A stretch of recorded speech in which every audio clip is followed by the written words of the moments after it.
All right, I'll request everyone to be seated, please. We'll start soon. Thank you. If you have your coffee in your hands, please grab your coffee, sit down, get your chairs so that we can start off. We are already late, but we don't want to be more late. Happy to see you all. And if you've occupied the last benches, please move those chairs and just please occupy these chairs in the front, please, if you can. I'll request you.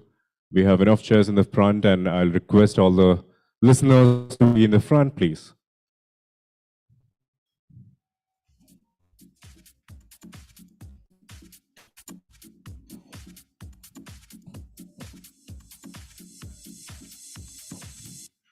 And once again, I'll request everyone to be please seated. If you've grabbed your coffee already, I'm sure you have the energy. If you are grabbing still, if you are sipping the coffee, please, chairs are available. Please sit down and we'll start off. And do we have the lights working on the side console?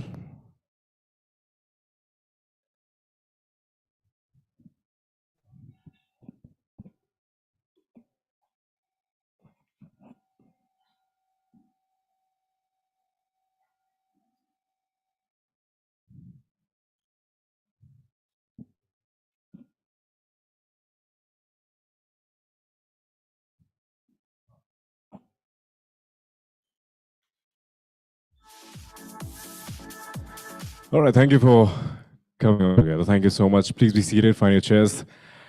And good morning, ladies and gentlemen. Exchange for Media Group welcomes you to the Pitch CMO Summit Bengaluru 2022. And first of all, I'll request you to put your hands together for yourself for being on time and being here. And if you're missing out that small smile of yours, please finish off the uniform. It is all empty without your smiles. I know you have come on a Friday morning, so it's still Friday. Tomorrow we have the Saturday and the weekend coming, so please make sure to smile and the energy should be high.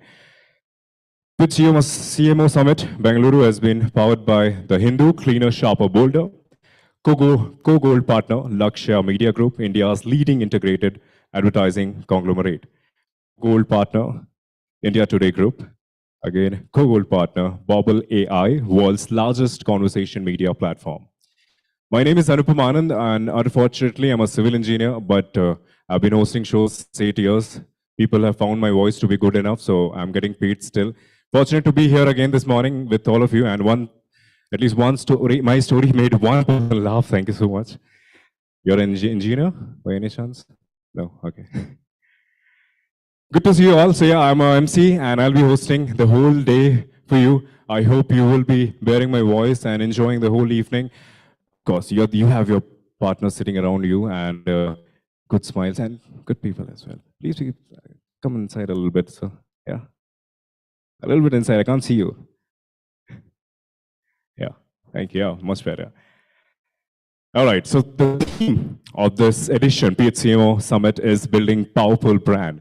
And in Pitch CMO Summit, you will be telling your own stories, the successful people who have already been there in the industry, and you have been struggling, you have been facing a lot of things, but the success doesn't come easy, and you will be sharing your stories, and others will be learning a lot from it, I'm sure. The brainstorming will happen, the knowledge exchange will be happening, of course.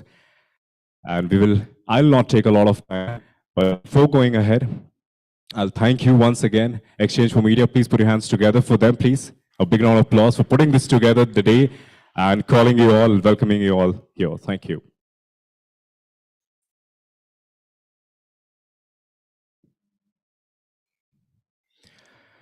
Without taking much further time, I'll request the very first person for the welcome address, Mr. Naval Ahuja, the co-founder, Exchange for Media Group. I'll request, please join your hands together and welcome him, Mr. Naval Ahuja, co-founder, Exchange for Media Group. Thank you so much for being here. The crowd is yours. Thank you, and a very good morning to all of you. I'm glad to see everyone in person after a COVID-induced 2-year lull. As some of you would be aware, and I think you were physically present, our recent initiative, Pride of India Conference and Awards, happened very much here in this very hall. I'm glad that we are back with our annual Pitch CMO Summit, which has been a show that was curated almost 14 years back. Talk about what's happening in the marketing ecosystem. As we leave COVID behind and businesses get impacted and transformed by what's happening in the digital, in the technology space, what remains unchanged and becomes even more relevant is the timeless uh, fundamental pillars of marketing. And today's conference is an attempt to speak about, throw light about many of those so-called famous 4 Ps propagated by the famous Philip Kotler many decades back. While we are surrounded by the din of social media every day, din of what's happening on WhatsApp and Facebook and Twitter, companies, especially marketers, are going about quietly building their brands, doing what is required to create A-class product, creating A-class distribution for the product, creating innovative products. As you will see, our first speaker, Mr. Chandro from Ttk Prestige, as he comes on stage and talks about what his company has been doing. I was reading a little bit of background about their company, and many of you would remember, at least people who are my age and beyond, the famous Prestige ad that was released in 1981, the pressure cooker ad about "Jo बीवी से करे प्यार, वो Prestige से कैसे करे इनकार." And the interesting part about that ad, I discovered, was companies today talk about innovation, product innovation has become such a fad thing. That ad was about a new product innovation that Prestige did, a gasket, a rubber gasket that they introduced in the market to prevent accident. Cooker accidents used to be quite common at that time, and it used to be, I think, called GSK, something of that sort. Gasket release system, GRL, which helped with safety and basis that new innovation. To sort of promote that new innovation, Prestige released that ad, and this was in 1981, 41 years back. And look how product innovation has now come in vogue. And the other interesting nugget I read about that is Raja Bundela, who featured in the ad, was a struggling actor at that time who used to be paid 100 rupees a day. And that ad got him 20,000 rupees, and overnight he became a rich man. He started throwing parties in Bombay. He became a very famous actor after that. A lot of women would go up to him and I want to marry. So that's also the power of advertising, which is something we'll talk about today, as the theme speaks about brand building through storytelling. Today's era again is about influencers. It is about doing content curation online. But all of this has been happening for a very long time, and companies like Ttk Prestige, which have been around for I'm told to 80 years now, build solid brands, basis solid fundamentals of the business, and there's a lot we will learn from these companies. My thank you also to all the partners who've supported this initiative today. Thanks to Truecaller, thanks to India Today, thank you to Hindu Group, to Bobble.ai, who supported this initiative. Last but not the least, today evening we also curate our first we are also going to organize our first edition of the Indian Marketing Awards, the Southern edition. As you know, Indian Marketing Awards originally started back in 2003. It's a 19-year-old initiative, and this year we have curated a special event for the southern markets, for brands who are doing fantastic work in the southern markets.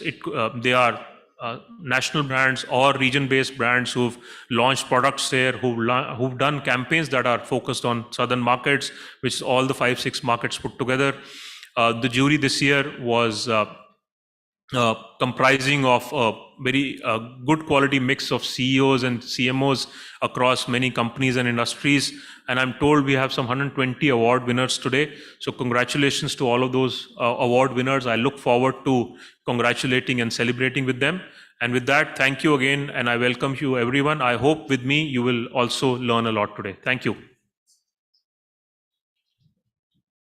Thank you so much, sir. Thank you so much. And once again, I'll go ahead and thank our partners powered by the Hindu Group, the Hindu Cleaner, Sharper, Bolder, Co-Gold Partner, Lakshya Media Group, India's leading integrated advertising conglomerate, Co-Gold Partner, India Today Group, and Co-Gold Partner, Bobble.ai, world's largest conversation media platform. Once again, I welcome you all for Pitch CMO Summit 2022. Please put your hands together for yourself and for Nawalji. Thank you so much.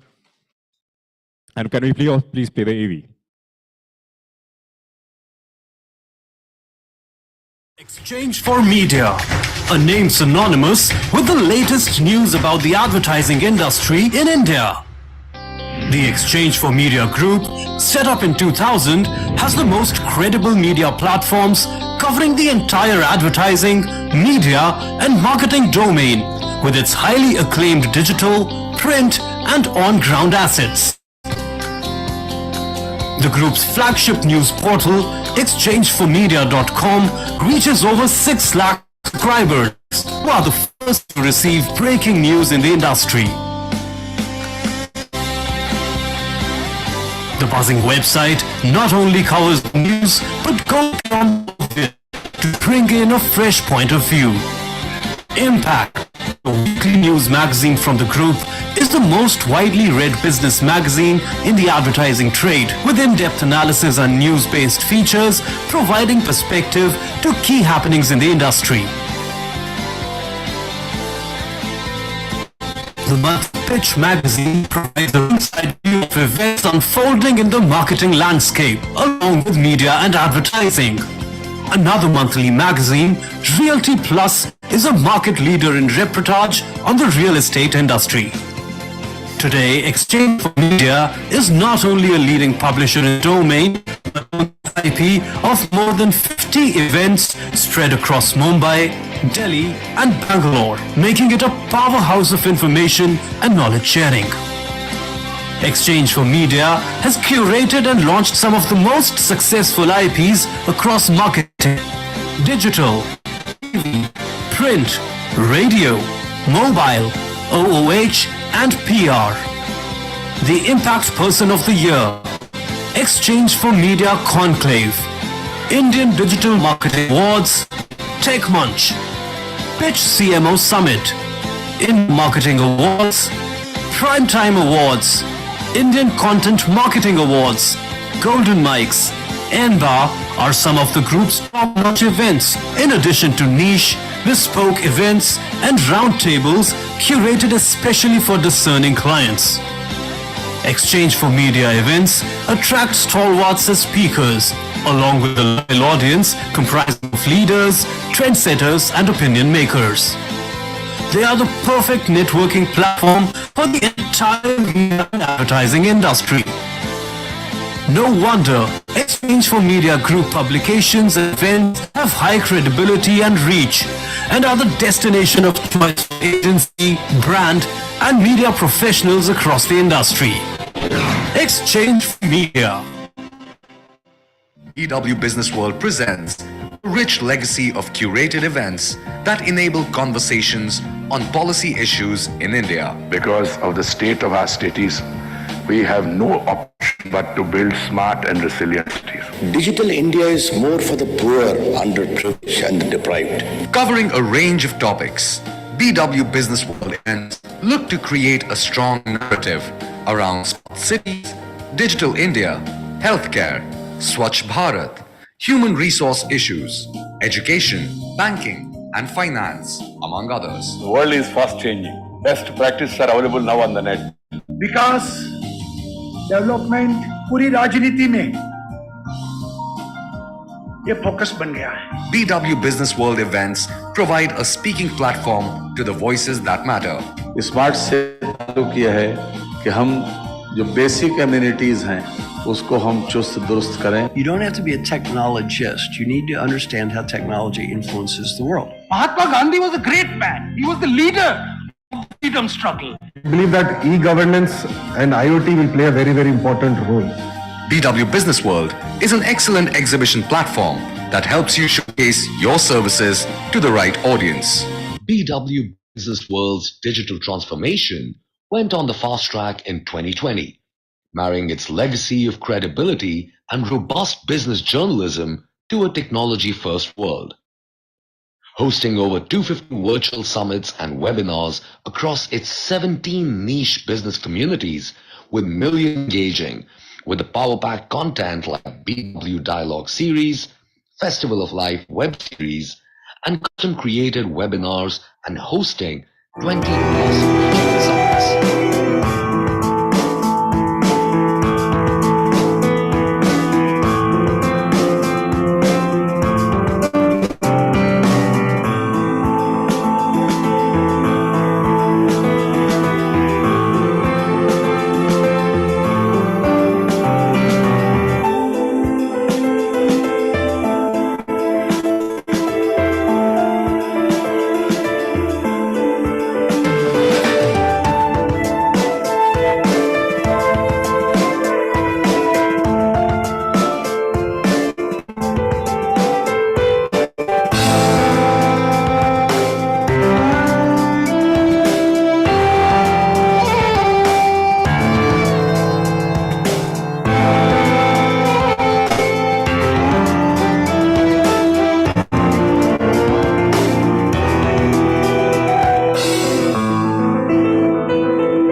33 million page views on an average, 21 special issues in 2020 hit the stands, and multiple IPs scheduled in the coming months, BW has taken a leadership position in the business news segment.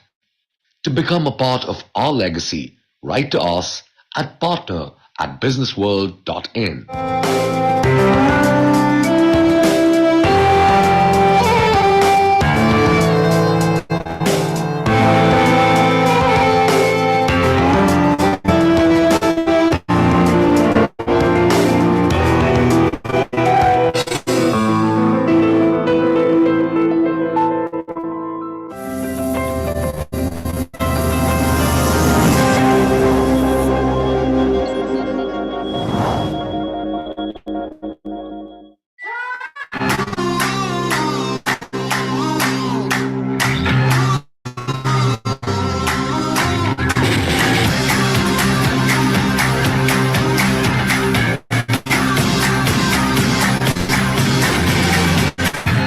Sweet spot, I'm feeling good. The sun is shining, I knew it would. The world's a playground, I'm in the clouds. Let me show you what it's all about. Check it out. I'm gonna light it up, man. I'm gonna light it up. Let me show you what it's all about. Check it out.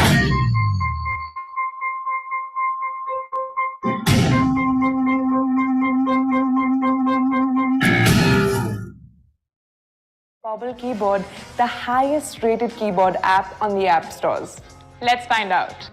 Share stickers, your very own face, and any custom message. Have a big laugh or scare with big anger. Well, Bobble gives you big emojis. Regular black text? It may work for some. We will judge. What works for us, though, is the pop text.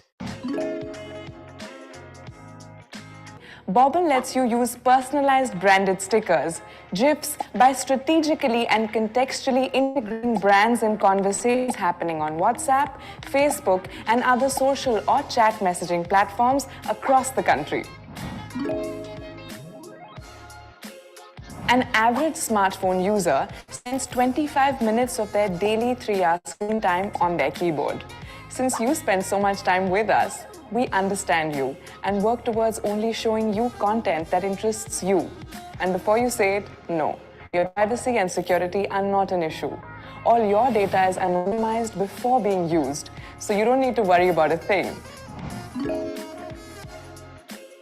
Our wide array of patented and patent-pending innovations in areas of content tech, language tech, and keyboard tech will help you stay hip to the ever-evolving language of the digital world. And we made sure you can use it in an expressive and personalized way. Bobble has made conversations human again.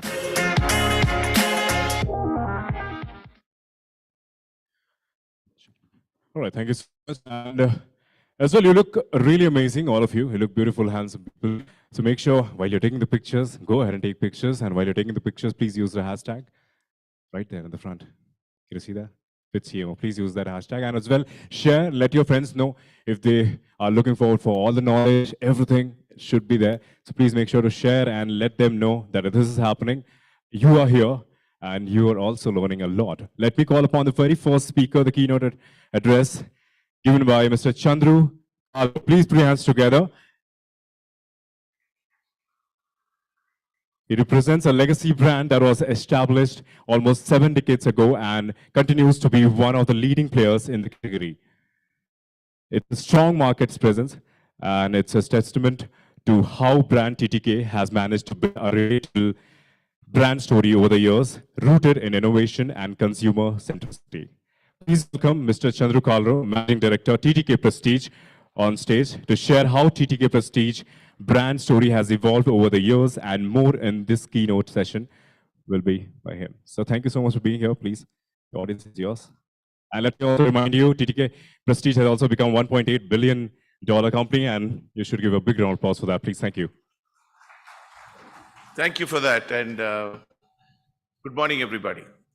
I thank Exchange for Media for having thought it fit to call me for this keynote address, and I hope it's of some use. I'm just merely going to tell our story, nothing else. And can I have the clicker, please? Thanks. Yeah, so as it says, from pressure cookers to total kitchen solutions, a small snippet. The pressure cooker was invented by a Frenchman called Denis Papin, and we got the pressure cooker in 1955 by importing it from Prestige of UK. So it was a French product which we got imported from UK. And we were pioneers in this category.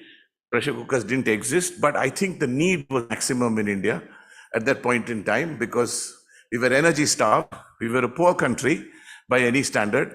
And here was an extremely alien product that we brought to the market, which could be dangerous, which was different. And we didn't have mass media advertising those days. So what we did was we spent the next 3-4 years, actually the next 15 years, going from village to village, town to town in a van, showing a movie on 16 mm on the road, and then demonstrating this product. That is how we marketed this product, which today has 90+% penetration in urban household in urban India, and over 45% presence in entire country for all households. So that's the story of Ttk Prestige with pressure cookers. And we started manufacture in 1959. It used to be called TT Private Limited in those days, Ttk Prestige. And we started with manufacture in Old Madras Road in Bangalore, what used to be next to the tin factory, and now that factory doesn't exist anymore because Bangalore outgrew us. And that is where we started manufacture in 1959. Largely, we were again short of aluminium. Aluminium was a controlled commodity, and therefore, if we could get more aluminium, we could make more pressure cookers. That is how it was. So we decided that we will largely concentrate on South. And the second person to bring in pressure cookers was Hawkins Cookers Limited.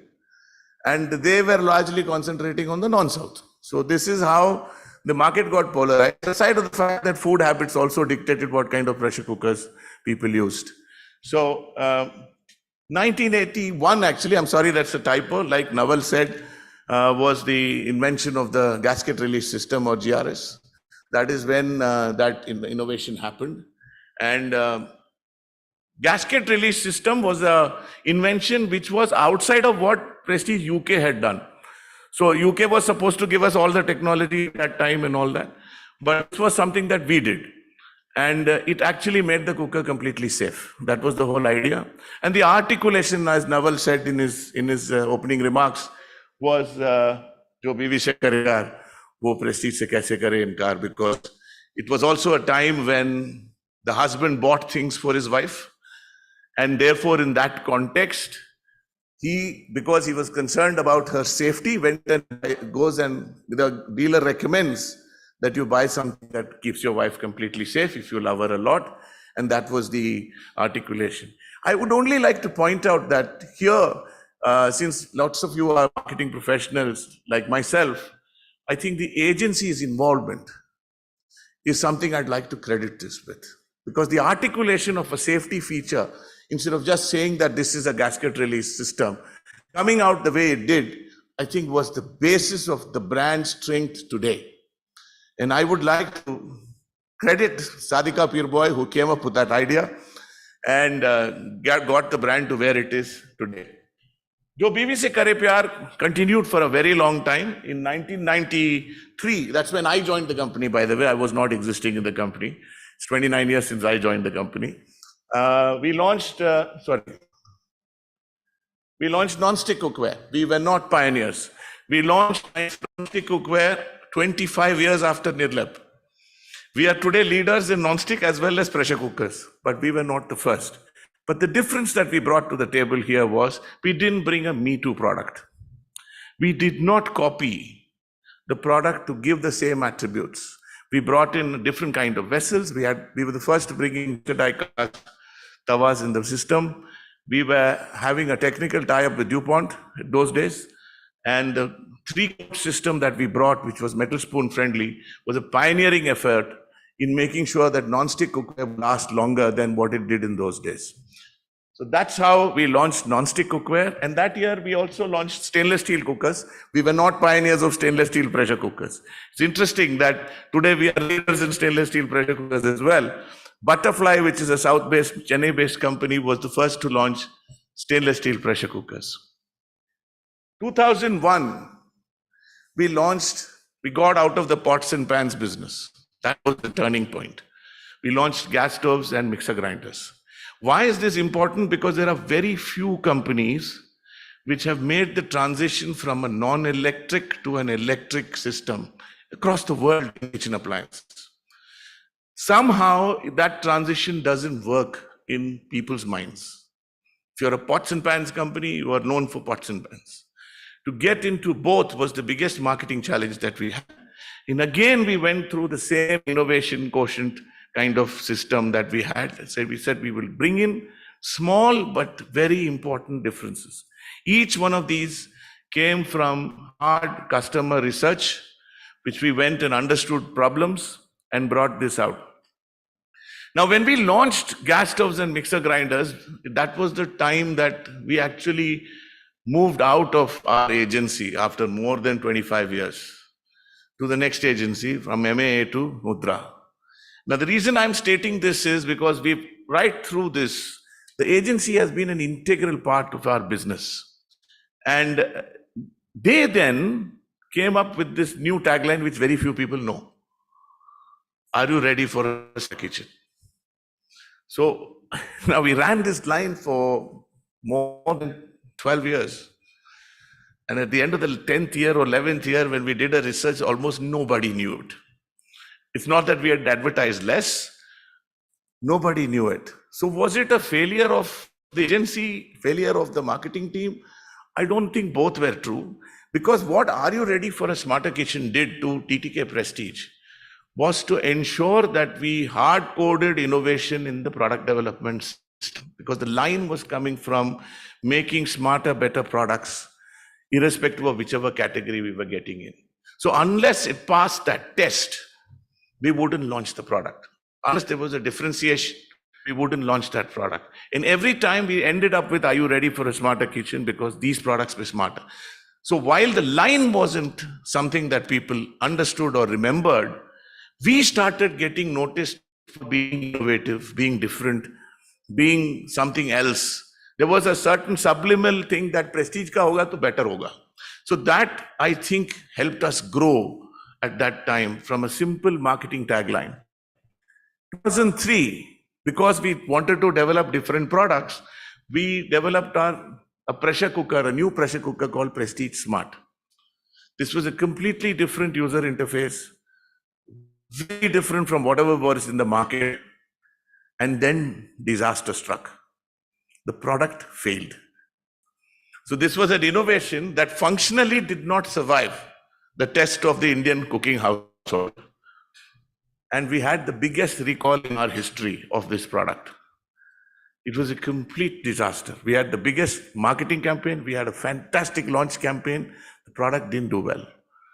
And we recalled, in fact, even me have gone to customers' homes and brought back cookers and given them their full money. The company was in such dire straits at that time in 2003 that we had a turnover of 100 crores with a borrowing of 25 crores, with unusable inventory of 25 crores, an interest bill of over 11%. We didn't know when our next salary bill was going to get paid from. And everybody thought we were going bankrupt. By the way, our share price dropped to 6 or 7 rupees at that time, which means our market cap was a mere 66 crores. I'm saying this because somebody said we were 1.8 billion today. So that is where we stood. And the market expected us to get bankrupt any day. Prestige band hoga. That was the general refrain. And if it's from Prestige hereafter, please don't buy their new products. Dealer said, if you want us to keep your product, keep it. We will pay you when we want to pay you. This was an incredibly difficult situation. And that, according to me, was a huge turning point for us. It made us, somewhere it hurt our pride as people who were working in the company. The culture of the company is one of a family. We were suddenly very hurt that we were being discussed in this manner in the market. And we decided that we will completely take it head on and do something the market does not expect us to do. And what we said was, we will not give credit beyond our norms, irrespective of what happens. We will launch more new products now than ever before.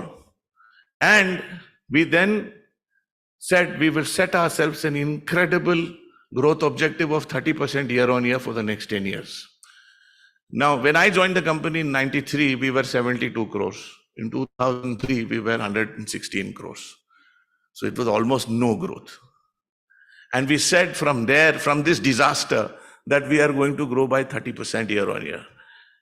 Now, the interesting thing about this 30% growth story is that this objective did not come from the owners, from the promoters, from the CEO, it came from the marketing team.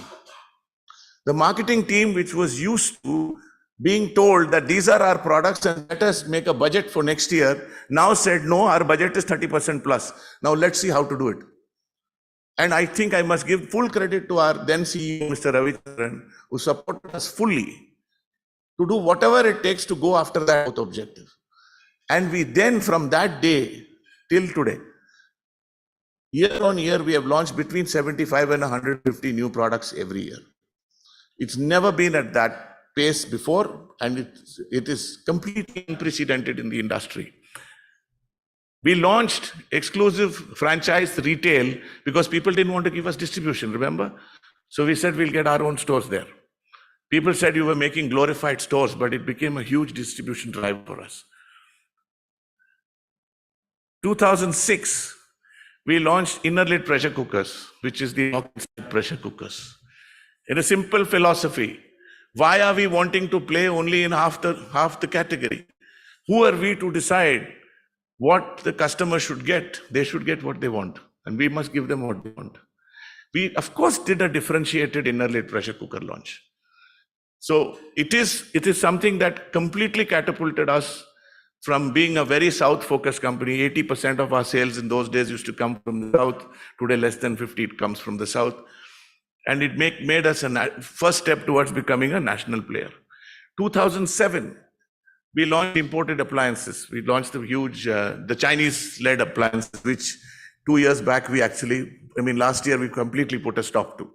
So we launched this and moved to the entire kitchen. And then 2008, I think all of you know, the financial crisis hit, the Lehman Brothers crisis hit. It did not affect us so much, but definitely sentiment was very badly affected. There was a problem. Our response was very simple. We must do more of whatever we are doing. The brand investments only went up. They didn't come down. We didn't take a conservative view. And we said all investments must be consistent and even higher than before. Incidentally, our brand investments in either a good year or a bad year, in percentage terms, has been no different across these years. 2013, 10 years after 2003, we ended up with 27% CAGR. So that is exactly what happened at the end of 2013. And in 2013, we did our next survey, which is where we realized that Are You Ready for a Smarter Kitchen is not real. But we said, what is the customer doing? And then we found a very interesting insight, which was that a wife would love it if her husband would help her in the kitchen. Right? It was a very, very simple insight. And we said, can we use that insight to bring back Jo Biwi Kare Pyar in that context? And since then, Jo Biwi Se Kare Pyar has come back. And how? So we got in Abhishek and Aishwarya to actually kickstart that campaign. And we were back on track. And in 2015, we started a whole new efficiency building exercise for the company. We were at 11% EBITDA at that time in 2015. We are at 16% EBITDA, which means more than 50% increase in profitability. We have de-risked our factories. We don't have only one single location producing any particular product category. We have at least two. We have de-risked our channel base. We have the most wide portfolio of channel partners today. 2020, of course, we all know this, COVID hit. And then this accelerated so many things for us. 30% of our revenues were coming from China. We took an extremely emotional decision when China decided to be an aggressor in Arunachal and then in Ladakh. And we said, whatever it takes, we will move the supply chain to India and stop imports from China. And we did it. Today we make everything in India. We import a few components, but everything is in India. And what we couldn't, we dropped the line. We said, it's okay. There are others who will give it, but we will not do it. And we are very proud of this decision. It was an emotional decision, which turned out to make business sense over a period of time. I think it was a test of our character in COVID. When COVID hit in the first lockdown, we made 2 or 3 promises to ourselves. We will not sack a single employee. We will not cut salary of a single person. We will pay all our vendors on time during the lockdown, even if it is a huge drawdown on cash. We are, of course, debt-free. We have cash in the bank. And it helped us reinstate and communicate and articulate the culture of the company to all our partners, to all, we call them stakeholders. And I think COVID was a great opportunity for us. Also, COVID was a great opportunity because people were spending time at home. They had no other place to go but to the kitchen because they were eating much more than they normally do. And suddenly everyone was helping out. And we got a huge increase in our share of wallet because people were sitting at home. And we said we will build for the future. We've had huge capex, capacity expansions in this period. 2022, last year we ended up with 2,700 crores. We are an industry leader. The next player in our industry is less than half our size. The next player is less than almost half of our profitability. We have now committed ourselves to a journey of 5,000 crores. So I'd like to end this with some highlights of what the lessons were. The first thing is that marketing should not look at being a support function in the company. Marketing must have a business approach for the company. It can lead, strategize, and actually give direction to the company if you decide to do so. And this, I think, we have proved beyond doubt. Marketing today in our company anchors product development, is the first and last point for new product ideas. And the second highlight is it's important to protect and nurture your culture and articulate your culture to all your stakeholders. Protect them. It's important that people respect who they are working for. The year of 2003 is an incredible year because not only did the company and its employees come together, there is an incredible fact that we are very proud of.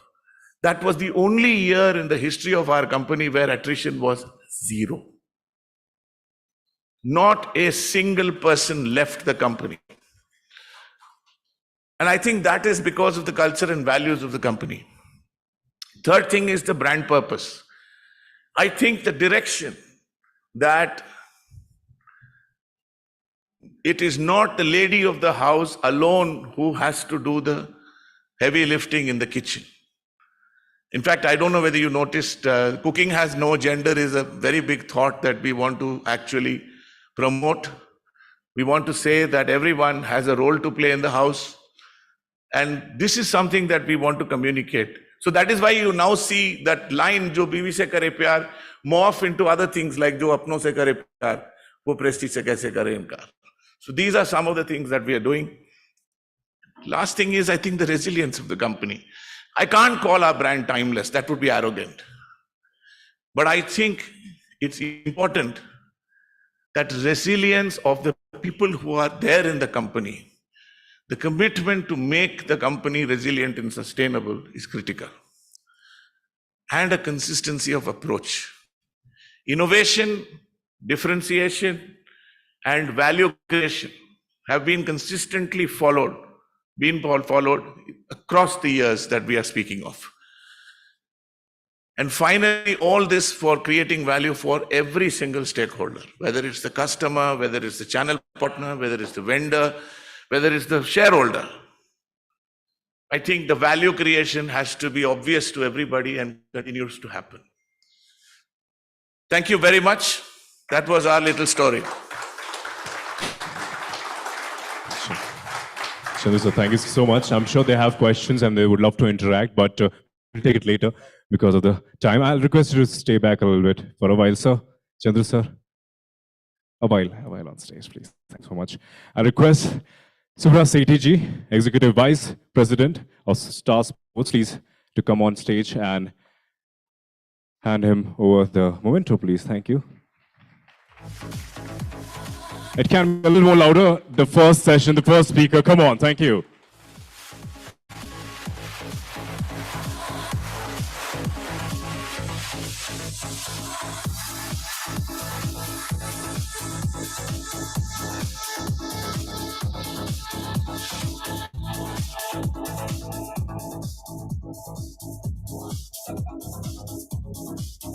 Just cross-checking marketing. Cross-checking. Thank you so much, Subramam and Chandru sir. Thank you so much. We have the next speaker. She has more than 3 decades of experience with agency, marketer, media organizations, and in and around Southeast Asia, London, and Asia Pacific. Now, over more than 11 years of experience, and she's right in front of me. She looks very beautiful. And if she's all set, please put your hands together for Ms. Divya Karani, CEO, South Asia Media, Dentsu. On stage, I'll request her to come. So in the past 11 years, she has led Dentsu Media to become #1 agency. RECMA February 2021, scaling up business on a market-beating trajectory year on year. Please put your hands together for. Thank you so much, ma'am, for being here. I'll hand it over to you. They are all yours.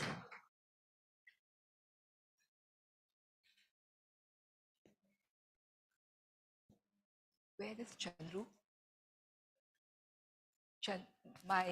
Am I audible? Yes. Chandru, applause, applause, applause. All that I have just wanted to share, you have already addressed.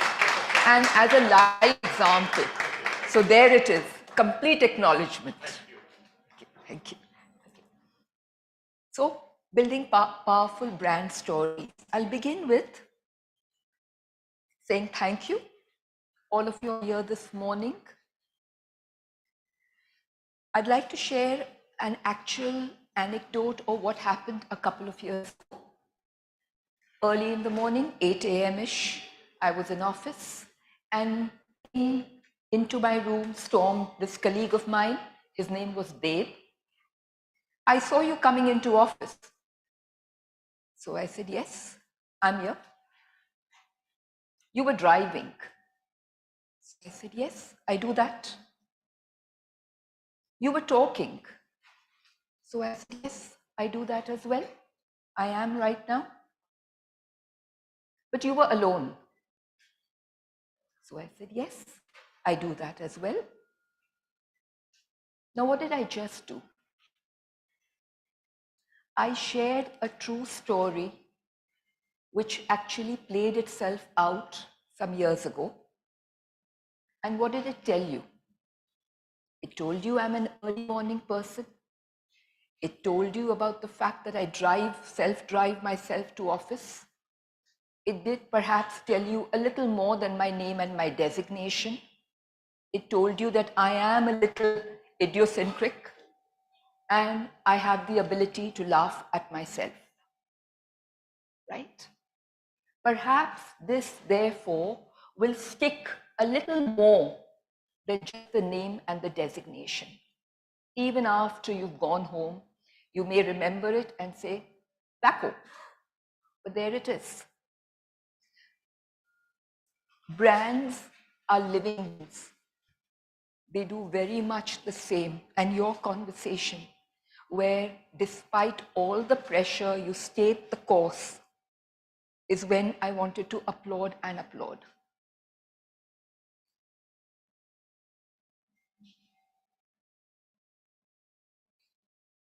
Stories sell. Powerful stories make brands. They create value, intangible and tangible value. The classic example that comes to my mind is Swiss watches.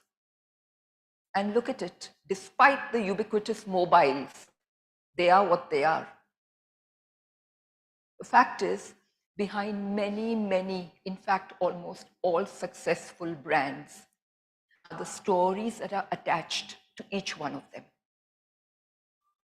The second bit is, we all know brands are built over a time. One campaign, one comm in 1 year is just one piece which joins the whole lot of a connected experience that consumers interact and get from the brand. Sometimes it adds to their equity. Sometimes, unfortunately, it also detracts. The third bit is, as brand custodians, we know that brand narratives are not linear. There is no beginning, middle, or an end. It is a continuous dialogue that the brand stakeholders have with their consumers. And this is a continuously evolving dialogue that brand stakeholders need to listen to. It is between two communities. And because it is between two communities, it is not an output of marketing. It is actually an outcome. And that innate realization in itself is profound. I find, having worked with multiple marketeers, that sometimes the cleverest of them perhaps at times forget it. And when we talk about customers, you spoke about it, Chandru. Customers, internal constituents, external constituents, future constituents, and all the other B2B related constituents as well. We spoke about two communities. Like every story, there are two sides to it. And that, I've touched upon it briefly earlier, it needs to be constantly listened to, understood, so that you can have a meaningful relationship. What is the, and it's so sad if I were to stand here, and which is what I'm doing right now, and continue to have one monologue, irrespective of the fact that you all are interested, you all are scrolling through your mobiles, or God knows what. How sad would that be? And then brand stories stick only and only when substantiated. And today there is no place to hide. You are what you are, and it's there for everybody to see. It requires attention to both the narratives, because sometimes unwittingly, what you say perhaps may get construed otherwise, or an action you done, and you may not have thought about it, right? And we've all heard about trust and how every drop is, gathered and then it goes out. And therefore, there needs to be an honest, transparent relationship. Any mistake, and we've had some clients do that, mea culpa. And that in itself is respected. The last one is then an acknowledgement of the times we are living in. And without a shadow of doubt, the last 2 years has changed everything that we know. It's changed us as people. It's changed us as people. It's changed the way we work, the way we live, our values and our priorities. And therefore, our accountability to each other as well. No time for fluff, no time for packaging. Say it as is. Give it to me, and if it is of interest to me, I will step forward, period.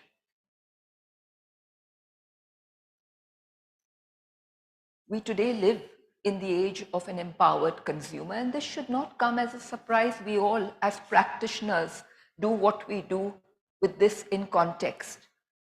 A study done some 10 years ago, where there were 2/3 of our touch points were all brand driven.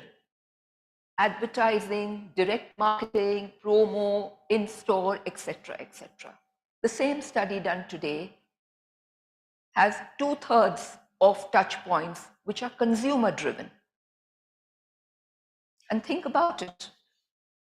We even therefore then deploy and employ influencers to talk the consumer speak. Just in case perhaps they may not be able to hear, or more importantly, they may not believe us as much. That is because there is a fundamental shift that has happened from a brand-led world where our consumers in very many ways were captive audience sitting ducks to the, monologue that marketers stood and gave them. And all of them were marching to a marketeer's agenda. It's now moved to a consumer-led world where it is with your permission, it is experience, brand experience is the most important. Forget of what you say, it is what you do and what they experience you as, right? And it is driving the consumer's agenda, understanding the consumer, understanding their needs, understanding their motivations and meeting them. And therefore, all of us who have practiced for years, it is moving from changing consumer behavior to now changing brand behavior. And I saw that again, Chandru, in your journey, right? You've actually said, hey, and then there's another one. Very interestingly, you said, we were putting out a brand story. 3 years later, we discovered that that brand story was not sticking. And then you discovered why. The fact is, this fundamental shift that is happening, that luxury of 3 years or perhaps even 3 months may not be there with us anymore. The key challenges for marketers are very, very many, and it's an unenviable position to be in currently. There is increasing competition, new startups, the category morphing, the category disappearing, or new ones getting created. There is alongside that, there's an increasing intolerance of being lectured to. So it's not advertising that engages that they are rebelling against. They are protesting loud and clearly to be given a bhashan. Thank you, right? And then there is that information overload that is, it's like a barrage. Think about it. They have so many options. So what are consumers doing? Consumers are doing what they do. They're exercising their right to blank you out. And therefore, unless and until it is with each one of you in the room with your permission, I'm speaking to you, perhaps it is something that you want to listen to, or perhaps you zoom me out, and that's also fine. You guys are the consumers right now. Therefore, with that context, an appreciation of our world of communication where there is complexity and contradictions abound. So some marketeers will go after brand and swear that brand is the only way to go, whereas others may espouse that, but actually are performance. Others delve deep into data. Whereas on the other side, there is this huge belief, and I can't say it's wrong, that creativity is actually the multiplier. Data can aid and abet, but it is creativity, that idea, that is center stage. And then there are all the physical experiences that brands want to impart.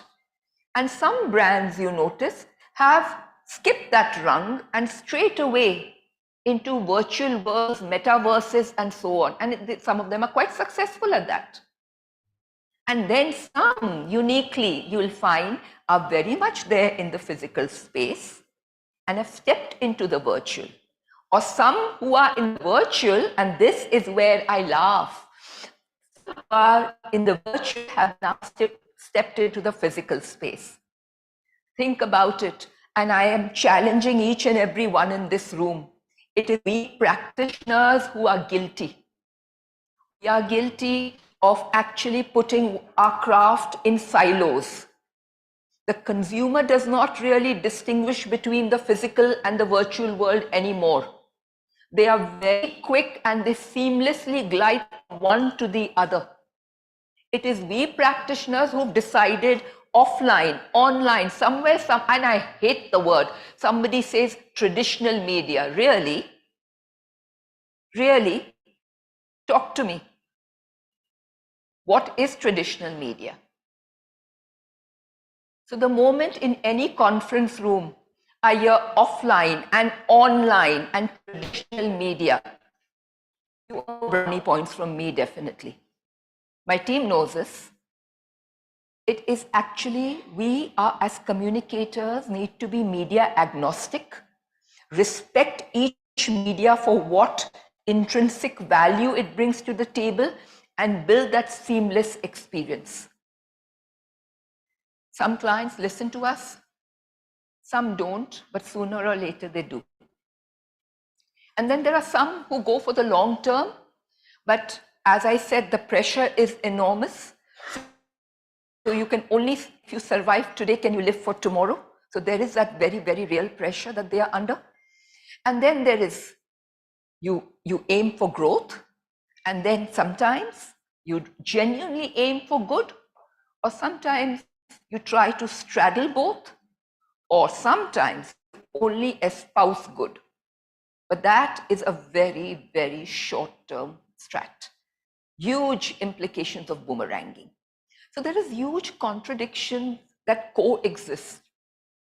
What do? We convert all these challenges into opportunities.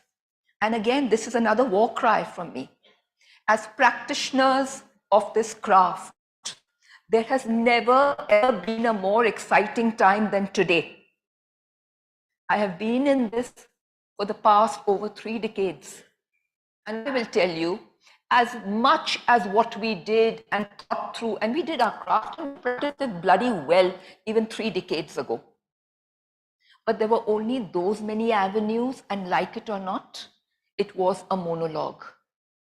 Today, it is so exciting because there, as adult, and how many of us here in this room are parents? Put up your hands. So the large number. And if you all are parents, what happened? You spoke to your 2-year-old. You spoke in their language, right? Before you know it, we all lapse into baby language. You don't know it, but your vocab changes. Your tone changes, right? In trying to communicate with them.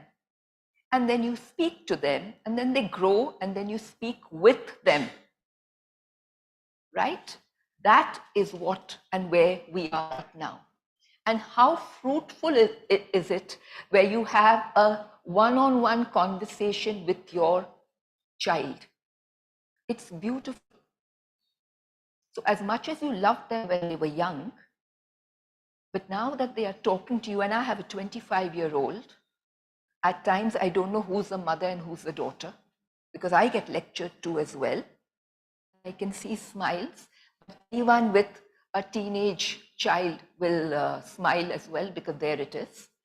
So that is where we are. We need to enjoy, we need to convert all these challenges into an opportunity because it's priceless. So coming back to our brand stories. So building powerful brand stories, it needs to be true, it needs to be authentic, it needs to be inside out. Understanding consumers in depth, it's not just demographics are long passé, it's perhaps one of the variables because there are many things where women and men differ. So you may have that as one of the variables still, right?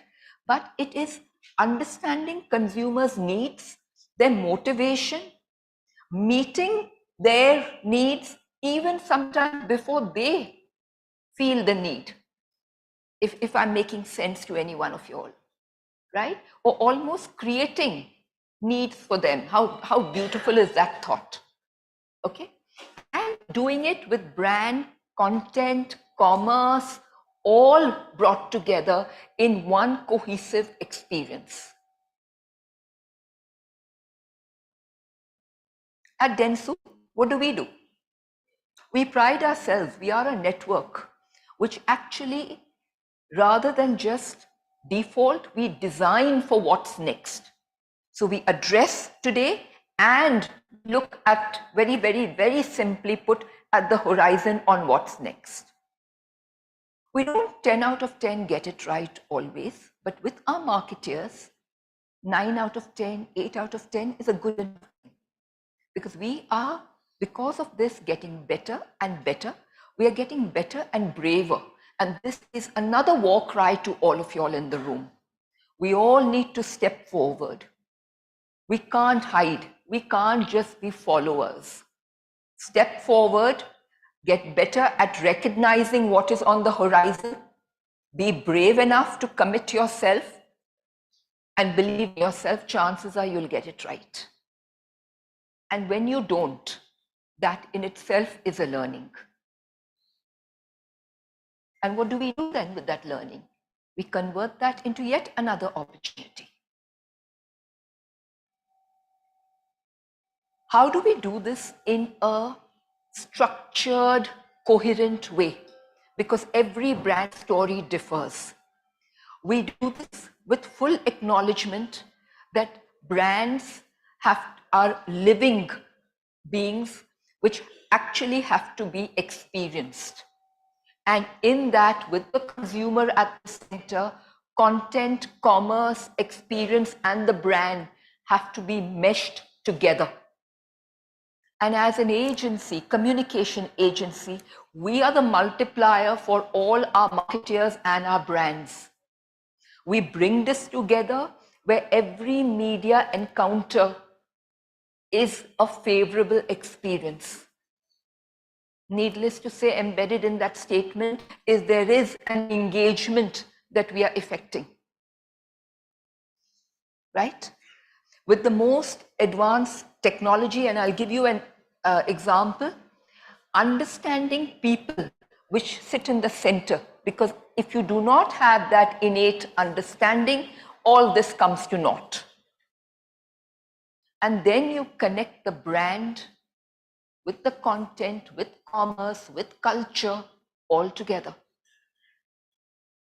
I'm going to share two powerful brand stories right now. I've handpicked two out of a repository. Take a look at it. Each work speaks for itself.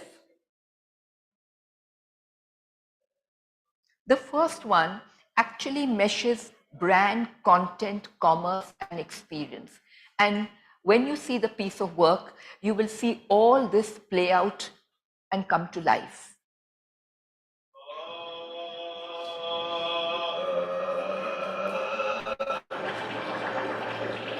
Instagram had come out with the best feature audio messages.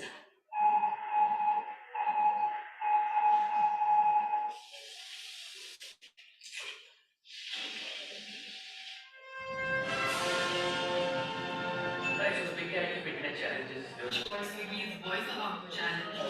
If you can get your waveform on Instagram DM to look like a food item, this kind of looks like a natural, right? 1 kebab, 2 kebab, 3 kebab, 4 kebab. India's worth of food vouchers cost you. Free food is better.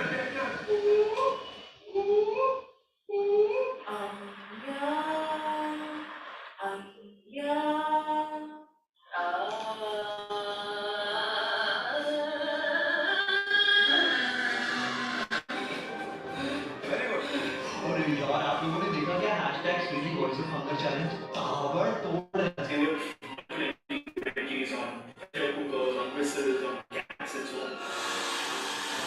According to the brand, they've been receiving an average of over 50 DMs per minute.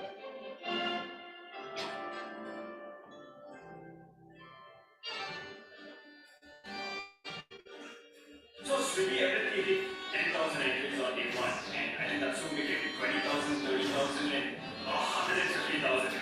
Wow.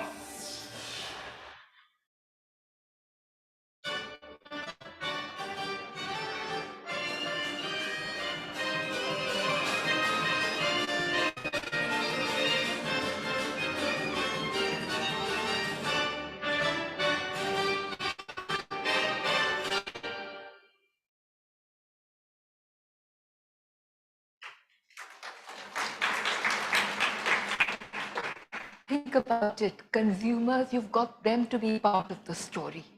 They are enacting the brand for you, and it has all the brand values embedded within that story.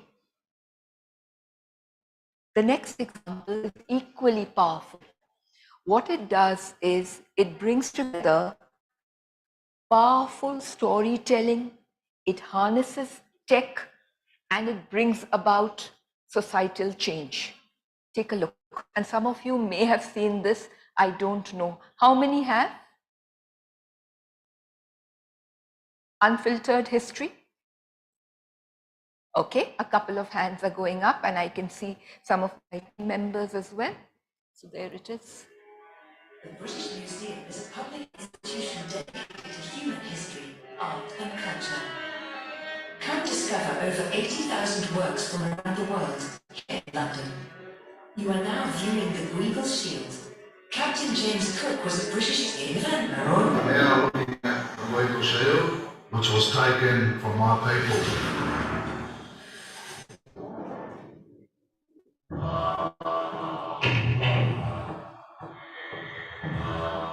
Elections in the British Museums are premise of a simple idea. I'm proud of what my grandfather's story was. The Rosetta Stone was not a discovery neither of the French, neither of the British. It was already discovered and reused in Egypt multiple times. For us, it's not just a well-carved rock, it is a living ancestor. This very important statue is on display in a museum thousands of miles away. Say the British Museum is the world's largest receiver of stolen goods. We're launching an interactive tour of some of the most contested artifacts.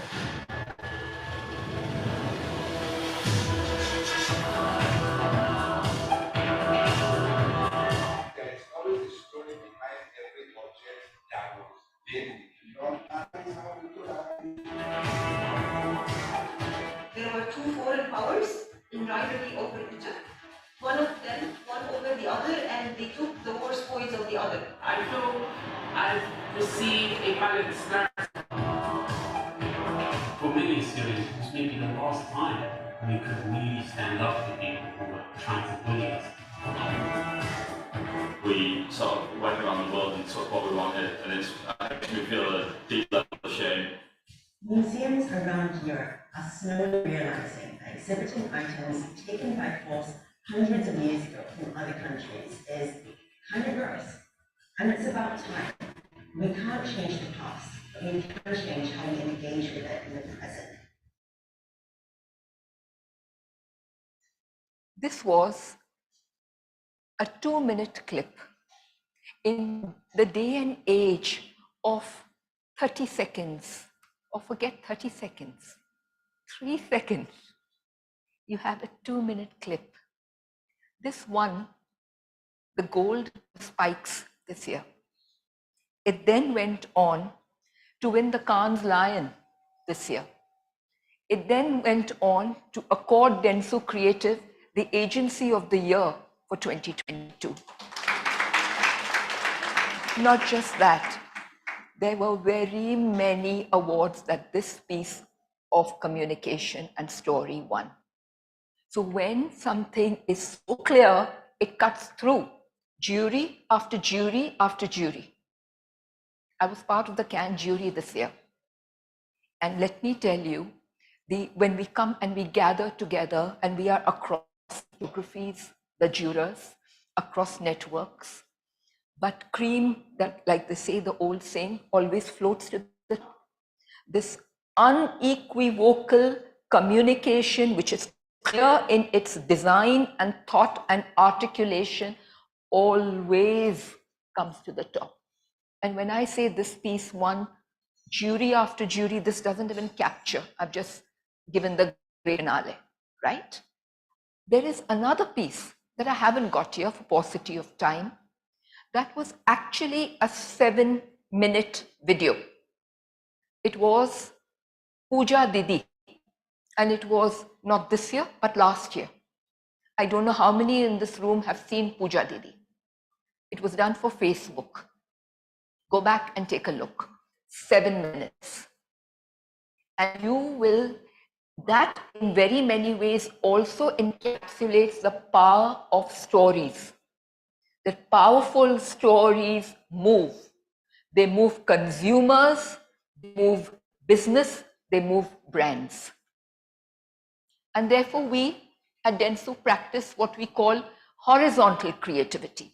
And what is horizontal creativity? It is taking into account consumer experience, which is actually now enacted live in the media space, and bringing it together in the brand world, right? It's a philosophy, it's something that we craft, that we practice, where creativity permeates across the rank and file, across the functions. And it goes back to a threat of mine that I have always given my creative champions. I would often tell them, because media is full of numbers, right? I would often threaten them, you guys go to sleep in a media presentation, be careful. I will start writing copy. That kept them awake. But today, and in a recent symposium I attended, I asked the audience, because this was a question from the audience, where does media begin and creativity end? Or where does creative begin and media end? Like I said, we practitioners perhaps are guilty of putting it in silos. So this is a call to arm. This is a call to arm for everybody in this room. We need to be creative. We need to be strong, powerful brand storytellers, including your own. One life. So with that, thank you. My call to arm, I have already spoken about. Please embrace change. Do not be a laggard. Be better at identifying what that change is. Step forward bravely. Almost ensure there's a constant state of disruption. Rather that than be disrupted. So thank you very much.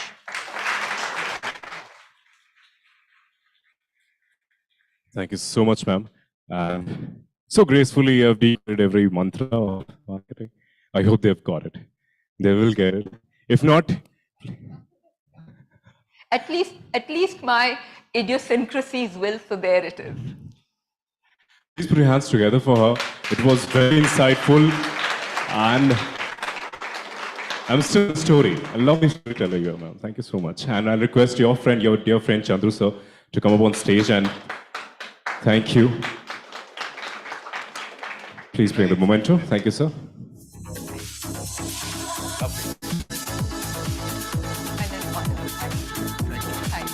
Thank you, everyone. Thank you. Thank you, ma'am. Thank you, sir. Thank you so much. Please take your seat.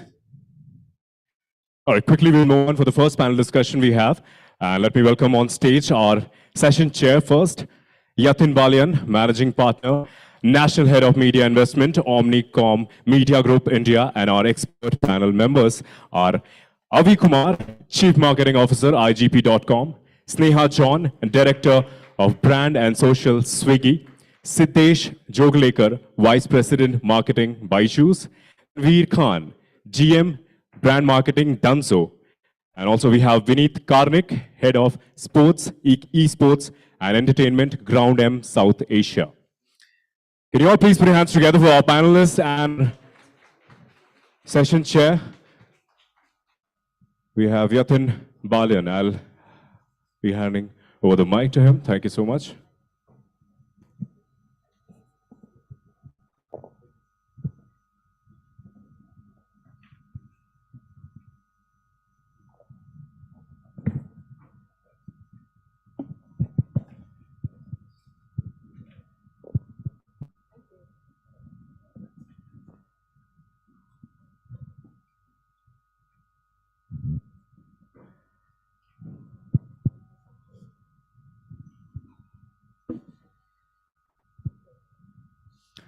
All right, so they'll be discussing about why sports on TV is an ideal platform for digital brands to drive accelerated growth.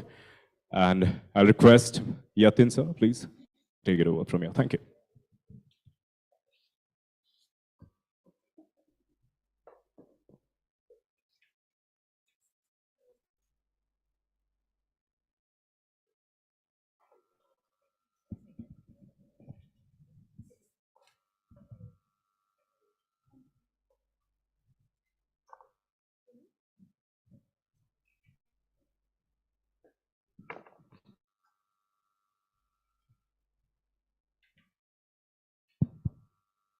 Thank you. Good morning. Am I loud and clear at the extreme corner? With a little more energies because sports is a vertical where we need kind of energy to discuss, right? Fantastic. First of all, welcome to have this conversation on sports, which is fortifying the brand building process. And myself being a sports person, sports enthusiast, I'm pretty excited to have to listen to your thoughts on, if you see in last a decade or 5 years or so in particular, we see how the advancement on technology has created newer categories, right? Be it in fintech, edutech, convenience tech, travel tech, right? And which has changed the entire the game of marketing. And to that effect, I would, and you all are at a different journey of growth, right? And I would like to understand where are your immediate marketing or advertising priorities, and Vineet, you can contribute from an agency perspective, for all this. Yeah, it's for all. Then we're starting with you. Am I audible? If not, please tell me. Right. For us, I think we are in the phase of growth.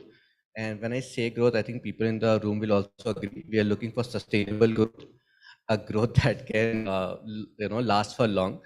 Right. And we recently launched a new category of grocery deliveries that we are trying to deliver in 19 minutes, right? Some of the markets are mature, hence we are looking for sustainable growth, whereas some of the market we recently launched, which are looking for exponential growth, and hence the objective for those cities are different. But from a business perspective, you ask me, we are looking for sustainable growth. And I think that's going to be the long-term vision for us at least. So I think all of us are looking for growth. We are looking for new consumers. We are looking to retain the existing ones that we've acquired. What is very important in, I think, our brand's journey at the moment is to create a brand which is very consumer-centric. We are creating a brand that solves for the occasion and celebration retail in India. And with the consumer at the center, we are looking at how is it that we can ease the life of the consumer whenever they think about occasion, whenever they think about retail, whenever they think about e-commerce for occasion and retail. Interesting. Yes, Neha. So, Yatin, for Swiggy in specific, our focus for the next, I would say, few years. So, food delivery, as you know, has been around for some time now. The focus for us is actually going to be growing the category and us as well. And why I say to just put some things into perspective. So China right now is at 52% of penetration for food delivery among internet active users. In India, that number starts at 17%. So there's definitely a lot of room for us to grow. And the idea is, like, from a communication perspective as well, what we want to do is try and showcase to this long tail of consumers about how food delivery, convenience, and thereby Swiggy is relevant in their lives, right? So yeah, that's our focus for the next few years. Yeah, Siddesh. Yeah. So at Byju's, if you think of education, what has happened? For 2 years, schools were closed. And now schools are going back, life is going back to sort of pre-COVID normal as we talk about it. And parents are looking for options. Parents are looking for online options. Some parents are looking for hybrid options. We believe future of education is hybrid. Offline plus online, wherein both combining together to deliver best of both worlds. So whatever the consumer is looking for, if it is hybrid, offline or online, we are there in different forms, and that's the kind of messaging that that's the kind of role that we think communication will play for us in these next 3 to 6 months. Yeah, Vinith, from an agency perspective. Actually, all the marketeers have made my job a bit easy, because while everybody's chasing growth, from a consulting standpoint, my answer is very simple, that sports is the best platform from a growth perspective, because obviously it's the most effective pop culture today that we see. I mean, if you look at the momentum in media, in consumers, everybody wants to have a point of view on sports, and cricket obviously rules the roost. And I was just talking to somebody that pre-COVID cricket was just about 86% of the whole sports pie, and post-COVID it's gone up to 94%. Fantastic. So, Yeah, that's so awesome that's a very interesting way, and most of my friends out here have positions on cricket, and which is great. So continue doing so, because that's going to be your recipe for growth. And the reason why you should do that, it's not because I'm saying you should do that, it's because sports remains the most effective appointment platform ever. Because in a fragmented economy today, consumers are doing multiple things on multiple devices at the same time. But say a 8 p.m. or a 7:30 game, you have an assured audience glued onto the screen, and that's what you are looking for, because you are chasing the consumers, and consumers are chasing the sporting platform. So that's Fantastic. my opening remark. Nice pitch. We are convinced. So considering Tanvir, where there's so much emphasis on performance, right? Because there's you want to recruit audiences and their business. There's a huge focus on performance. In this context, how you think, what you take about brand building as an exercise in context? There is so much focus on performance. I mean, see, we are, internet first facing brand, right? We are consumer tech facing brand. For us, performance marketing is going to be a very, very important channel. As I said, I think we are looking for growth, and when you look for a short-term growth, nothing can beat performance, right? And that's why I think that's going to be there. But in parallel, I think brand building exercise as a strategy is going to play a very, very important role. Right? I'll take a few steps back. I think when you see the whole pandemic time period and after pandemic, the screen time of a consumer has increased. Yeah. Right. Most of the people are spending a lot of time reading news, content, spending a lot of time on social media. Contrary, the attention span has gone down. Now, with that equation of your screen time going up and your attention span going down, there are hundreds and thousands of brands fighting for that mind share. Right, and I'm sure. And hence the need for. Right? Because there's no differentiator. If I'm delivering groceries in 19 minutes, I'm sure somebody's delivering in 25 minutes. And taking the cue from Ravi, there is always a conflict between, the short-term sales lift versus efficiency and effectiveness. So how at your organization, how you are balancing the two? So, we make sure that the messaging never steers away from the main communication. It's very important that whether you are on a bottom funnel, mid funnel, or a top funnel, you have to be very clear that the value prop that is there for the brand, that has to be communicated. Now, we're not Amazon. Our value proposition is still being established. Consumers, we just spoke about, have are fragmented in terms of the kind of media that they consume to the kind of exposure that they have on brands. And it's very important to be present both on the top funnel, which is continuously building the brand so that the value prop is clear through the brand proposition, and also talking about the same value proposition even in your bottom funnel. So while performance marketing will have a marginal impact or will have a short-term impact, but at the same time also very important for the brand to establish what it stands for in the long term. Fantastic. So coming to television and medium, which is like is almost 900 million reach, right? And you can't get better. And there's a further scope to go to a 1300 odd million, right? So Sneha, from your perspective, how what role TV play in your media mix, considering you need to balance both the short term as well as the long term efficiency and effectiveness part of it? So, to be very honest, it's a very complicated question, and I'll tell you why. I'll tell you why. Because objective first, what do I use TV media for? I would say it's largely for long term. But at the end of the day, Tanveer, like Dunzo, Swiggy, we are in like very actionable categories, right? So I can actually show you an ad right now, an ASMR ad of a cola being poured into a glass, and you probably have your phone on your hand and you can immediately take action and order it and have it by your side. So I think that's a good thing as well as a bad thing. But in terms of the objective that we actually, the first principal objective that we use televisions for is largely for long-term brand building. But I would be amiss if I say there are no short-term effects, right? Like there are definitely short-term impact as well that we see with long-term brand building advertising as well. So considering we discussed that, and how the concentration span is reducing, and as an individual, I want to enjoy content on a larger screen. So Siddesh, for you, do you think that consuming content on a larger screen, like television, has a far more better recall and move measures better? Absolutely. I think what is happening is, if you think of education as a category, right? The consumer is different from the customer. My consumer is the child and my customer is the parent. Very, very few occasions where the family is coming together and enjoying something together, yeah? And sports is one of them. And so I think large screen, family being together creates those conversations, creates those moments of discovery that lead to trials, that lead to engagement. And I think that's been one of the drivers for Byju's for sure. Taking the cue from that, and you mentioned about how you want to kind of in this entire changed media dynamics, how the TV helped you to create a build category, quick commerce, right? How what the role TV played in your journey so far in terms of building category as well as the regime of quick commerce? I mean, I'm not comparing with Swiggy and Byju's. I think they are more dominant player when it comes to TV.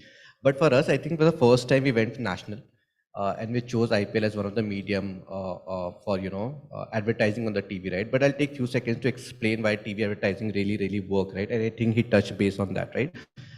When you are married without family, you tend to see a lot of movies and content, right? That sort of, and that's why TV viewing in India is still a family affair. When you're married without family, you will see content. When you're married with family staying, you will see a lot of news channels, right? But when as a family has to come together, I think sports is the only channel where every member of the family enjoys the TV. And the amount of reach that it gives at a cost of impression is humongous, right? So that sort of brand loyalty, brand love, and I'm sure, I mean, I shouldn't be saying it sitting on a stage, but we as an Indian feel that our brand has grown big because in our TV. Right, so there's a lot of trust, lot of faith, lot of initial push that comes towards the brand comes from a TV. So it covers every sort of. So it's like collective viewing, celebrating, watching, enjoying, and thereby is a more collective decision making. Right? And it's also two things again, right? One of the most trusted medium in India today is TV.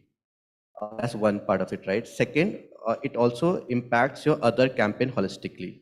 Right, your performance CAC reduces, your creative on the performance reduces, right? Your other channels start performing and start giving you better conversion when people start viewing the content on TV. So taking further ahead, how is your been experience on associating television from your business standpoint?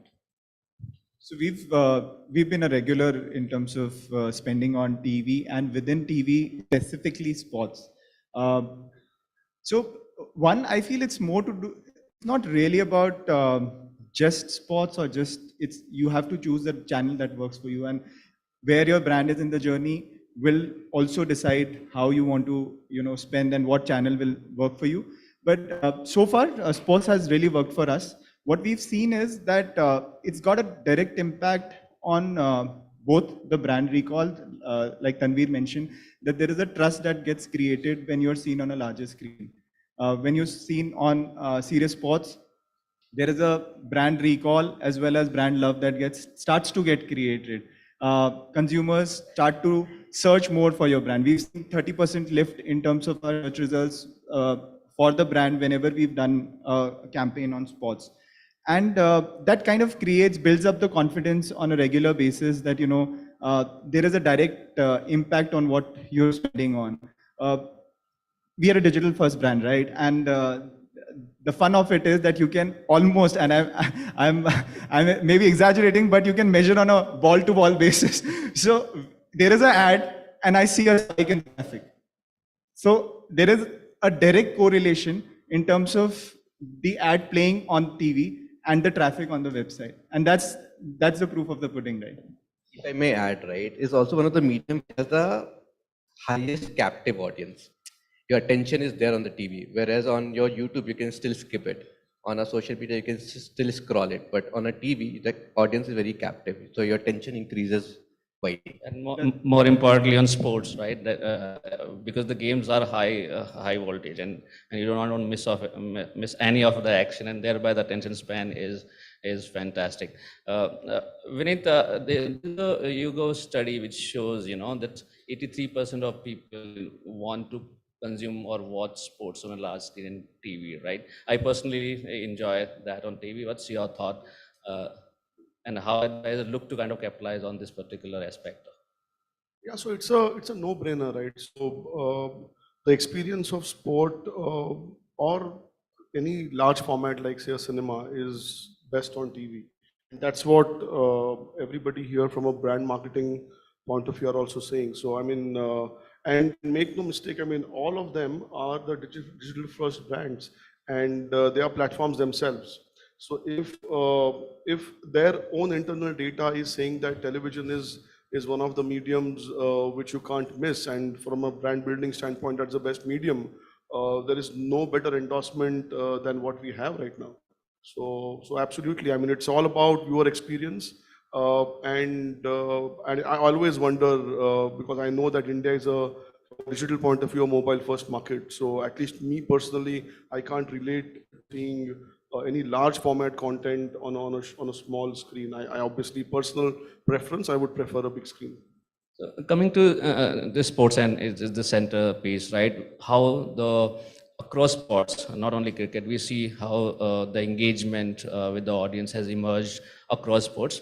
More coming to cricket is like a 700 million reach, right? That kind of IPL can offer. At the same time, World Cup 2021 has close to 400 million reach. And even India, Pakistan, we thought that our rivals delivering close to 115 odd million, which that kind of base. And considering IPL is one of the largest league in the world, right? So are we at a stage where that is our answer to Super Bowl and this question? So are we there, or there's little ground to grow? I've been saying it for the last 5 years that's our answer to Super Bowl. And I would, and I said, I mean, like I said in my first answer, that why shouldn't it be? Because which other content piece promises that kind of an audience over a period of time on that moment? There is no other piece of content I know which gives you that kind of a guaranteed audience, right? So it's a no-brainer in my mind. Absolutely, I think completely second that. In fact, I can tell you an incident. So the Australia series that happened, the kind of passion that it evoked, and the kind of engagement, it's just unparalleled, right? What we saw when we saw the Rishabh Pant hitting the winning run, It is etched in people's minds, you know, and that is what I think is the differentiator. I completely agree. Sarcastically saying, I don't even compare live cricket with any of the other programming. I compare the extra innings with other things. So I mean, it's that powerful as a medium. So, I think it's a great idea, but you know, you also have to look at what your requirement is. Most importantly, does your budget let you be present in a place where you have 100 million customers, right? And do you want to be present? And the budget has to be sustainable, right? You have to do it regularly. You can't just come in and go out. You have to be then present in lots of spurts, lots of other matches that are happening, just to create that kind of a brand recall and presence. So the budget also needs to be aligned along with the 100 million. I'm sure that's the business opportunity as well, right? Not only audience, but the business opportunity. When it's staying with you, how we are looking IPL and the World Cup like an event from a media campaign standpoint. I know it sounds very basic, but at the same time, from a digital first brand, what other than the scale this property offer, and where the advertisers can look to build their audience at the same time business proposition?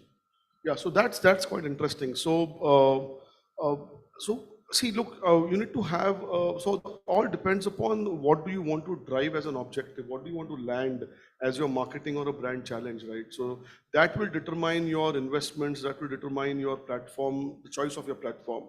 So there is no one answer, there is no one size fit all answer to this one, but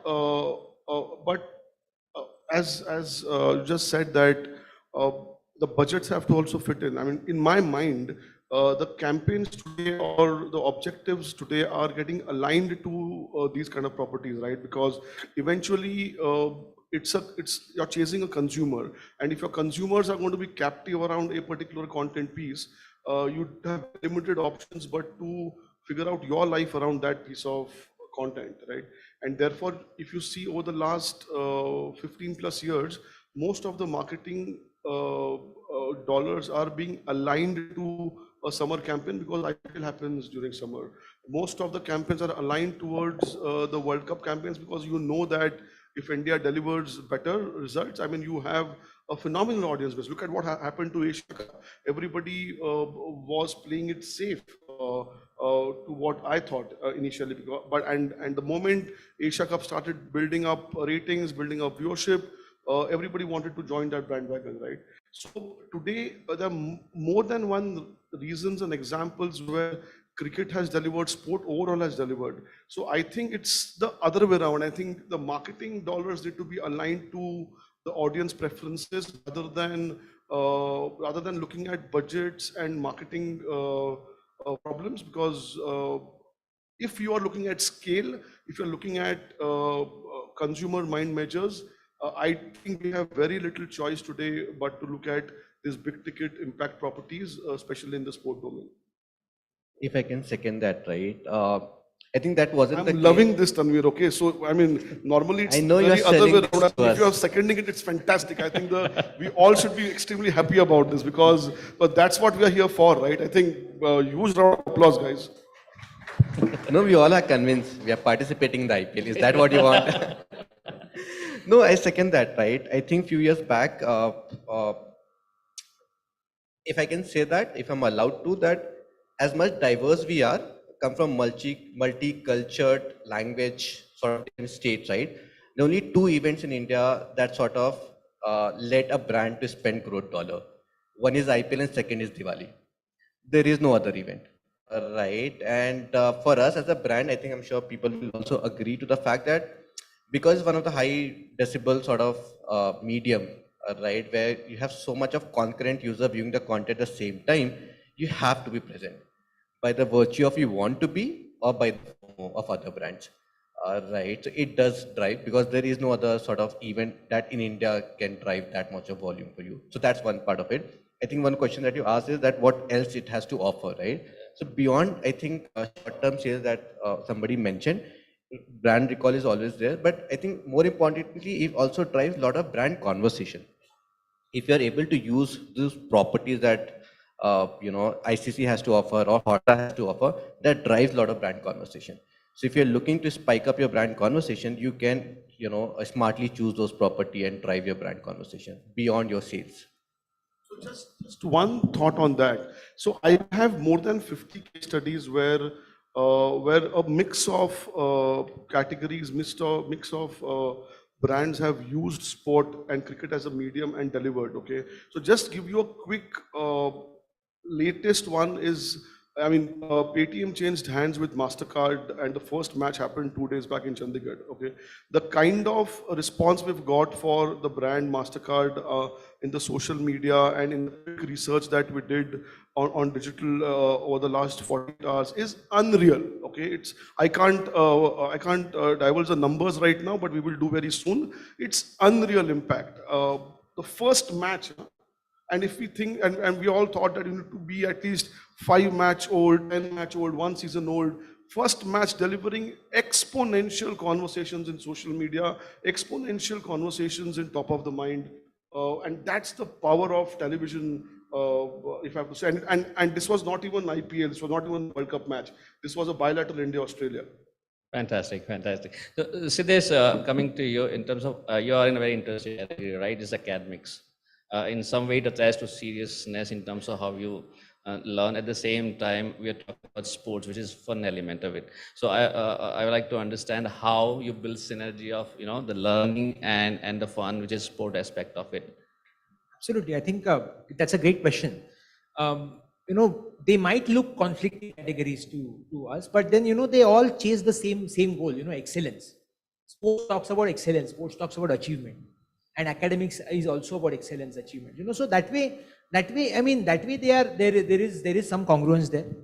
As I said earlier, it was a family viewing kind of one of the avenues where families are together, families are seeing us together. And I think a lot of our icons are from the current generation for sure, have done well in academics. Similarly, we are seeing some icons do exceedingly well in sport. So I'll tell you one example of, we have created a wicket to wicket kind of a series with ICC.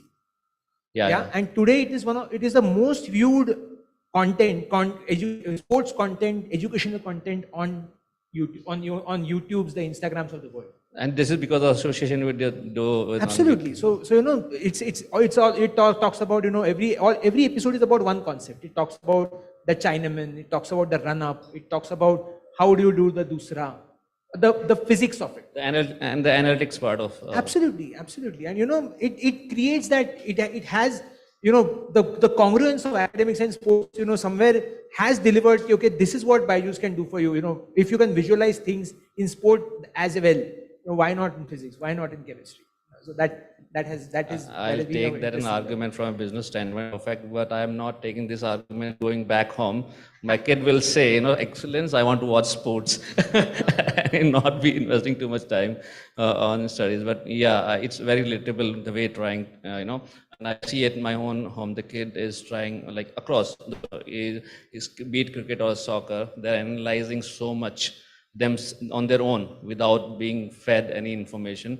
They are their own little expert, not expert on chai, but it's just that they're actually building their own analysis here, trying to put it up their own narrative across different media. Coming to you, Tanvir, we're having an offline conversation. You IPL, you decided to IPL mid of the last year, right? And what was the mindset? Because either the call usually been taken ahead of time, like it's an event in itself, right? The festive in itself, right? The cricket is as good as a festive, and you pre-plan. So what is your psyche of going mid of the season? Honestly, we didn't go in mid. We chose to be towards the end. Okay, that's right. We felt, I think, I'm sure people will also second that in IPL, the viewing peaks only at the start and the end. Majority, right? Yeah, there's slight deviation that across in the middle. Initial is a organic buzz, and then towards the end is just that your favorite teams are fighting for that favorite spots, right? That's why your viewings goes up. So it was not a immediate sort of thing, but it was planned. That we will go ahead and partner in the second half. Also because operationally, we have launched few cities. We wanted them to get sort of a breather for us to grow, and Yeah, I think it was planned. It was planned from the day one that we thought about doing IPL. But just that we wanted to give those newer cities a breather for them to grow, and then we wanted to accelerate the growth. I think that's what we did with that. Fantastic. Siddesh, you had been associated with sports for quite some time, and from how you use sports, right? How you see the role of sports on TV has evolved for you, because while I understand is the audience you want, recruitment you want, but at the same time, has the role of sport has emerged or changed over a period of time, because you have been associating for quite some time now? Yes, of course. So back in our first, right from our first association with sports, yes, from the discovery phase now to growth phase, now engagement, deeper engagement. Yes, of course, sport has evolved. In fact, I mean, I go beyond cricket, on this front. For example, we were associated with the Hockey World Cup in Bhubaneswar. You should have seen the excitement in Bhubaneswar to believe the kind of excitement that was there locally.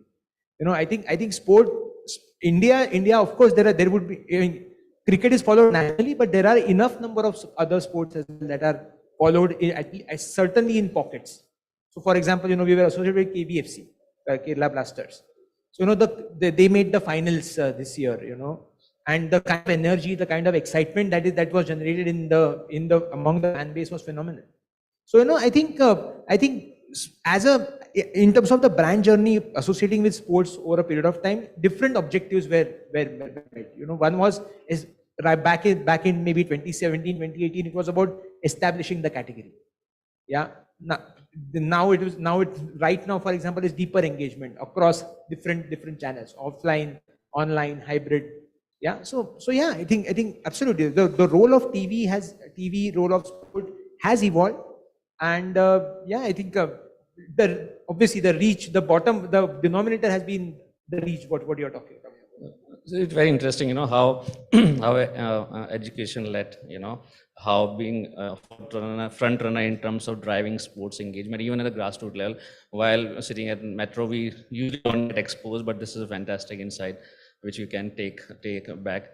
Are we coming to you in terms of, we all understand how a digital brand, when it drives on such a large platform, there's opportunity for the consumer to engage on mobile, right? Because you are digital first brand, the awareness is being built and you're engaging on mobile.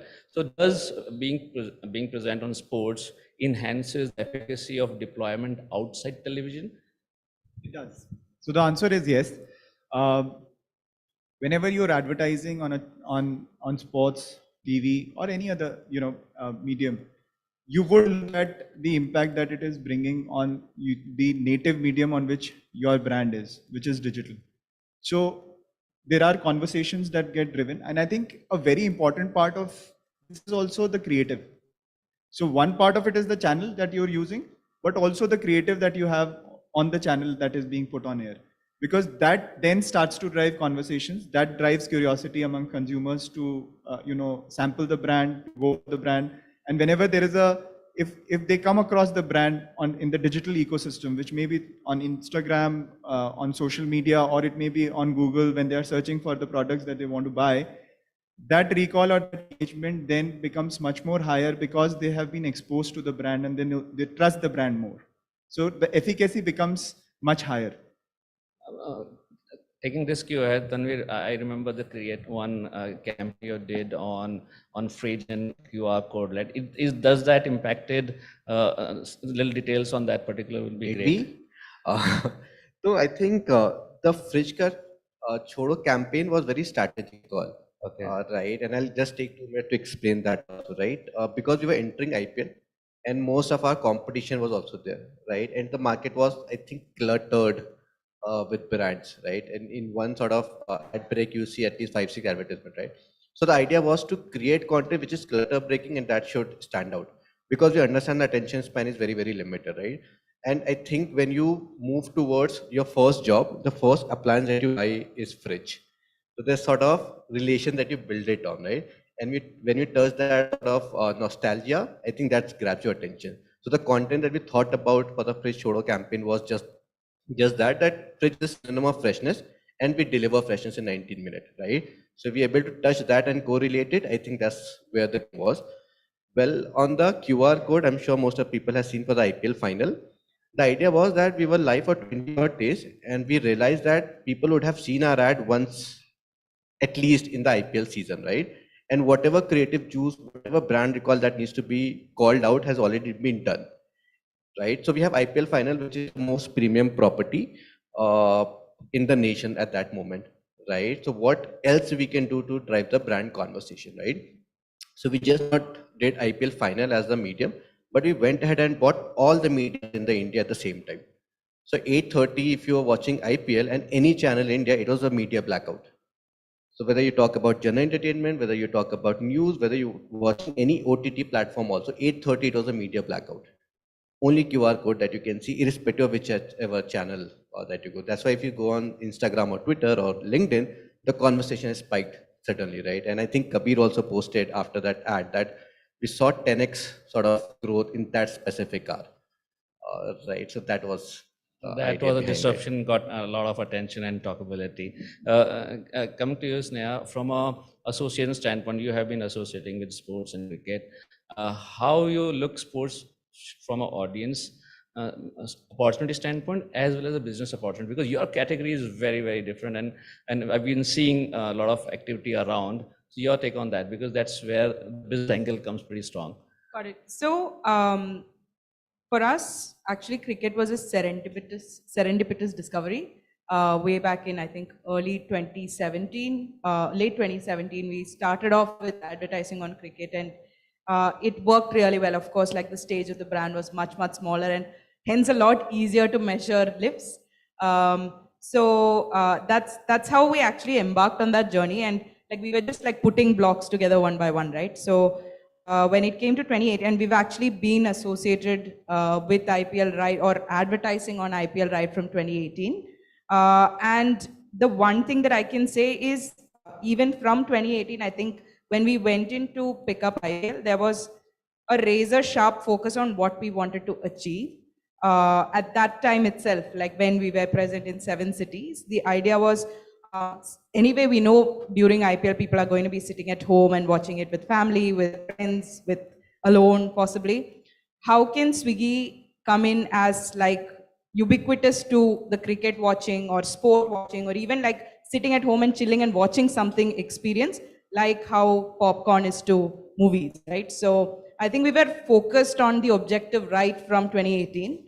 And over time, we've built that. And what I would like the testament is to see how it's become, like the category is grown on the back of it. Now it's become an organic consumer behavior. It's essentially behavior that we've created of like, you know, swinging in or ordering in when you're watching a match or when you're staying at home or when you're on the weekend. So we started off as an advertising opportunity. It's now become an organic business opportunity because now we prepare for it because like we created it way back in 2018, right? So, or from 2018 rather. So yeah, that's our journey so far. So just to it's no longer just advertising. It's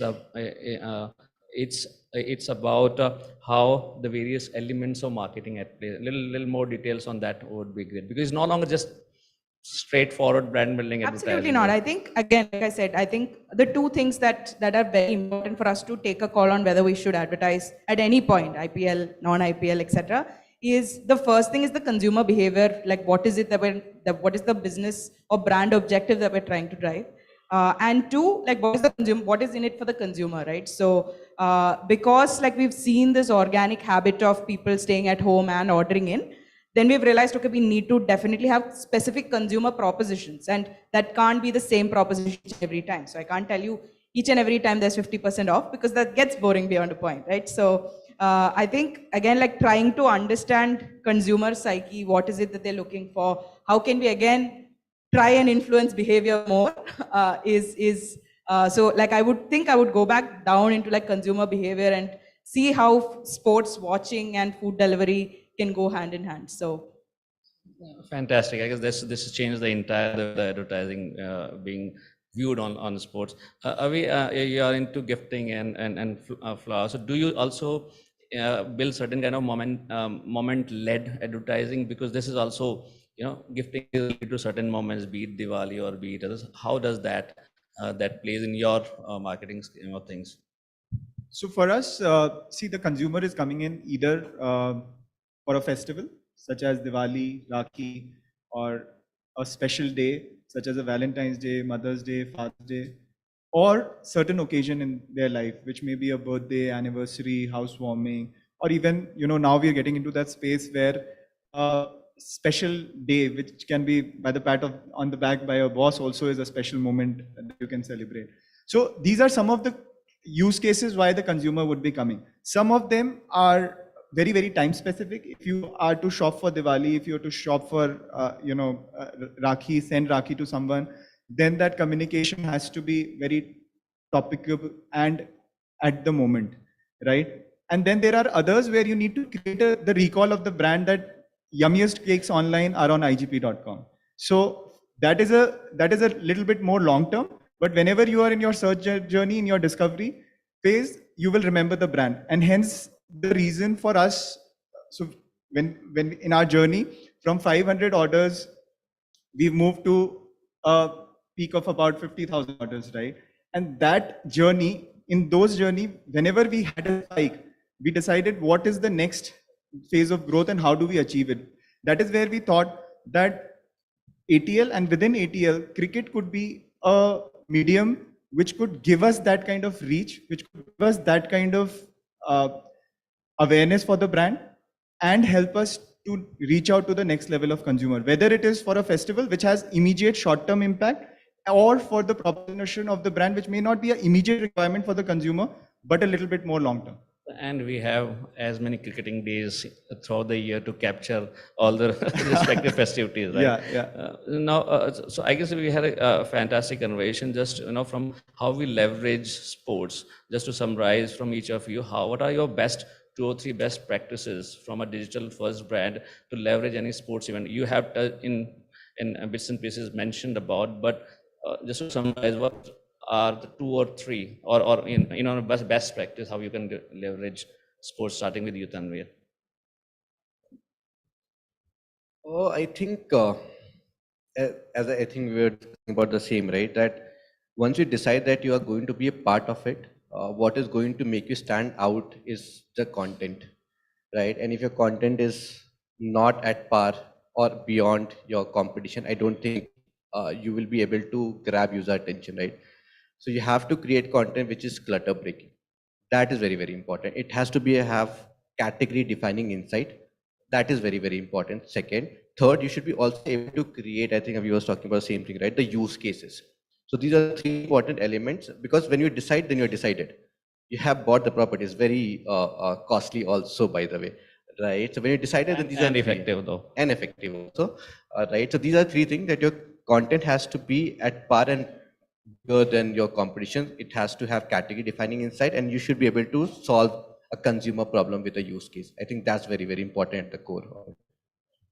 I think it has to be a combination of, one, frequency. You need to have a good frequency when you're on cricket, when your ad needs to be visible. It can't be that you want to be there, just play 2 ads and you're out. You have to have an optimum frequency. That is one. Second, creative.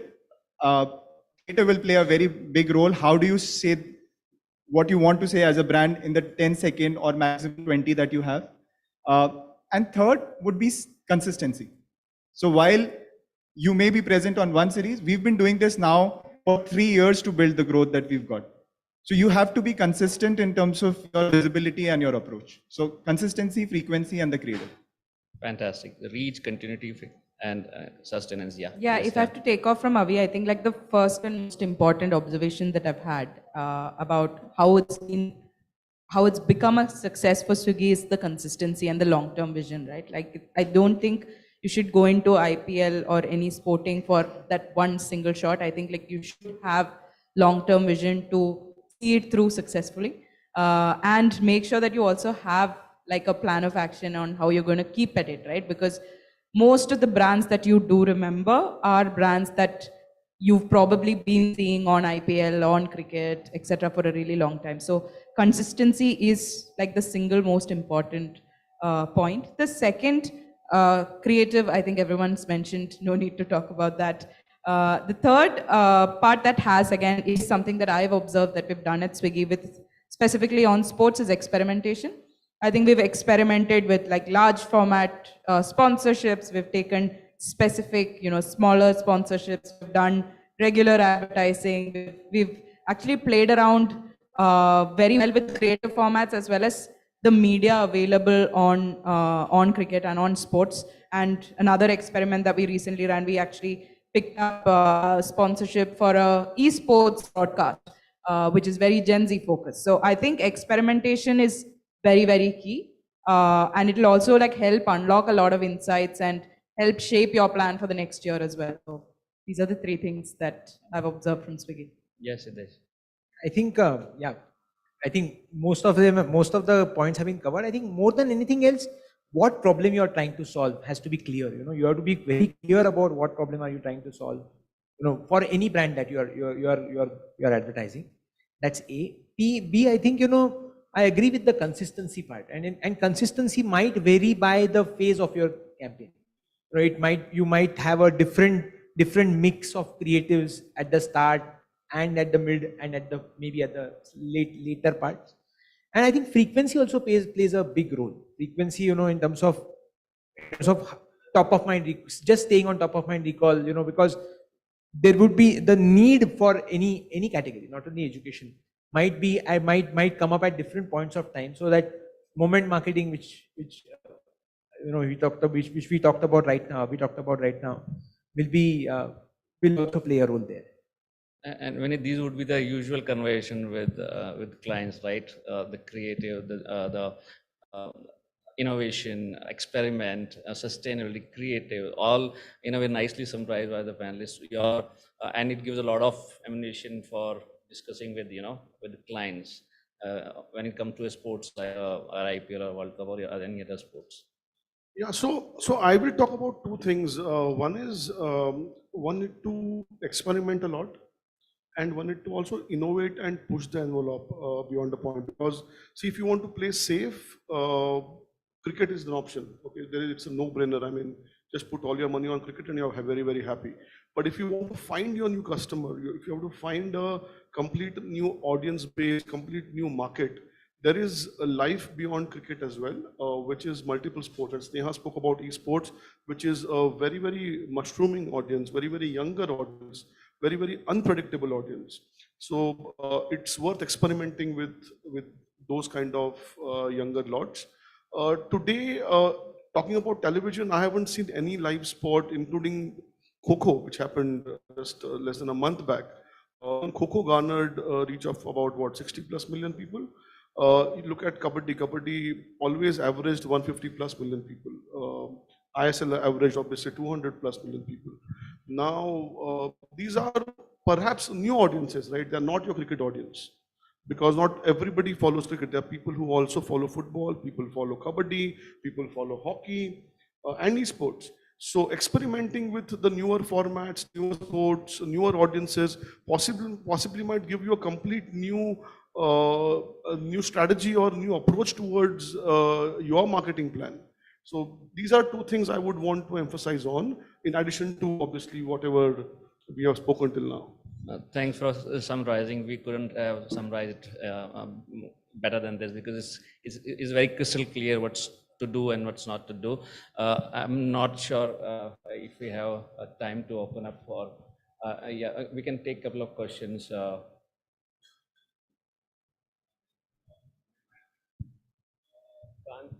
Can't hear you.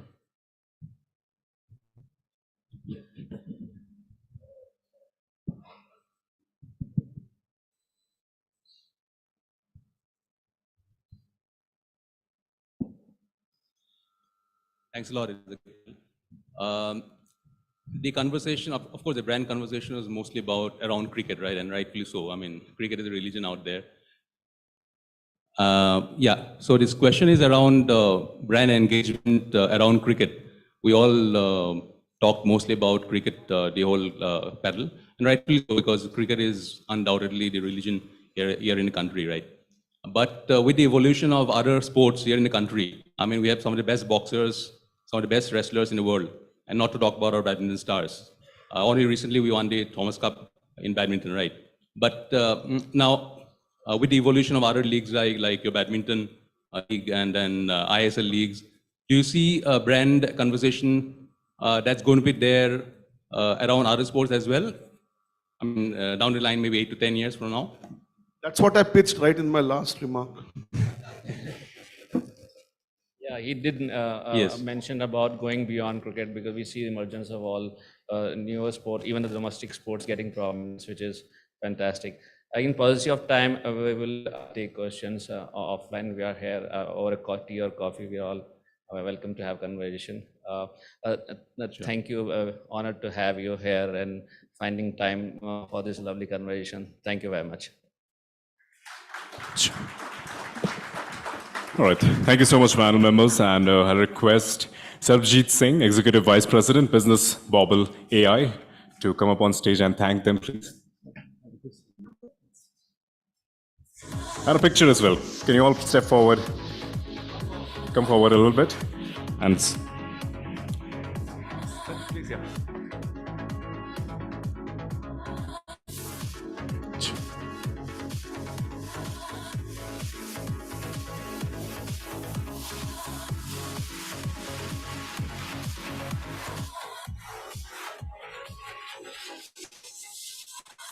Once again, thanks to all the panel members, the chairperson, Yatin Balian, Abhi Kumar, Sneha John, Siddesh Joglekar, Tanveer Khan, and we had Vineet Karnik as well. Please put us together once again. Thank you so much for all the panel members, and we've had a good discussion. The next one, I'll quickly call upon. So the next session is about the smartphones, which is there, becoming too smarter every single day.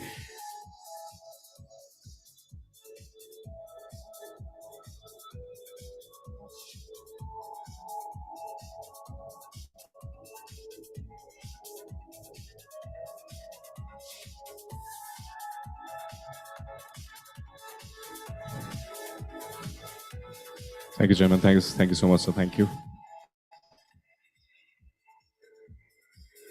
All right. So as I was saying, that our smartphones have become much more smarter than us, and we have no idea what's going on, what might come. There's a lot of possibilities. So for this to talk about on Xiaomi ringing the right chords in users' hearts, we have Mr. Anuj Sharma, CMO of Xiaomi. Please put your hands together for him. He'll be talking about the smartphones and how we can become more smarter than the smartphones, or maybe the smartphones remain smarter than us. Please welcome, sir. Thank you so much for coming. Thank you. And the audience, all yours. Please go ahead. Thank you. Clickers here, right? Quick check. Audible, right? I'll request the discussions, the offline discussions, to happen a little further away or outside the door. Thank you. The speaker will be going ahead and putting all the energy for the presentation. I'll request you to be a little silent on the other side, please. Thank you. Anuj, sir, all over to you. Thank you.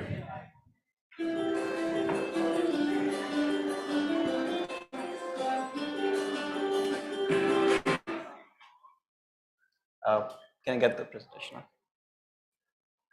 There you go. All right. Good afternoon, everyone. I think I'm going to be between you and lunch, so I'm not going to take as much time as I'd originally planned. I'll try and make it really quick. But as you would have guessed, I am from Xiaomi. I'm wearing it on my T-shirt as well. But let me take this opportunity of introducing the company a little bit, because I think that's fundamental in everything that we do. So Xiaomi is a little differently pronounced compared to what we normally hear. So it's coming in from a very interesting place, interesting source. Xiao actually stands for millet. It's the small rice. And the whole idea of getting that name from there is the fact that it's a basic food for most of Asia. So that's where it came in from. It's also a very interesting part where it's linked to this old Buddhist saying, which basically says a single grain of rice can be as great as a mountain. What it really means is, the small things that kind of grow up from a very small start, the whole evolution of it has to be super important. Like perhaps all good friendships that we want to cultivate with our fans. Now, the base of everything that we do in marketing started off with one key vision. So back in 2010, the whole smartphone revolution was just getting started. Internet was not with everyone. Obviously, today it's everyone has access to internet. Everyone is interacting, transacting. Some of us are still on our phones, but in 2010, this was a very, very different era. And at that point, you had the digital haves and digital have-nots, which basically meant cusp where you could divide the entire community, you could divide the population because of the digital divide that was to come. And at that point, there were 7 people, 7 friends actually, who came together and said, we need to change this. So we should not allow that to happen.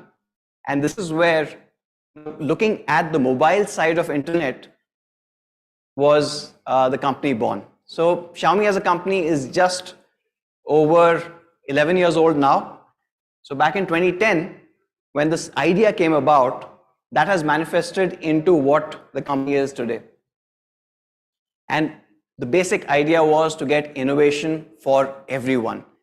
We believe that everyone in the world should have access to technology, because technology is the way that you would progress going forward. Think of it as, like all the opportunities that we see. If you're coming out of college and you're looking for a job, it has to be built on technology. Right? No longer are people going around with their CVs and dropping it in offices, right? Or if you're a small vendor and you're looking at payments, digital payments have changed it. Now imagine a world where all of this was not happening. It would have been very, very different. And of course, what we want is to have that innovative technology in the hands of people. And it's not just about smartphones. Of course, right now, we associated this with smartphones, but it's about technology. Whatever technology that comes in, the challenge with our industries are, if it's a new tech, if it's something that we've spent a lot of R&D dollars on, we want to keep it for a small group. We obviously want to make the maximum money that we can. At Xiaomi, we believe that that could actually harm the society. And that's where we want to push that forward and bring that technology as early as possible to as many people as we can across the world. And the company basically has these core values, right? We basically never want to cease to explore. So that's what I said. It's not about phones alone. Whatever the next technology is, whatever the needs could be. No empty promises. So we don't want to be just sitting on a higher cloud and talking at 30,000 feet. And of course, the last part is, and this is a little tricky one, especially for a marketer like me, be friends with our users. For the longest time, we all have been told that your customer is king. We believe that is a wrong thing at Xiaomi. Of course, some people can continue to have that. The thinking is, when you have a king or a queen, you will do anything. You will give empty promises to get your way. That's what used to happen. But there's one segment in all our lives where we do not lie. We're not making things up. And those are friends. So we believe in Xiaomi that our customers need to be our friends and we need to treat them as such. Right? So that's where the entire story starts coming together, where you have to be truthful, you have to be transparent, you have to be upfront with your friends. And this is where a lot of things that you've seen in Xiaomi have happened. With those understandings, we basically started in India just about 8 years ago. So we're still kind of very, very young in India, like the rest of the world. And we started with 3 key pillars. So we said we will bring in the best products that you can get. And it has to be across price bands. So we can't be limited to say only the premium segment, because you will miss out the masses in India, but we also kind of have to get to every nook and corner and every particular demographic of the country. The second one, which is challenging, is when you do this and when you spread that wide out, is maintaining your quality. And the third part is, like you would be with all your friends, you have to keep it honest. Pricing is one part of it, where we continue to have what we call honest pricing. How have we done so far? So if I look at quality, and this is a little interesting, we are the #1 quality brand in the country. Right? Even with all the challenges that we have, the way we are shaped in terms of a business, we continue to have the lowest field failure rate across all brands when it comes to phones. Moving to the next part of it, right? Bringing in the best possible products. Now, we've had this for multiple generations, but I definitely believe that as we came in, we completely revolutionized how the smartphone industry was. In fact, there's a quick chart, and I don't know if you guys at the back can read this, but this is 2014-15. This is what your 3G penetration was, and that was 4G. And in a year, Xiaomi was able to completely flip that for the entire country. The reason I brought this chart here today is because we are on a cusp of moving to 5G, and obviously we are very, very excited to do this again. And the third part of it, and this is the toughest, right? Honest pricing. Now, as a business, I think there is no company which says no to profits. Everyone wants to maximize as much money as you can make. We don't, right? So we've actually publicly gone out and stated it multiple times that we at Xiaomi will not make more than 5% of profit ever. Right? It is extremely bold, but why are we saying all of this? One is, again, going back to the part where you are friends with your users. You don't rip your friends off. Of course, you know, this 5%, now the other question is why not 0%? You still need to feed in that R&D so that you can bring in better products for the future. So you can't completely go zero, but you will not go beyond 5%. If we ever make more than 5%, we tend to give it back to our fans in one way or the other, right? It would be a better product or discounted pricing, but we always flow that extra profit back into our community. Again, that's what friends would do. We believe that's the right thing to do as well. All of this over 5 years, so this is 2014 till 2019, made us essentially going in from innovation to everyone. Our fans used to call us the Desh Ka brand, right? So that journey was phenomenal for 5 years. We depended on two aspects of it. Again, our fans. Now, the Xiaomi fan club, incidentally, I spoke about the Xiaomi fan clubs the last time I was at the Pitch CMO summit. We've got fan clubs in close to about 30 cities. Now, these are not official fan clubs. These are people who believed in the same things that we believe in and decided to form communities around that. Right? They meet up on a monthly basis. They discuss what the next step of the tech should be. Sometimes, if we are lucky enough to be in that city, we are part of those discussions, but they are now becoming a guiding force equal to what our internal teams are. And the second team that is obviously super important is our own people. Employees at the heart of everything. I'm not too sure how many of you guys know this, but most of our campaigns feature own internal employees, right? Because we believe our employees are the brand ambassadors. Right? So instead of, we have partnered with celebrities, we have partnered with others, but at the core of it, we keep coming back and using our own employees in as many campaigns as we can, because we believe that the people who are part of Xiaomi are the biggest believers in our vision. And if you're talking about our product, if you're talking about our journey, that's the best way of doing this. But that was till 2019. And by that time, we were the most loved brand and the most desired brand. And luckily, as a byproduct of it, the #1 selling brand in the country when it came to smartphones, smart TVs as well. Incidentally, at this point in 2019, our smart TVs had just done about a year and a half. At that point, for smart TVs, Xiaomi was selling as many TVs, as many smart TVs as Samsung, LG, and Sony all put together. Right?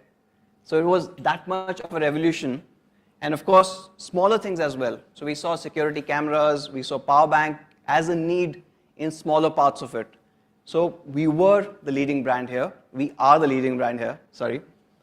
Then we had the entire pandemic. So for the last 2 years, obviously, we've all collectively faced challenges across the board. I mean, obviously, this event couldn't have happened in the last 2 years. But beyond that, consumers fundamentally faced problems that they had never done. Right? So I'm talking about 2020, 2021. And the reason I left this slide blank is because those were dark times. I'm sure people in the room here, we've all been privileged enough to have a support system. We've been privileged enough to continue to have a job in most cases and to get that income. But a lot of our countrymen actually faced a lot of problems.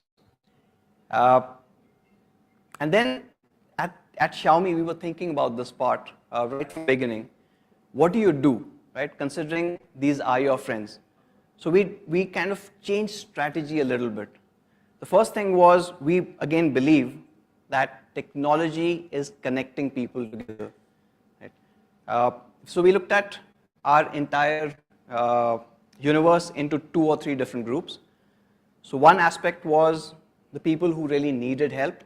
And of course, we did a whole bunch of CSR. At that point, we mobilized most of our employees going out and helping with the people who really needed this. The second thing is we changed our product strategy. And the third one is we also realized there were people in the middle, right, between our consumers and between us who needed that help too. So we did 2 interesting things here. So one is, like I said, we changed our entire product strategy. And if I can get that on. Yeah, okay. Now it's too much, yeah.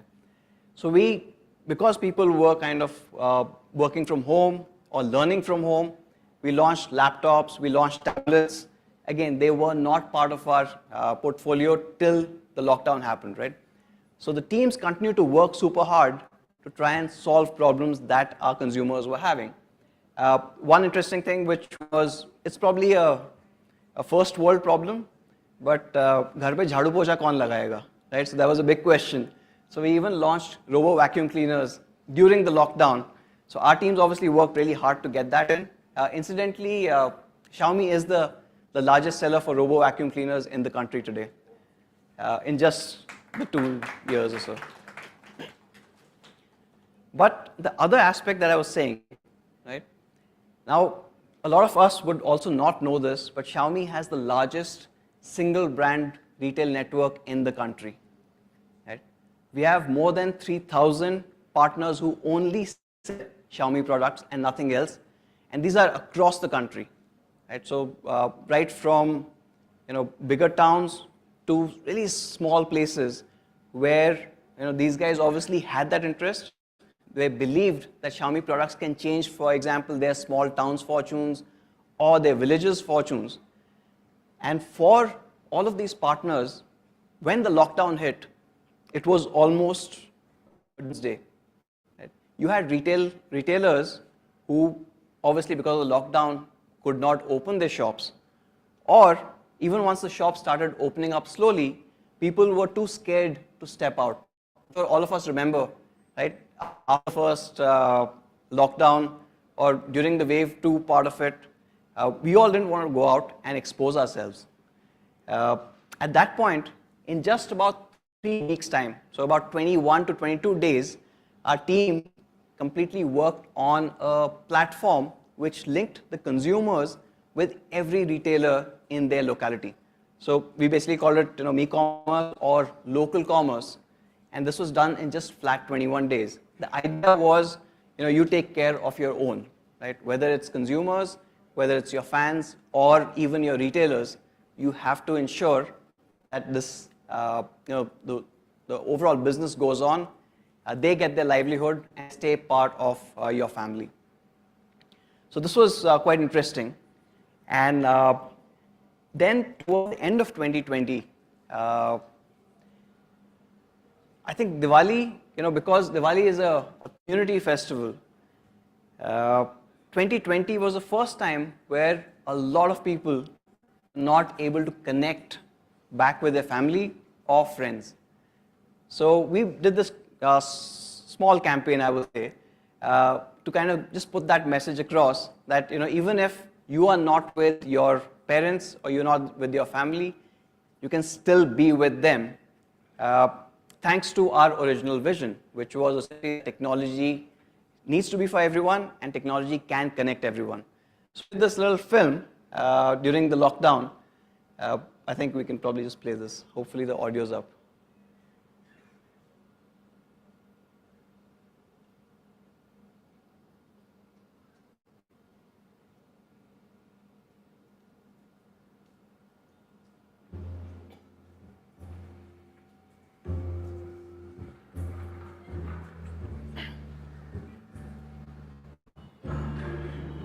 सुबह सुबह मोहल्ले को जगा के गई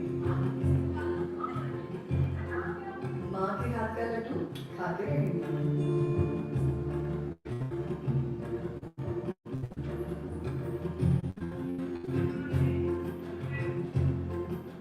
बड़ों की दुआएं लेके रहेंगे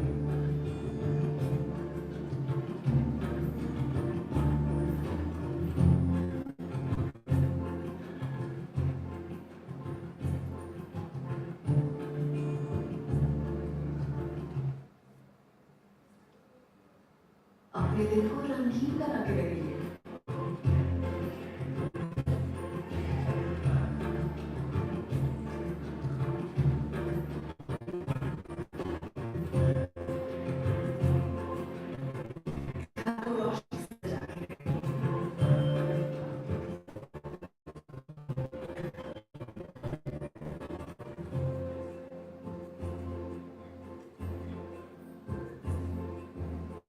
घर आपके घर जाते रहेंगे हर साल की तरह दिवाली को मनाते रहेंगे दिवाली को हैप्पी बना के रहेंगे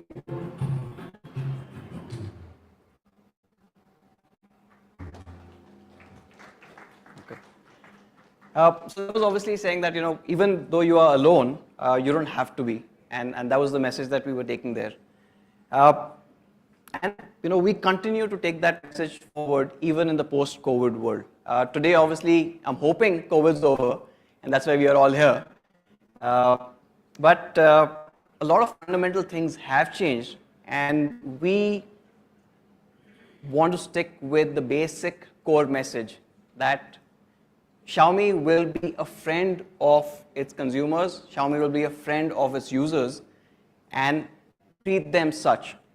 So what we did here was a little interesting. Obviously, Diwali season is coming up, and I'm just talking about now, right? Actually, the sales started last night. I'm sure all of you guys would know this. And everyone's talking about how big Diwali is going to be, how awesome it will be, how, what's the overall market size, and of course, the campaigns that come with it. But we were looking at what would friends do, and we were thinking of how do you kind of communicate the right thing that needs to be communicated during Diwali, and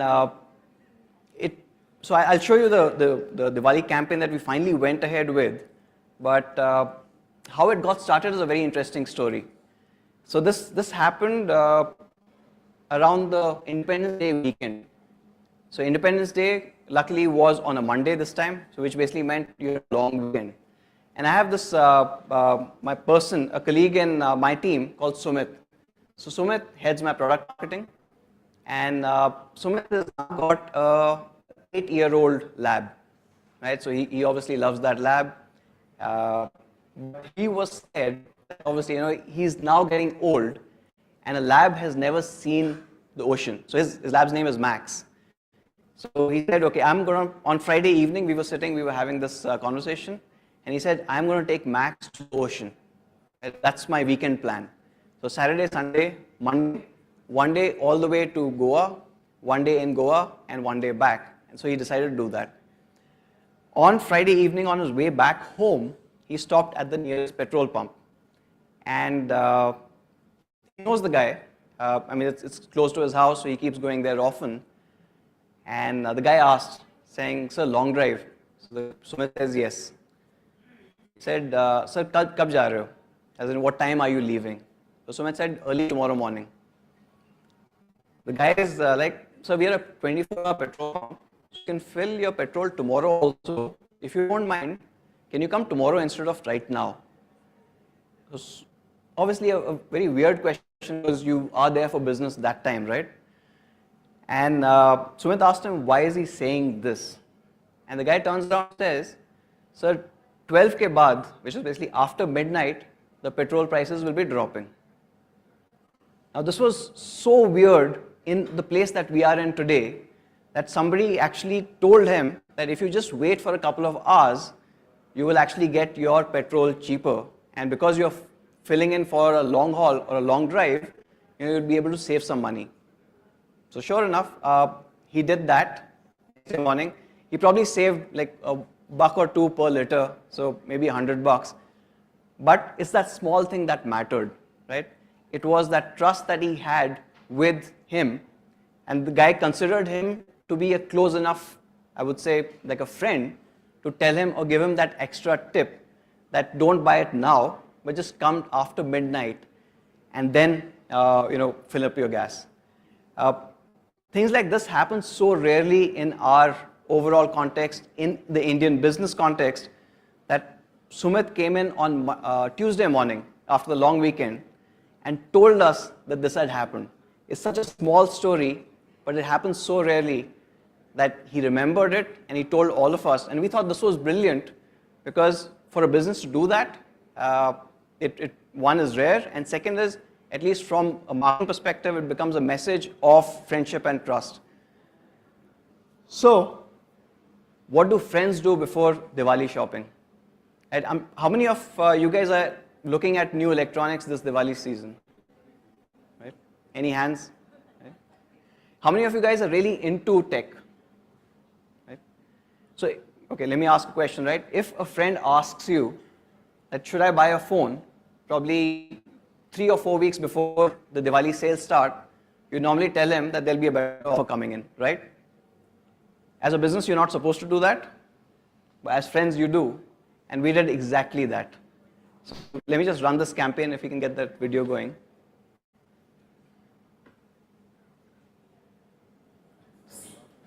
Diwali करने के offers decide हो गए, और एक बात तो clear है, कोई भी टेक खरीदने से पहले थोड़ी देर रुक जाओ, #don't buy tech yet। तो क्या है ना, शुभ मुहूर्त अभी आया नहीं है, पर अब हमारी नहीं मानोगे तो किसकी मानोगे? आने वाला है टेक का शुभ मुहूर्त, दिवाली विद मी के साथ। So, even like 2 weeks before the sales were supposed to start, we just basically, people that don't, buy right now, because you'll be able to save money. Incidentally, I don't know if you guys caught that, but the people in the film are our employees. In fact, one of them is sitting there, so say hi to Kasturi. Kasturi was also in that film. The whole idea is obviously they are our brand ambassadors. We need to use them and use them effectively for even delivering all the messages that we do. But to go out and tell people that you can save money, but by not buying from us now. By the way, we're not telling people that after this date, which is 20th of September, which is already now, you can only come and buy from us. We're just saying that if you are in the market for tech, just waiting a few months can save you business. And I think that's a message that a friend would give you. And as a business, as a brand, we think we are our friends with our consumers. So that's where we are. I'll just move on. So I'll just probably sum it up, saying if you want to be connected with your users, be transparent, have purpose-driven communication, and of course, stay honest the entire time, and treat them as friends, not as consumers, also not as kings and queens.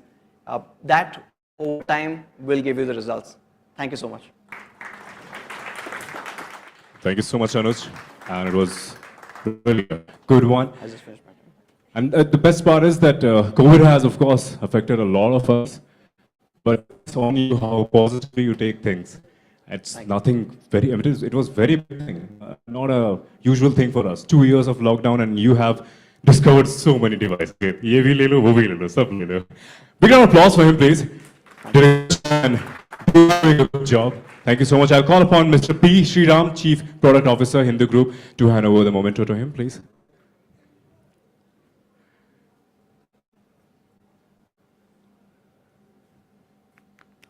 And meanwhile, you can also put your hands together once more, please. Thank you so much. Thank you.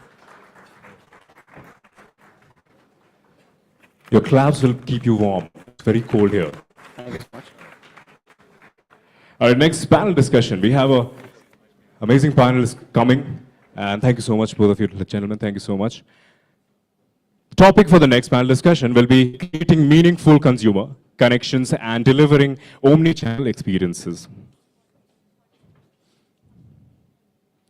The session will be chaired by Praveen Ramachandra, Head of South India, Kanta. I'll request him to be with the other panelists. And also, the panel members now, we have Abhinav Wadrev, Senior Director Marketing, Rupeek. Please put your hands together. Ashish Mishra, Executive Vice President, Marketing, ACO. मेरे client मुझे यहाँ ही मिलते हैं, इसमें ही मिलते हैं. I don't find them anywhere else, but. Karthikeya Bhandari, Chief Marketing Officer, LiveSpace. We'll also be joined by P. Madhavan, Executive Vice President, Sales and Marketing, TVS, Sri Chitra Limited. And also we have Van Ferraro, Head of Marketing, Fresh to Home Foods. मैं बोल रहा हूँ कि हम सिर्फ events में ही मिले. I'm good, sir. Please put your hands together, the whole panel over here, and I request Praveen Ramachandra to take it over and hand over the responsibility to all these people. Thank you so much. Please share your knowledge. Thank you.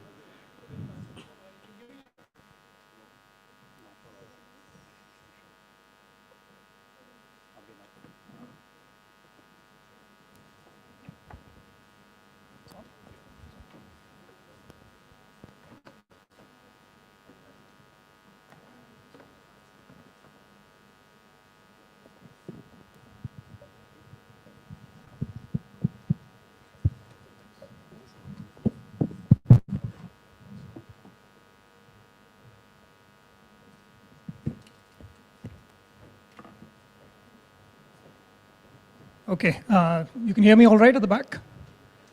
Yeah, so thank you for the introductions, and it's great to have an esteemed panel today for this discussion just before lunch. So hopefully we have a good engagement just before we get on break for the lunch. So the topic here today that we are talking about is in terms of omnichannel experiences and how can we provide consumers with meaningful connections throughout this experience, throughout the consumer journey experience. And I'd like to start off with what has happened over the last couple of years, which is obviously with the pandemic and lockdowns, the consumer behavior itself has changed dramatically, and it has forced all of you marketers to sort of adapt, and very quickly at that, in terms of how you can reach out to the consumer, how you can make it a very seamless experience for them. Starting with that, so let me start with that, and I think I'd like to ask you a question in terms of what does omnichannel mean for each of your brands, and we'll go one by one. But we'd like to start by asking how has the pandemic changed it over the last couple of years in terms of what it means to provide an omnichannel experience for consumers, and that would be the first part of the agenda for the discussion today.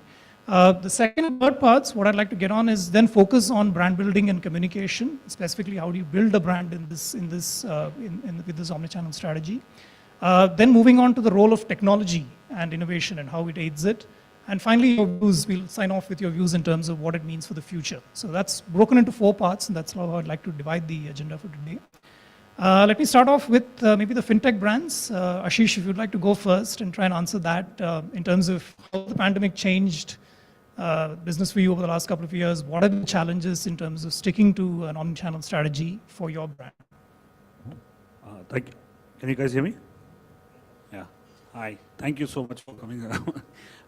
First of all, I think pandemic, we are a D2C brand. We were always online. And pandemic changed a lot of consumer habits. People were more willing to shop online and try new things. So we definitely benefited from the change in consumer behavior. And that's what we have noticed over the last couple of years. For us, as an online brand, right, Omnichannel for me is providing the same experience that the consumer gets when they buy us, and also the same experience when it comes to, let's say a claim or, renewal. So I'm setting large expectations when you're buying me, and with the ease of which you're buying us, I have to deliver the same experience when it comes to on the offline version. So that's for us is a great benchmark metric to keep track of. Yeah. So did you feel that it had to change over the last couple of years, Ashish, in any way, or do you feel it was just business as usual during the lockdowns? And Of course, the first wave of COVID, I mean, it did impact. Car insurance was not on top of mind a lot of people at that point. But yeah, I think we saw a surge post the first wave because people were realizing, okay, this might be a longer, we are in for a long haul. Okay. So yeah, I mean, it did affect us, but I'm glad to say the worst is over and it's behind us. Great. Thank you, Ashish. Going on to Abhinav, Rupik, very different business that you're in terms of gold loans, and how does this work for you right now, and what were the challenges you faced over the last couple of years? I think, first of all, we are also an online first brand. So in fact, I should say we only found tailwind because gold as an asset class also tends to do well in tough times. So we found a lot of tailwind during the pandemic year. As far as Omnichannel is concerned, I think we always wanted to, because gold is so precious for Indian families, it has a lot of emotional value. People always wanted their gold to be close to them. So being a digital first brand, we had to marry that with being close to them. So I had to choose our marketing pipes, media pipes, the kind of product features we have in terms of fulfilling demand to the customer, the kind of tech stack that we built to cater to those needs. All of them had to keep this, RRR mantra in mind, not the movie, but real, resonant, and relevant for the consumer. So that's how we think about it. Okay, great. Thanks, Abhinav. Vanda, if I can just move over to you and ask you, over the last couple of years, what were the challenges? How did you overcome that in terms of an omnichannel strategy for Fresh to Home? Thank you. I think the first part of your question was, what is omni-channel approach? So I think the textbook definition of omni-channel is the strategy of lead generation and user engagement a company does for its products and services across platforms, devices, and channels. I think that's a very, very important thing to know, especially for Fresh to Home. So Fresh to Home is the world's largest vertically integrated meat and seafood company. We go to 180 cities in India and the Middle East, and we are in the business of fresh and not frozen. So all this is actually a huge logistics challenge for multiple reasons, because yes, meat, seafood comes from different coasts. We go to 300 coasts across the country, from Andamans to Gujarat. So imagine the logistics nightmare there. The consumers also are different, because how a Bengali, Malayali, Punjabi eats is very, very different. And now there is also the channels which you have to go and, fulfill from these consumers. And I think the pandemic has actually thrown up a lot of interesting opportunities, I would actually say. While Ashish did mention that they are an online brand and they were already present, I think for Fresh to Home, what really worked is we saw a huge influx of consumers coming to us. We were already online, but in terms of channels, right, we took retail very, very strongly, and we had to open retail stores. So in terms of where we sell, we have our own platforms, our app, our website. We sell on channel partners like Dunzo, Swiggy, etc. But retail was the biggest foray which we actually had to make, because in terms of a category, meat and seafood is very touch and feel. So the pandemic brought a huge exodus of people to our platforms, which we could also fulfill. But retention was very important, and therefore for us, scoping the next million, we saw retail as a channel opening up really, really a big way. And the challenge also was across all these channels, right? How do we provide a seamless experience? How do we tell the consumers about the product? So that's an endeavor. It's a continuous process. And in a nutshell, this is what we actually went through. Great. Thank you for sharing, Madhu. Yeah. Let me move on to Karthik and Madhavan after that. Slightly different businesses in furniture and then tires compared to the online first brands that we have spoken about already. So, Karthik, do you want to go first? Yeah, how did LiveSpace and furniture as a business overcome all the challenges? Yeah, so I'll make a slight correction. Yeah, sure. I think we're more than furniture. So LiveSpace is in home interiors and renovation, right? That's what we do. And there was an interesting dichotomy during the COVID time period. So obviously, it's a digital-first brand in the sense that it was thought through. Most of our demand comes through digitally, but the consumer journey is such that you have to have a physical presence as well, right? It's like when I said it for us as well. It's a touch and business. You want to see the materials, the swatches, the samples.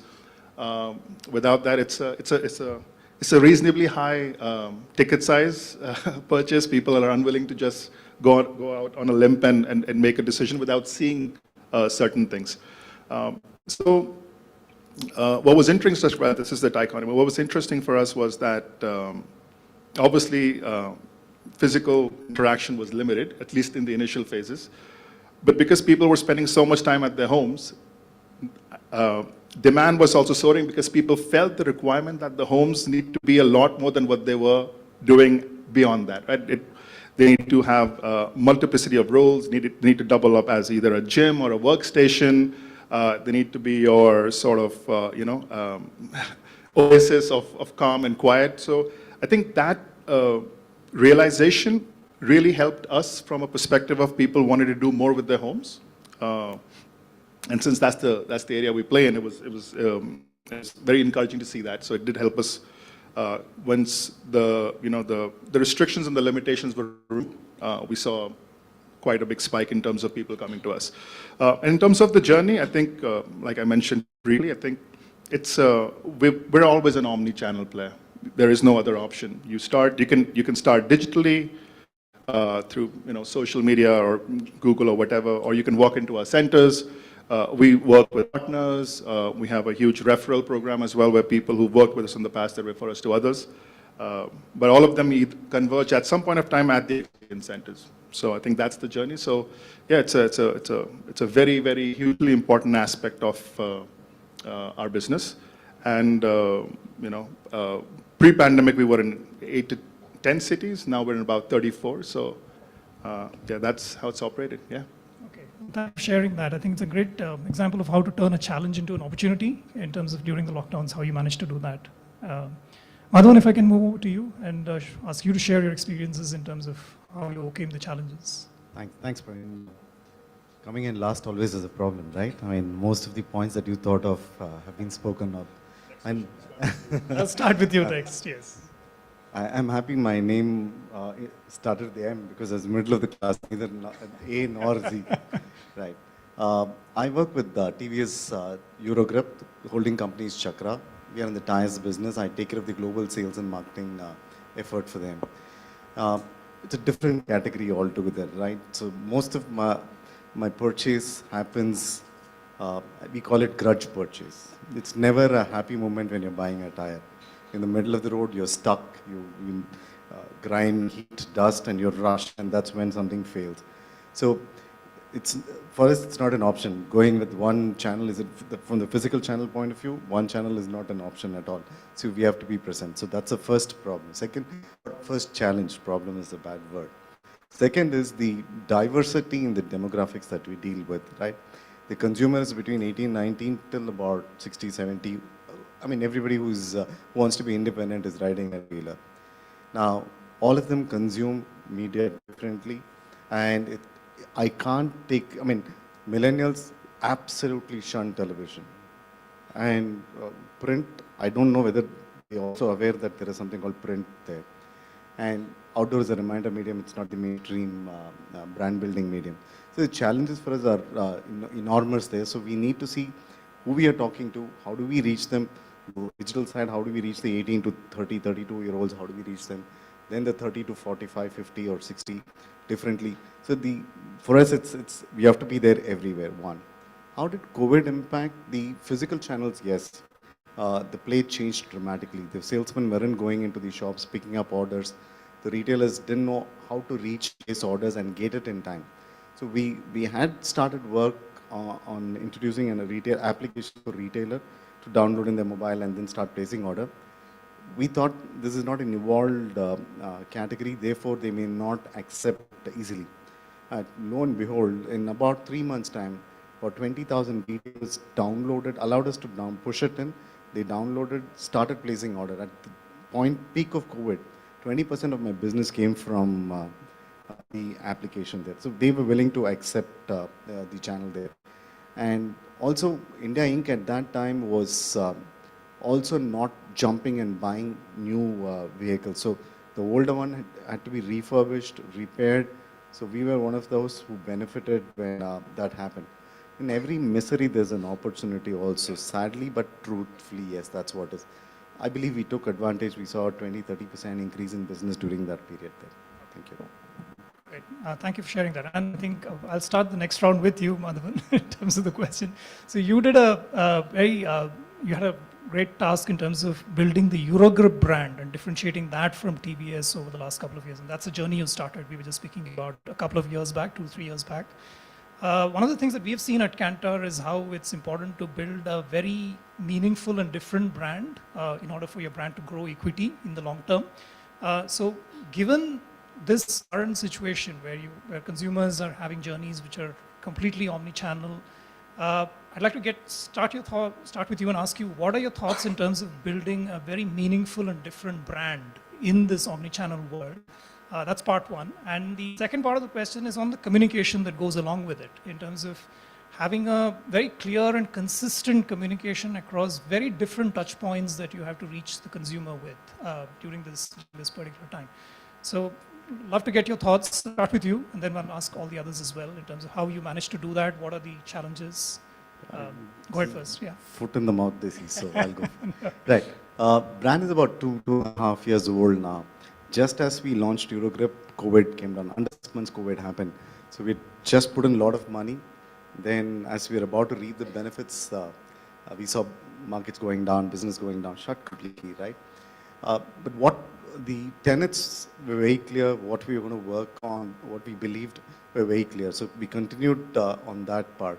See, to be different for the sake of being different is the most dangerous thing there, right? We picked, for a regular consumer, it's black round.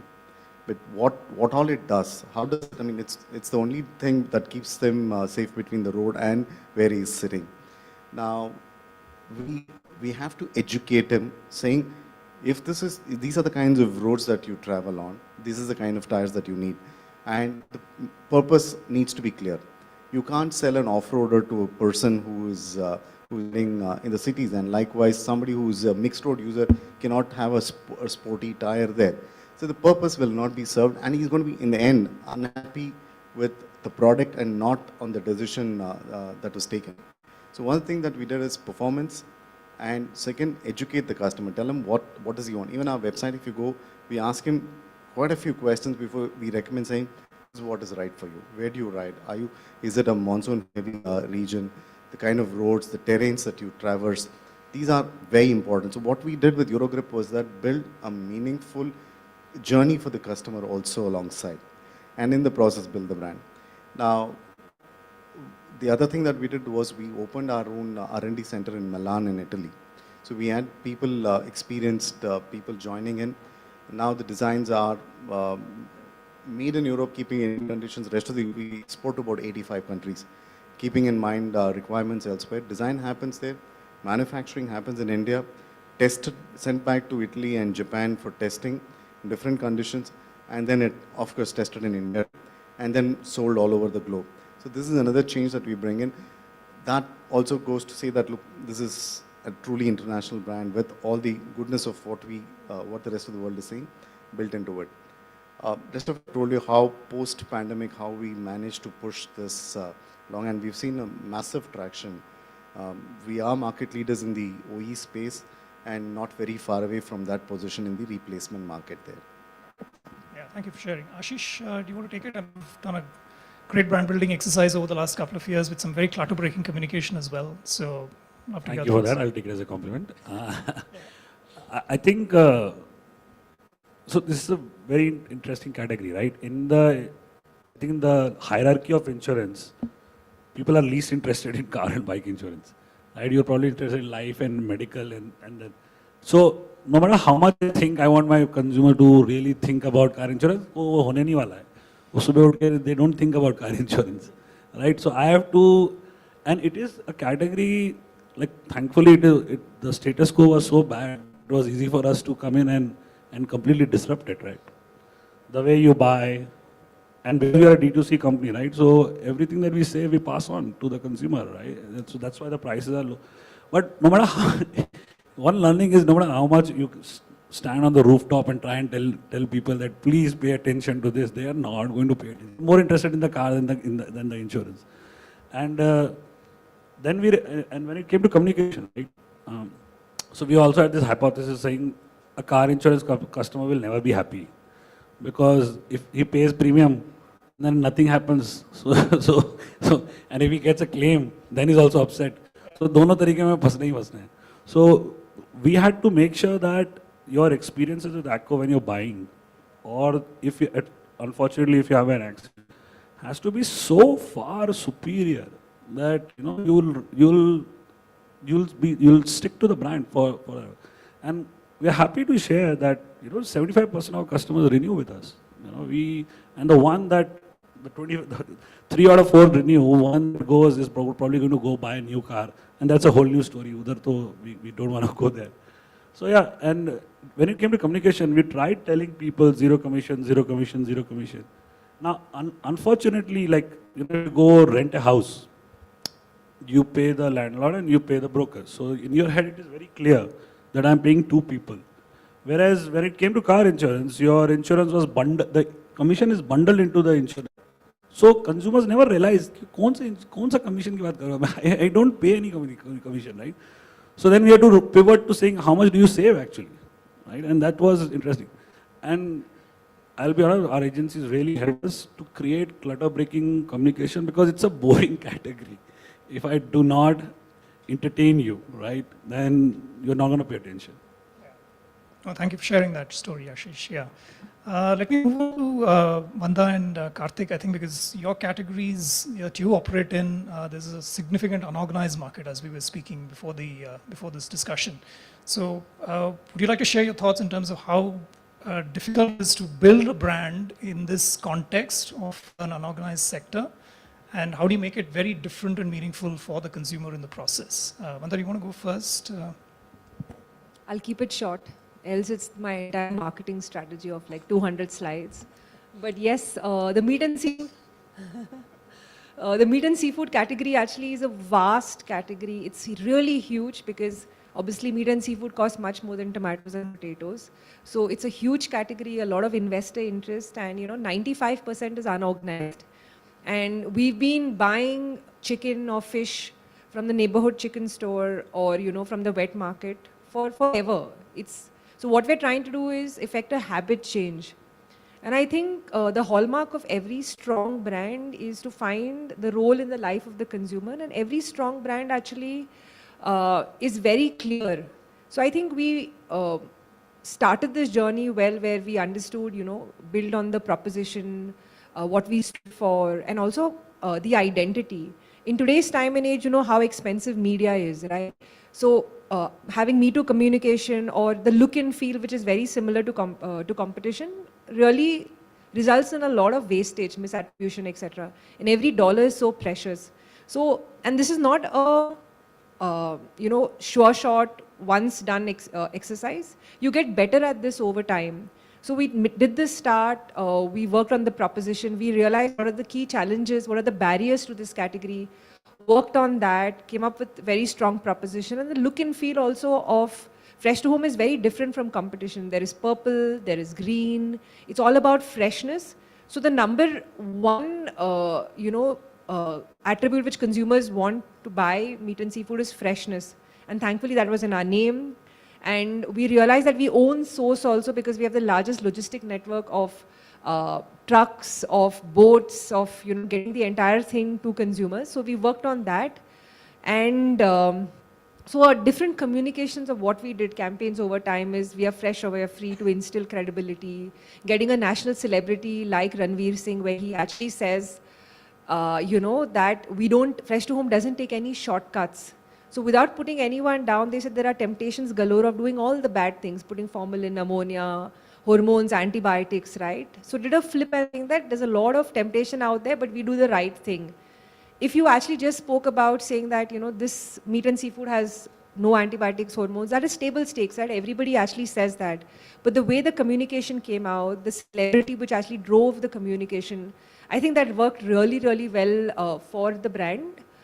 Metrics did really well. And I think over a period of time, our biggest success is how we actually get consumers to buy meat and seafood online, which is safer, fresher. Okay. Karthik? Thanks.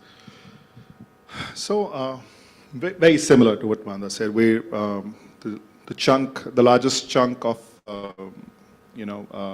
sort of competition would be unorganized. It'd be local contractor or carpenter, and it's a very funny business.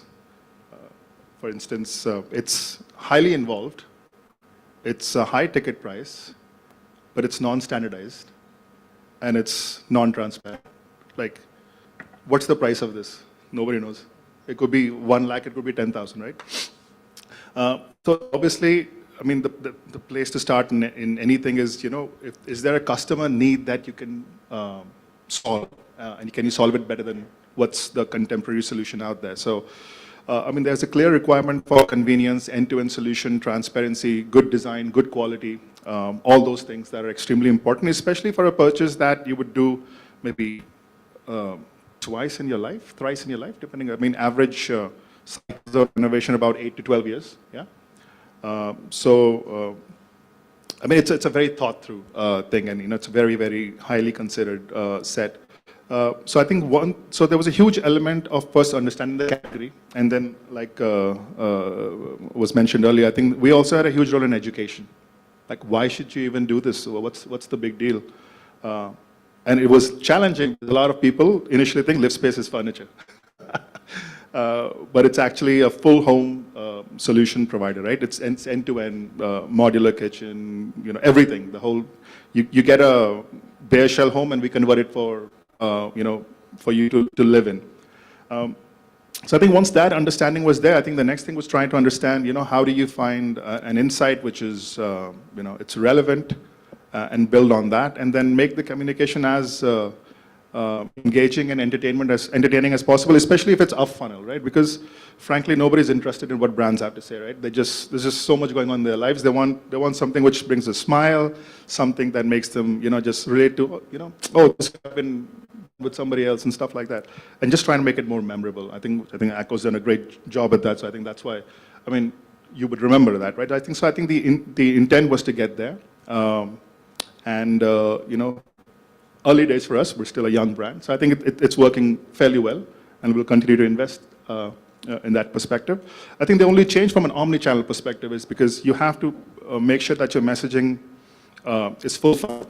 Yeah. So you will probably, as you go towards the bottom of the funnel, try to make it a bit more sharper, a bit more rational, a bit more functional, call out the CTAs, irrespective of the channel.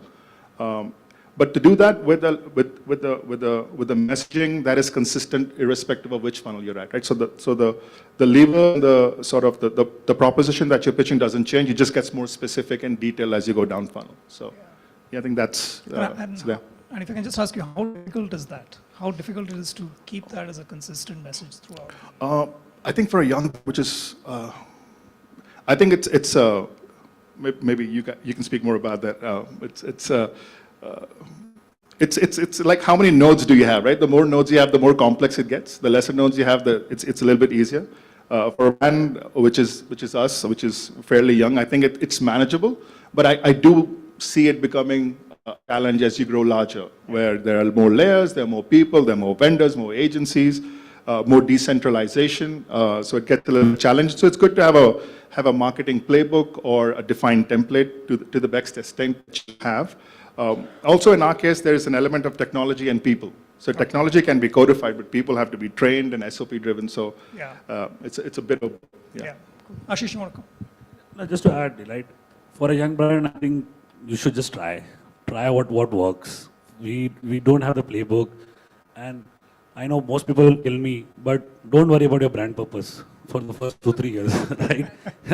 You are still trying to figure out. You're trying to proof of concept. Chalega, nahi chalega, kya chalega, kaise chalega, and then you get obsessed with unless you founded like Patagonia, or you founded with a particular purpose. That's it.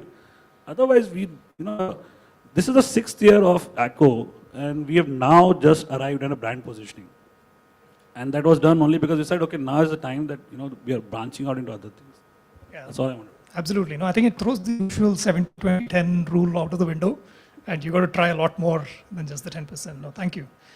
Abhinav, let me come to you. Very different category in terms of gold loans, and you had to deal with an established player like Muthoot as well. So, love to share your thoughts on how did you build a meaningful brand? How are you building? How are you going about it right now? I wouldn't say it's all of it is planned. I wouldn't say that.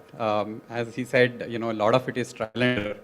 But I think I can share a few things which helped us do this. One of it is, I think, pretty obvious, but we need to truly mean it when we put consumer at the heart of it. There are some things that the consumer does not say, says but does not mean it. So you need to decode all of that. So I'll give an example. So when we started Rupeek, right, when we were doing doorstep gold loans, we were thinking cost is our advantage because doorstep allows us to operate at a lower OPEX, and cost is our advantage, and doorstep is something that the customer has to put up with. We didn't know that customers would love it. But as we worked through, and when we sold it like the first 2 years, and as we worked through, we spoke to the consumers. We asked them, why did you take it from Rupeek? They were saying that because of doorstep is why I have taken it from Rupeek. And then when we decoded, when we coexisted for some time, we understood that these people are mostly first-time borrowers of gold loan or light users of gold loan who feel very uncomfortable going out and taking gold loans from the market. So it's a social stigma which is playing on their minds, and they feel very warm and comfortable taking these at their homes. So I think I don't know if it could have been done more quicker in terms of the journey, but these things are very compounding in terms of as you discover them, then you make your brand more differentiated and meaningful at the same time because nobody has thought about it earlier. So one of the lines that somebody said and it stuck with me is how do we breathe in more energy into this category, which has so far been a category which is viewed in a little bit of a regressive light, not in such a happy manner. How do we be the Apple of gold loans? How do we be the Nike of gold loans, for example? So that has been our journey so far. Okay. A great example of how a brand has managed to do that in terms of getting an omnichannel strategy going for a category like gold loans. Thank you. I think we have about 15 more minutes. A couple of other points which I don't know if any of you attended the talk by Divya today morning from Dentsu, and one of the things she said is from how it was 10 years back in a communication context, it was driven entirely by brands. It was a brand-led communication. There was absolutely no opportunity for the consumer. It was a monologue, to how it is today, where it is completely consumer-led in terms of the communication, whether you talk about search or social, reviews that they look at, influencers whom they follow. So it's a completely different world in terms of communications currently as we stand. So how do you go about in this current context, from a communication perspective, where you have so many different touch points? Would you like to talk about how you sort of touch upon, how you sort of make sure that the communication really resonates with the audience, and that you are giving control to the consumer and making sure you're listening to them? So anyone would like to go for that? Madhavan, yeah. I mean, we've been waiting for this change to happen. It's not that it's happened over the last 2-3 years, right? A lot of it started about 10-12 years ago. I don't even want to go back 30-40 years back. Let's say during my younger days, when we go out to restaurant with family, what did we do? We placed an order, the order gets served, What did you do next? The food came and you ate, right? Very simple. Today you go to a restaurant, I have a 25-year-old boy and a 19-year-old girl. If we by chance go out together, that's a rarity. If they agree to come in, what happens? We go to a restaurant, we order food, the food comes, what happens next? You can't eat. You have to wait for it to be photographed, put out to the world has to respond. Then you decide whether you have to eat. Till then you can't even touch however hungry you are. The entire landscape has changed, right? The thinking has changed. But it's been brewing for a while and it's getting stark just now. So why I said this, the animal that you're dealing with is completely different. In a nicer way, I'm saying this. So how do we communicate now? They want it to be personalized. Everybody wants to be spoken to personally. That's even more challenging. It's not anymore the one message to all does not work. One thing that we did last year after tying up with CSK is, okay, we have CSK, great, but how do we use them well to make sure that this, whatever we want to communicate reaches the last mile well. So we picked up trade to see if can we do something differently. So what came in handy was a personalized message. The rephrase AI guys did a great job for us. Ravindra Jadeja going and mouthing, Cadbury's also did a good job of that, mouthing every shopkeeper's name as if it's their own personal ad that we had pulled out. And saying, if you want for your tire needs, go to so-and-so tires. And pretty expensive affair, but what happened was the traction that we got is enormous. Phenomenal traction we got. And the retailer is also happy that their shop is being advertised by a list A celebrity, and he was in turn sharing it happily and then supporting the brand too. Times have changed. You have to think completely differently there. Yeah, thank you for sharing that example. Vanda, you want to go next? I'd like to touch upon 2 points.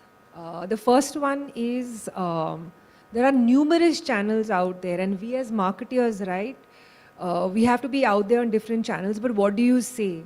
I think it's very, very important to understand what is your brand, what do you stand for, and then not be tempted by channels first. So first comes who are you, what is the life, what is your role in a consumer's life? Because there are temptations galore. I'll give you an example is we stand for freshness, fresh meat and seafood, etc., etc. And then there was IPL which actually came, right? IPL is about sport. And if you do freshness, okay, what is the relevance of it? It's not a deodorant, it's not a thirst quencher, because there are a lot of contextual communication also which you have to do. So you also fall into a trap then you say, okay, fine, maybe I can be a protein partner, something. So there are lots of times when you actually have to make those choices of what you stand for and not give in to the temptation that, there are so many other things out there and, live into that. So I'll give you an example also that one of the channels also social media, there are influencers, etc. So we always go, with these vanity metrics of, likes, shares, and it also becomes your brand plays second fiddle to what the influencer is. So while it's important to select the right influencer, but if you're paying for an activity and the tonality of what the influencer is saying doesn't accrue to your brand, then it's actually lost dollars. So it's very important first to know what you stand as a brand, make those choices because ROI is very, very important. Moments are fleeting, it'll be viral, it'll go, but does it accrue to you? Does it build equity? Does it build top of the mind salience? So you have to make those choices. The second point I wanted to raise is, gone were the days, like when I started 15 years back, it was FMCG marketing, it was, a top-down approach where you were speaking to consumers. Nowadays, you're present on so many channels out there, it's far more interactive, people can speak to you, interact with you, right? You have to be open there, to listen to them, to address what they want. So it's far more being out there, speaking to consumers, especially as a small brand. You have the capability of going directly to consumers, listening to them, understanding them. I'll give you an example. So many consumers, right? So while we go to 180 cities in India, most of our business comes from metros. Metros, people they seek convenience. Many of them are youngsters who are living away from home. They don't want to cook meat and seafood. They don't know how. So they'll reach out to you on, say, social, or, how do I make this? What do I do? Is this meat okay? How do I buy meat? So it's very important that you're out there. You build a team who actually addresses that and, onboards them really well. So they'll stick to you for a longer period of time. Gone were the days where I would make one TV campaign in a year and it would be say, okay, this is my brand, it's awesome, blah, blah, blah, blah. Now you have to be far more, you have to listen to them, far more interactive. So times are changing actually, and you have to adapt your marketing and communication strategies to that. Yeah. So I look at it as very simple, and I'm sure most of my fellow agree. Marketing is as simple as it want to be, you want me to make it, or as complicated as you want to make it. The people get obsessed with the tools you get, right? And and Google keeps scaring you every 3 months, right? I've learned something new. I fundamentally believe that consumers interact with every category now in the same way. If I today have to get and let's say LiveSpace, right? LiveSpace contacted us because we have a house that is getting ready, and they contacted 6 months ahead of us. Great, they've already contacted us. They know that. So being present where your consumer is buying you. So my journey is going to be, I'm going to ask, hey, do you know anybody? Yes. Then I'm going to go to social. Then I'm going to go to YouTube. Then I'm going to watch reviews. Then I'm going to read some blogs. It's the same interaction. When it comes to car insurance, you'll ask somebody. So for me, it's very simple. It's like wherever they are searching for you or looking for you, you need to be present there with the right message. That's it. Absolutely. So I think just taking off on that, do you feel the role of tech is being overplayed right now, or do you feel there is a role for tech in terms of driving all the consumer experiences that are happening right now? The use of tech, the use of tech data as opposed to getting creative messages across. Yeah, I don't know about others, but I do believe that people are so tech when it comes to targeting, I think there is a lot of gray area there. Okay. There is, so people will tell you that they're actually targeting the in-market buyer for this, and I am not sure to what level I can, but there are some indicators. It's not completely was. But the other way of looking at tech is, I have personally found techies as the most obsessed with customer satisfaction. And that is a great thing to have, because a techie who is designing a product doesn't want to put one extra button, to make, and they're obsessed with customer satisfaction. So it's great. Karthik, do you have? No, just sort of building off of that question, I think just taking it back into the omnichannel context, I think what technology helps you get is a one view of the customer. Yeah. So if you're investing in, Salesforce or HubSpot, you'll at least be able to connect the guy who's called your customer service with the guy who's called your pre-sales or engaged with your chatbot. So I think it plays a role over there, but it should not overpower the actual customer requirement, right? So it's there to assist, like all technologies. So I think that's just to answer your question. Okay. Maybe Madhavan, can I just ask you as well, because you would have had a lot of legacy systems in place when it comes to tires. How do you make the change and make sure that those legacy systems don't kind of bog you down when you move into an omnichannel world for tires? Absolutely, right. We were all painting the entire canvas with only one way right through. That's changed. That's for sure changed. And while I said tire, it's a round black thing. The amount of technology that is required and that's going into it, it's not funny. The first job is to keep you safe, and then only the rest of the frills there. So how do we use technology to communicate? How do we use technology to further the value that already we bring? That's a given there. So is it going to be technology only going to be the way forward? Not necessary, but you'll use it as an enabler. We've been doing that in the last 1.5 to 2 years quite a bit. As you said, the legacy systems are there. We'll have to learn to quickly drop those, and we are making all the effort to do that. I don't know if you're a 40-year-old brand. So there is a certain way that we've got used to living, and we're living it differently now. We can get into details, but not to stretch this further. No, thank you. Thank you for sharing that. So I think we've got a few minutes. The last question, probably the most difficult one. I'm going to ask you to look into the future. And from an omni-channel perspective, how do you see the consumer experience progressing over the next few years? How do you see that changing, and what does the future hold? Any of you would like to take a crack at that? I mean, somewhere I read about a few years back, only 7% of the people looked at 3 or 4 different touch points and not more. Today, 7, 8 is common for a category like ours, unlike his, where it's high involvement, high engagement, zero, literally next to nothing involvement and engagement. Still about 5, 6 opportunities are looked at. You're going to live with this. People are going to look at everything and then come back to where they're comfortable. That's something which is going to be there. I think the bar is also. Sorry, Abhinav, go ahead. I think the bar is also super high now.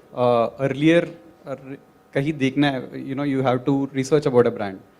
As he said, there are 4 or 5 areas where you would look at them. Now you have to be present everywhere. The reviews have to be good. So you need to deliver that kind of experience to the customer.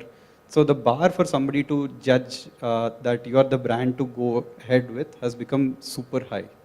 So I think the industry needs to do a good enough job and generally up its standards to win customer these days. Vanda? I think omni-channel strategy going forward will be forgetting the channel and looking at the person who's buying your product, your services, or using them, right? Look at it as consumer first. It's very easy for us to think of channel A, B, C, retail, etc. But think of it, right? This is Vanda. She wants to have Starbucks, right? And look at the brilliant way in which Starbucks actually has revolutionized it. So when we used to have loyalty cards, remember those good old days, we used to have a physical card and then you used to go to Lifestyle or Costa Coffee and you used to show it. And who used to even keep that card? Now in Starbucks, right, if you have their famed program, you can pay through it and you can top it up in any part of the world. You can load your coins. And if you're standing in line, right, and you actually want a Frappuccino and you realize that you have less money, you can load it up. You can load it up through mobile, through net banking, anything, you load up the card. And the beauty of it is in real time it reflects. So by the time you reach a barista, he already knows and you can actually swipe it. Look at Disney. Their experience is so beautiful on their website, right? You can book an experience to go to Disneyland. You can book a ticket. When you're there, right, you can buy a popcorn. It's so seamless, right? They don't look at you, okay, you have come through retail or you have come through this, and then if you have a problem, you have to call customer care, or your app doesn't support your website. It's nothing like that. It's a seamless experience of how you actually go and buy a thing. And I think if tech enables this, right, and everything is seen from a consumer perspective, and you make every channel actually fire to deliver stellar consumer experience, you're there. It's not there right now, but I think eventually everything will move that way. Another brilliant example is Lenskart, right? They don't tell you, okay, you've come and bought from the app, or you've come from, the store. They actually see that even if you're buying it on the app, right, you should not have an experience which is anything less than a store. So imagine your face, the contours of your face, you try your lenses, whether you want square, you want round. So there's nothing lacking in that experience. So even when you go to the store, they just pull up and they see, okay, this is your history, this is what you've bought in the past, okay, you want this solution. So it's so beautiful, it's seamless, right? So I think all businesses will actually have to move to this kind of experience. Great examples, thank you. I think it depends, for me, it depends upon what kind of business you are in. So Live Space needs to have a store, because I actually do want to go there. Even if you have an immersive and metaversally website, I would still want to come and see your product, right? Amazon, there's no shop, there's no office of Amazon, and consumers don't expect Amazon to have an office, right? So certain category, it was very interesting 10 years or 11 years back when Apple launched the first store. Right? And it changed retail altogether, how you experience a product and come and spend time there, right? So I think it depends on which kind of business you are in, and then obviously dictates your distribution strategy and your channels. Oh, thank you. I think we are pretty much close on time. So maybe a few questions from the audience, if we can give 5 more minutes. Anyone? Oh, you're already late. Okay. No questions?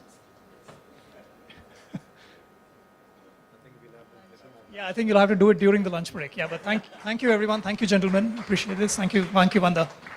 Thank you, guys. Thank you. Thank you so much, gentlemen. And Wanda, thank you so much. I'll request Althea Vanderveen, Director South Ad Sales, Truecaller, to come on stage and thank them with a small memento. And gentlemen, if you can come forward, we'll take a picture. Please.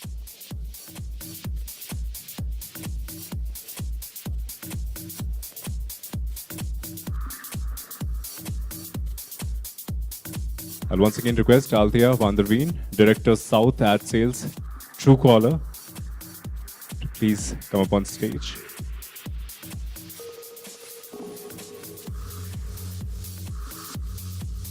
She's there. Althea, ma'am, please. Yeah. It's okay, it's okay. Please come. All right, meanwhile that happens, please put your hands together for the whole panel here and sharing their own view. Thanks to all of you. Once again, this is the first part of Pitch CMO Summit Bengaluru 2022, and we are coming towards the end of the first part. There's a long, long day to go till the evening, but before that, we will thank our partners, powered by The Hindu, Cleaner, Sharper, Bolder, Co-Gold partner Lakshya Media Group, India's leading integrated advertising conglomerate. Also, we would like to thank Co-Gold partner Bobble AI, world's largest conversation media platform. Thank you so much, ma'am. Thank you. Thank you to all the panelists and the chairperson as well. Thank you. Also, we would like to thank Co-Gold partner India Today TV, gold standard of journalism. Now, I have a small video. Before that, I'll have to go ahead and talk about the India Today. So, India Today premieres Democratic Newsroom. India Today premieres Democratic Newsroom TV show on 23rd of September, 7 p.m. after high viewership of the series on social media. India Today TV believes in true diversity like the great country in which we live, which is why no issue is taboo. No opinion ignored, no question unanswered. Now, in the first of its kind show, India Today TV brings the Democratic Newsroom debates in full public gaze. Now, you can join the editors, the Democratic Newsroom, a show like no other, on a channel which prides itself on being the gold standard in journalism, and as they discuss, argue, challenge each other on the hot topics of the week. Please, can we have the video, please? Versus Bollywood. It looks like every film that's coming out, there appears to be some kind of social media campaign on it, depending on who the actors are and what they've said in the past. Let the filmmakers make whatever they want to make. It is your choice whether you want to watch it or not watch it. It's also my choice to go on social media and say what I want. It's become a freedom of speech issue also, Rajdeep. You're a cinema lover. At the end of the day, I can't stop someone from having these boycott calls. I may not approve of them, but good luck if that's how they want to express their freedom of choice. So be it. At the end of the day, content is king. This is India standing up to Bollywood, or at least a section in Bollywood hurting Hindus. Enough is enough. You cannot insult my religion. Every Muslim is going to be shown as Rahim Chacha is so good. That's not even true. Muslims in most Bollywood movies are branded as terrorists. You should not watch it if you don't like it, but don't call for boycott calls on that. One minute. Rajdeep will close his ears to my argument, because the problem is you cannot argue on facts. Nobody wants to touch it with a barge pole anymore because they know it will invite litigation important. Enough is enough. No longer do we want to invoke that. You're sounding like a Talibani to me, yeah? If it was Taliban, gala kat gaya hota. This is only boycotting. Now, the death of 22-year-old Mahsa Amini in Iran over not wearing the hijab and the subsequent protests in the country. Here in India, it's about choice, about wearing the hijab. What does everyone think about this, Preeti? The biggest casualty of all of this, with what we've seen in the last 1 year, have been those young girls where education has been taken away. I think the whole issue came from uniform, which was not there in that school. And then for girls to say we'll suddenly start wearing it had to become an issue. Wearing it from earlier. Now, we have covered this in Karnataka. What do you think? If we have to compare this with what's happening in Iran, I think it's a very wrong comparison. Kids come and say, I want to wear wear saffron shawls, can you No, allow one that? second, 1 second. Whether it's a form of protest. No, or you not. can't One equate second, saffron don't you shawl to think- hijab. I'm sorry, that's a very wrong No, no, equation. I don't- Hijab has, according to the Karnataka High Court, has denied it to be an essential religious practice. Yes. The matter is in Supreme Court. Let's wait for the hearing to complete there. Obviously, the biggest and most talked about story internationally right now is the death of Queen Elizabeth II. After a week of a particularly anti-colonialist drive taken by the government, strangely, a day of mourning was declared. I find it unnecessary, Yeah. Shiv. You have messages that come in from the Prime Minister, which is okay, fine. You know, he's the Prime Minister, he's sending out a message of condolence on behalf of the nation. But then you take that forward and then announce 1 day of mourning in India. What was the need for that? You want to reach out to the Raj in every way, or at least the United Kingdom as it stands today, free trade pacts, student partnerships. You want to build a stronger relationship with UK, but we will decolonize by changing the name from Rajpat to bogus and Kartavya Path. hypocritical, Change my Shiv. name also tomorrow, Rajdeep, to No, so Kartavya what's Deep. bogus and hypocritical is not the name change. The both bogus But and when you hypocritical is start, the mourning. doing good kartavya, you will be called kartavya. Go back to the topic of the Rajpath has become Kartavya Path. What do we think here in India today? Rajdeep, did you know that Rajpath goes back to the Raj? Before you rename, change your culture, your power VVIP culture, and then please talk about Kartavya. Why not see a change? It's refreshing to have something new, and if it's Kartavya Path, so be it. It's almost maybe a start to instill values. We start from somewhere. CP, Rajiv Chowk, Indira Yeah, Gandhi exactly. International Airport. But did we object? Then is my question. Was there so much outrage and so much of a debate? How is renaming going to change mindsets is what I Sir, question. mindset does not change overnight. Mindset changes over generations, and that's the effort. I want to see a better India, not a rename. I just think you'd like to create a narrative by saying this is new India, but this is not. This is old India. This is your own heritage.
The Hindu Group, the Hindu Cleaner, Sharper, Bolder, the co-gold partner, Lakshya Media Group, India's leading integrated advertising conglomerate, co-gold partner, India Today Group, co-gold partner, Bobble AI, world's largest conversation media platform.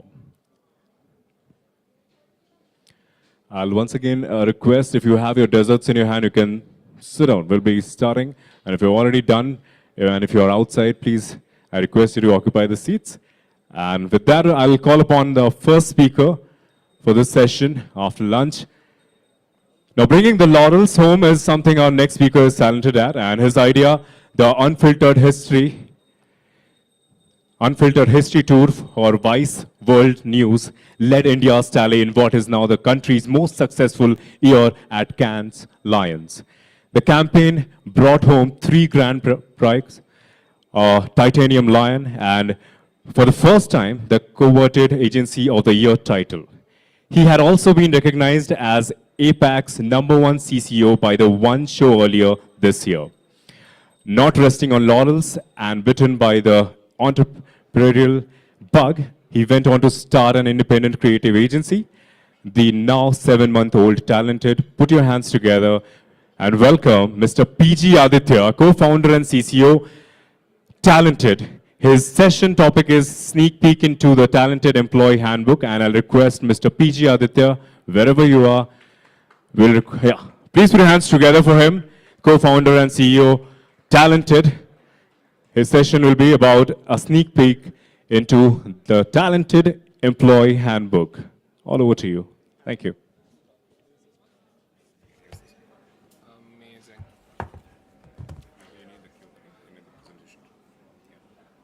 Okay, great, super. I was spending about 10 minutes thinking of a nice post-lunch joke to crack about how everyone is sleepy and I didn't get any jokes. So we're going to get straight into this session. I think from what we kind of, what I was told, this idea of what it's going to take to create powerful brand stories seems like a question that keeps a lot of us up at night. But it's also the reason for a lot of us to wake up in the morning and do what we do best. Earlier this year, so I think over the next 10, 12 minutes, I'm going to take you guys through 2 powerful-ish brand stories that I've been fortunate to be a part of, along with some terrific teams. The first of which I was told that was already presented this morning, but it's a campaign so nice it has to be presented twice, which is what I think the gentleman earlier was also speaking about, the Unfiltered History Tour. So I want to take you guys a little bit through that once again and show you all a little bit of a timeline of how those events happened and what it took to create that powerful brand story for Vice.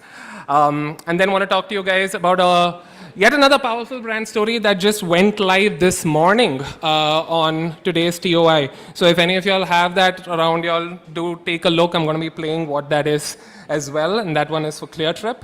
And then want to wind up the session a little bit by talking y'all through hopefully some relevant gyan from our 8-month-old outfit called Talented in terms of what we believe one of the secret sauces are in getting to do this more sustainably and more consistently. And by that I mean building powerful brand stories. So want to start off with another edition of a campaign that feels like a gift that keeps on giving to all of us in Indian advertising, the Unfiltered History Tour.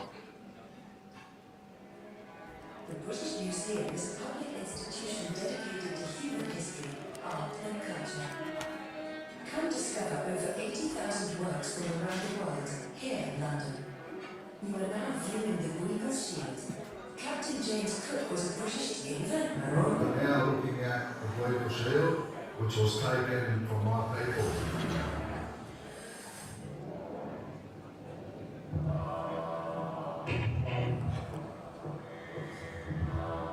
Selections in the British museums are premised on a simple idea. I'm proud of what my grandmother stole from us. The Rosetta Stone was not the discovery either of the French, neither of the British. It was already discovered and reused in Egypt multiple times.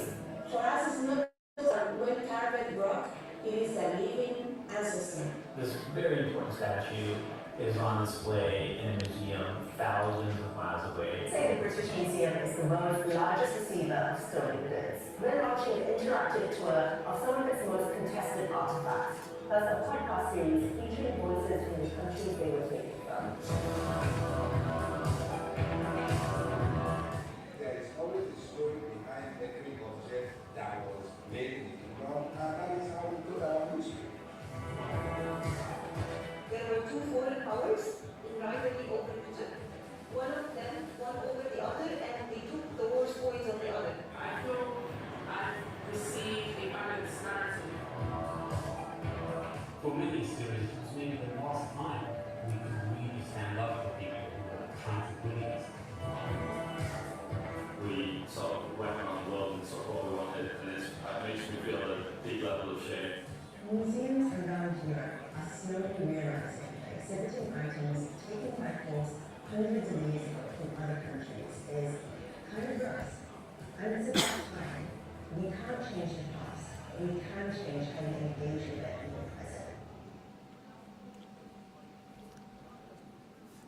So, right now on record, the Unfiltered History Tour is the most awarded campaign from India and international creative festivals ever. It's brought home, like you said, 3 Grand Prix, a Titanium, and the Agency of the Year title, which I am also extra happy went to an agency from Bangalore. It kind of shows that there's too much creativity and too many opportunities in our country for only 1 or 2 cities to bear the burden of them all. And very, very pleasantly surprised by how big a creative force Bangalore is becoming in producing the best work out there. So I'm going to spend a couple of minutes very quickly on how this all happened, what it took to tell this powerful brand story. First of all, I think it took some very unwarranted initiative from our end. I don't generally prefer the term proactive ideas because it kind of mirrors this implicit power equation that happens between a brand and an agency where our job is to be reactive, to be at the receiving end of questions. The phrase we prefer is briefing the brand back. When we feel we have an idea or a brief that we think would lead to a powerful brand story, it's perfectly fine to have that as an equal relationship and actually brief a brand back on this is what we think you should do. That's precisely how Unfiltered kind of happened. It was a moment after seeing this series called Empires of Dirt, which is a show about European colonization on Vice. But it wasn't an easy idea to execute even from then. Right from the get-go, you could see that the initiative that the team took to not present the idea, simple things, not present an idea like this as a simple PPT, but actually go ahead and make an entire case film to kind of show how that would come out. That was the way in which the first impression of something like this was made. Secondly, we knew for a fact that there were neither experts on our end nor Vice's end about the accuracy, the historical accuracy of the kind of stories that we're saying. So the real creative director on this in terms of accuracy was a cultural historian called Shaleen Wadhwana, who was brought on board. And you had creative teams who were almost seeking approvals and edits from an actual cultural historian. And that's how those illustrations and those stories got to be kind of told. And this campaign overall took about 18 months to make happen through different cycles of lockdowns, both in the UK and in India, and our very tragic second wave as well. But despite all of that, some of the stories that we're completely unable to forget in terms of the kind of audacity that it took to make this story happen. For instance, just to give you guys an example, lots of museums have done these kind of interactive tech-enabled tours of their collection, but it's done with the permission of the museum, with the approval of the museum using their own money. So if you need it, if you're working on it and if you think that, you know what, this artifact needs to be moved from here to here in order for this experience to be made better, that could happen. What do you do when the museum has no idea you're actually doing something? What if you're doing the entire thing under their nose? So there were actually moments where, for instance, one of the artifacts which you called the Gwegel Shield was kind of moved from one location to the other. arbitrarily at the British Museum. And our teams discovered that because they were using Google Earth from India to try to track where different pieces in the museum are. None of us have actually stepped into the British Museum till date. And at that point, while that was happening, one of our team members, his name is Kushal Lalwani, he's a brave soul for this. He calls up, and we didn't know where this artifact had been moved, and therefore we couldn't figure an experience for it. So he called up the British Museum, posing as a incoming visitor, and he asked them, hey, I'm told the Weigel shield is moved from here to here. Can you tell me where it is? And the people at the help desk very unassumingly said, yeah, it's in the ground floor. And boom, we went into the ground floor to check where it was. So it took efforts like this, of course. I think by the end of it, one of the things that we're definitely happy with is the British Museum obviously has an incredible amount of wherewithal to kind of work through bad PR and not be too frazzled about it. But we've seen humongous number of smaller institutions, private collectors, actually start returning their artifacts ever since this campaign went live. Till date, I think over 10,000 artifacts have been returned from around the world from around places in Europe and America to their homelands, and we'd like to think that this little piece had something to do with that. Now, I told you all this took 18 months. So one of the things that also happened in those 18 months was, as you see on the left bottom, that little blue icon, a bunch of us who came up with the campaign and who led the execution, the core team of Unfiltered, a bunch of us kind of decided at that point that it was time to move on from our agency, and we set up an independent creative agency called Talented, where we continued work along with our ex-colleagues at Dentsu on the case study, etc., and we've seen what it's done in the award circuit since. So I want to talk to you guys a little bit about how we've been continuing, hopefully telling these powerful brand stories in our new adventure as well. Just this morning, those of y'all who subscribe to the TOI, if y'all saw the paper this morning, you would have kind of noticed, I hope, an ambush marketing campaign by ClearTrip against all the e-commerce offers that are kind of going on. It's there on today's TOI. Check it out whenever y'all get the time. I'm going to play a video to illustrate what this idea actually is. Little context that ClearTrip obviously is positioned itself as a challenger brand in the travel ecosystem. I think the almost like the self-image of the Burger King of the travel industry almost. So we knew that we had everyone out there, especially in this time of the year. We are David, the Goliaths are e-commerce brands that are looking for your share of wallet to be put into things from new TVs, new smartphones, so on and so forth. But imagine if that, instead of buying a new smartphone, if you could travel somewhere instead. And we wanted to figure a way to get users to kind of switch their mindset from using your money, using your budget on things to using it to travel instead. And this was an ambush marketing campaign in today's print edition of TOI, which we kind of went ahead with. This should give you guys a demo of what it is.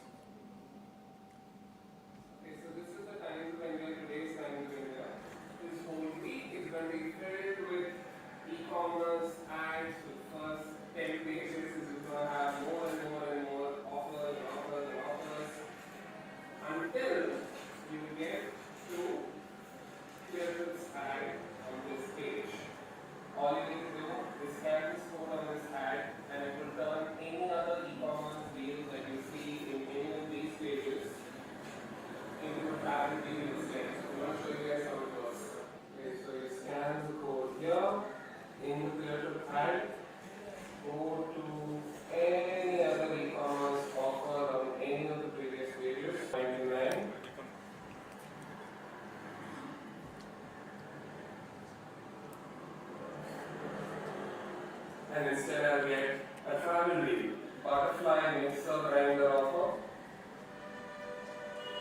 And instead of that mixer grinder, I could be traveling to Bangkok instead. So the rest of the brands clearly had no idea this was happening to them. So no points for guessing a pattern between the Unfiltered history tour and this one. Looks like a lot of us love challenger brands. We love kind of figuring unique creative ways to give them that slight unfair advantage, doing things that are subversive and ambush related. That's of course because it makes complete sense for ClearTrip right now. So in our minds, just wanted to tell you guys how we as an agency and as a team, as a creative team, and I'm sure a lot of creative teams, either on the agency side, on the brand side, wherever, what is the secret sauce to actually building these kind of powerful brand stories? Where exactly do we usually fall short? Those are questions we kind of wanted to ask ourselves before we started up once again and tried doing what we believed was a much, much better version of our industry and our jobs. To that end, one of the things we did was instead of keeping it in the air too much, we wanted to codify a lot of the ways in which we want to go about work. And what you're seeing in a slightly blurred out version right now is the contents of our agency's employee handbook, which will become a public document very soon. But just for this audience, wanted to take you all through one part of this handbook called How We Want to Work with Our Clients. A large part of what it takes to build powerful brand stories comes from the relationship that, let's say in this case, an external creative partner has with the brand team. And while there's a lot of extremely inspiring talk about what that story ought to be, a lot of times human stuff kind of comes in the way. A lot of times how many of us can genuinely raise our hands that by the time we actually took a piece of work live, it was exactly the same way in which we imagined it when we first thought of it? Any hands? Who felt like we have had zero creative compromise or any kind of compromise from the beginning point of an idea to the point it's taken live? Didn't think so. What are the things that actually get in the way? More often than not, it's just stuff that that's kind of human, that's very, very psychological. And those are the points that we want to kind of write down and codify about the agency-client relationship, which in my heart, I believe, is a beautiful partnership that's brought us most of the great advertising that we know. It is not in its best shape in a significant part of our industry right now. So what is it going to take to actually fix it? Hopefully this document would give us a slight start. So this deck is supposed to be a self-read, so the most I'm going to be able to do is a dramatic reading of the points that you'll see on the slide, but hopefully it's going to make it worthwhile. Over the last decade or two, there have been massive changes to the agency-client relationship, right from remuneration models to profiles of individuals who occupy client-side marketing teams, and we've seen the influx of in-housing, etc. It can be argued that over the recent past, agencies haven't moved at the same speed as our counterparts on the client side have. At Talented, we want to be as fast as our clients. We want to attract clients that are into the type of work that we do. There will be brands with brave marketing teams that are ready to get in the dirt with us. When a client chooses us, we want them to know that we are committed to putting the smartest and most creative people in the room to get their money's worth. In our line of work, every day these marketing teams are choosing to be our client or not. Do not let a client relationship feel like a subscription that you renew every year. A relationship by itself does not secure a client anymore. Consistently delivering great work does. So how are we going to go about that? A few points. In terms of simple stuff from getting started, we will view every client as their own special snowflake with immense potential for our work to impact their organization. There will be no one-size-fits-all team structures, cost proposals, or SOPs. While starting out with any new client, we will leave behind the baggage that we may have courtesy of our experience with another client. All clients are the same. That word should not repeat. In return, we will expect clients to not punish us courtesy of a bad experience they might have had with a previous agency. All agencies are the same. Therefore, I'm going to punish you for a bad experience I've had with someone else. Forming the dream team. This is a point where I think largely creative agencies kind of try to play it under fast and loose. Shouldn't be that way. We're happy to be trusted blindly for creative quality, but we believe it's important for every client to judge the aptitude of those working on their brand firsthand. To this end, we will encourage clients to request and view portfolios of talent that we are proposing for their mandate. We encourage passionate debate between core members of the team and the client during cases of disagreement. Let's say when you think a particular talent is the right fit for a brand, despite the client sensing an inadequacy in their portfolio. Getting briefed, very, very small point once again, but different clients go about briefing in different ways. We encourage them to be over-vulnerable and to overshare. More news is always good news. Of course, good writing is valued, so written briefs are loved. I'm sure most of us would agree. But we never say no to an inspiring conversation as a substitute, because some prefer deeply articulated problems instead. You're encouraged to debate passionately and settle on a briefing process for both teams. Again, very, very, very small point, but let's honestly ask ourselves, how much time do we spend on things like this before getting the work started? Our promise, and this is something which I personally had a very hard time dealing with, but do believe it will be very valuable. In the agency business, our modus operandi and our Achilles heel both happen to be the things that we do in the name of impressing the client. It always works when it's honest. I think all of us want to impress people who we think are naturally smarter than us, but we often also act dumb to just generally get our way, which we shouldn't. We will aid each one of our talent to form the vocabulary for confrontation and giving clients tough feedback when needed. Next point, again, fairly interesting, fairly recent, working with in-house teams. In recent years, we believe a lot of great agency folks have done some of their best work with clients who are ex-agency or in partnership with their in-house creative teams. We found this growing breed prefers leaner teams, since they're creative people themselves usually, and prefer interfacing directly with other creatives.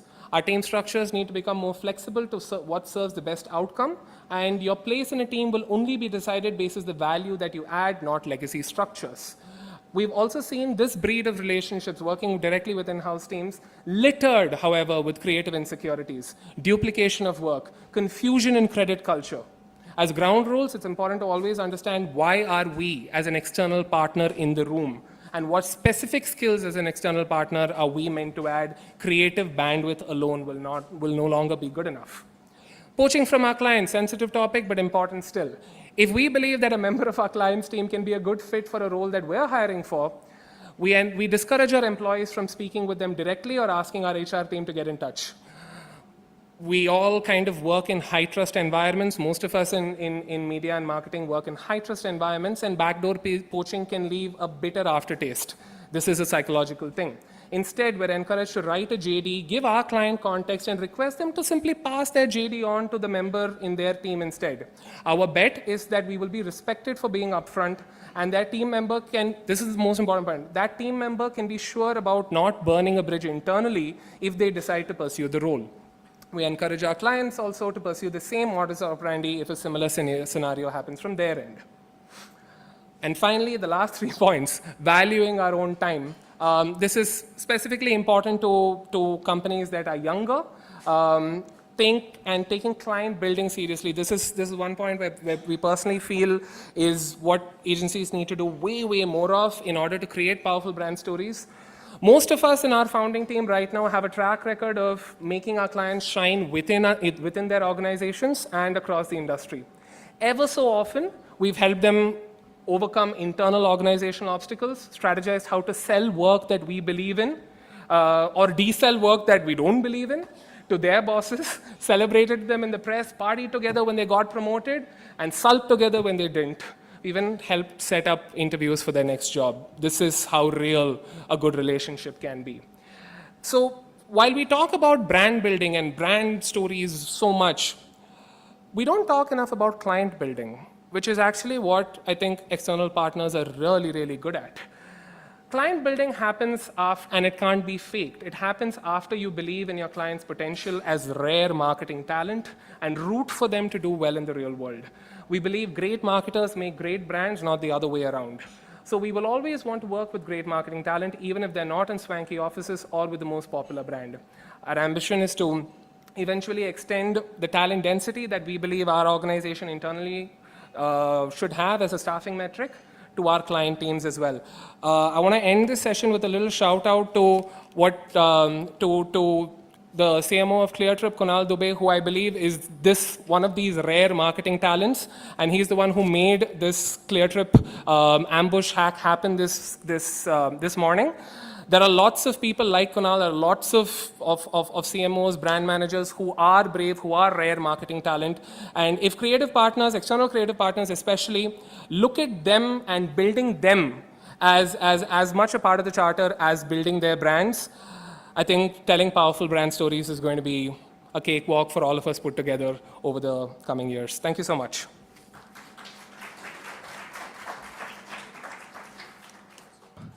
Aditya, we still have time if you want to take questions. You know, there was good lunch and there was dessert and there's now Aditya, good one, refreshing one. You were like an energy drink for everyone. Very good presenter. Please put your hands together for him. And if you have any questions, you can shoot. We have time for him as well. If not, thank you. Please be there, please be there. I request Mr. Varun Papneja, GM and Business Director, VServe, to walk up to the stage and thank our speaker, Mr. Aditya. Go in the center.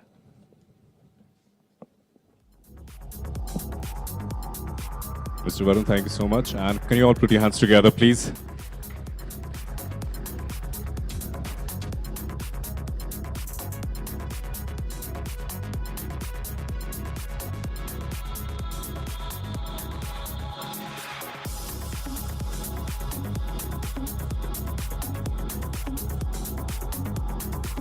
Thank you, Varun. Thank you, Aditya. We'd once again thank our partners, powered by the Hindu Group, the Hindu, Cleaner, Sharper and Bolder. Co-Gold partner, Lakshya Media Group, India's leading integrated advertising conglomerate. Co-Gold partner, India Today Group. And Co-Gold partner, Bobble AI, world's largest conversation media platform. Can we have the AV, please? Thank you.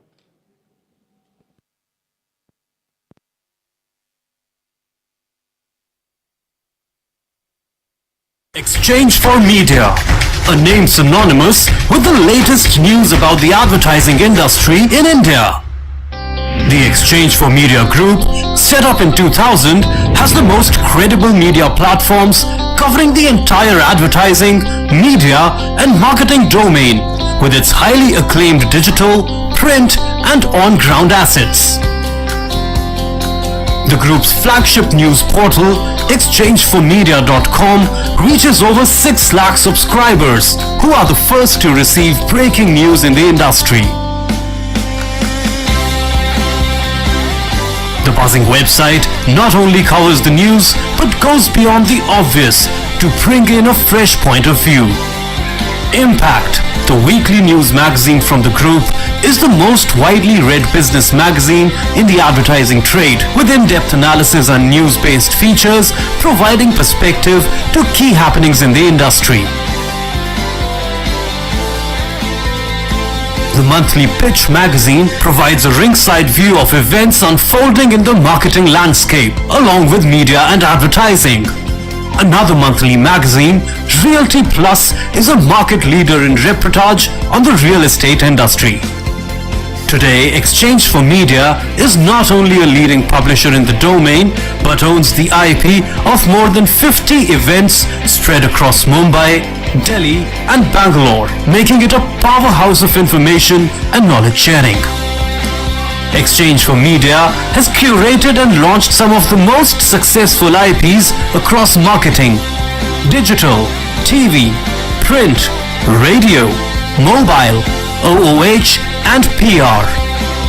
The Impact Person of the Year, Exchange for Media Conclave, Indian Digital Marketing Awards, Tech Munch, Pitch CMO Summit, India Marketing Awards, Primetime Awards, Indian Content Marketing Awards, Golden Mics, NBAR are some of the group's top-notch events, in addition to niche, bespoke events and roundtables curated especially for discerning clients.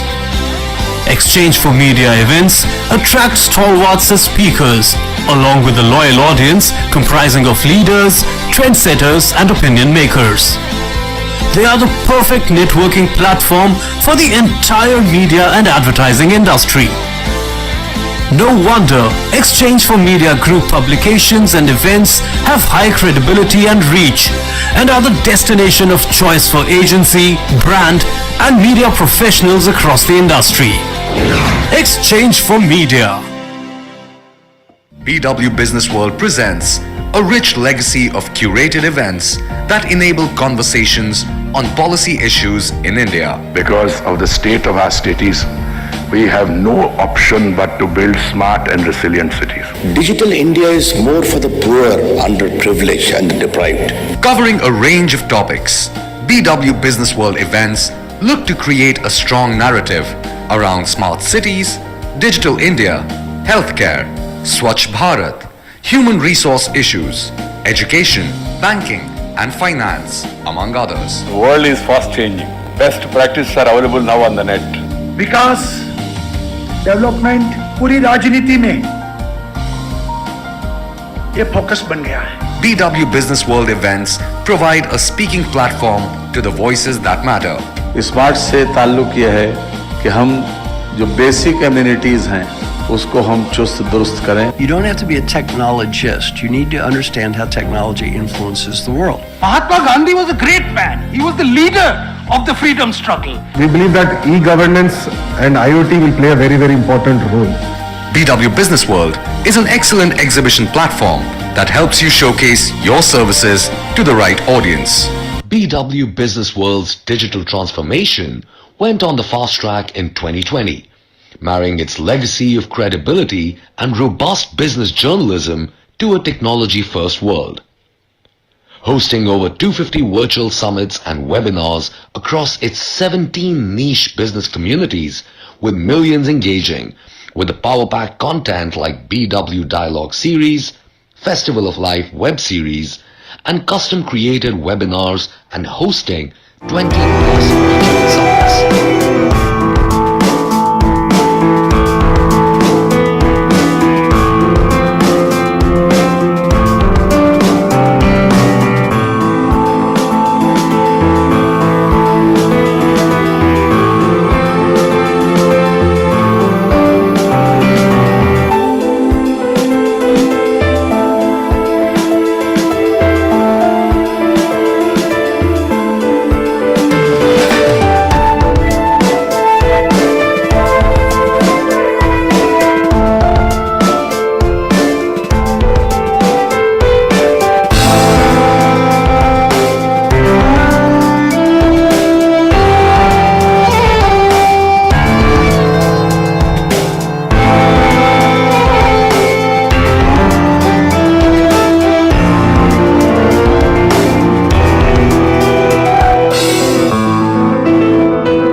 33 million page views on an average, 21 special issues in 2020 hit the stands, and multiple IPs scheduled in the coming months, BW has taken a leadership position in the business news segment.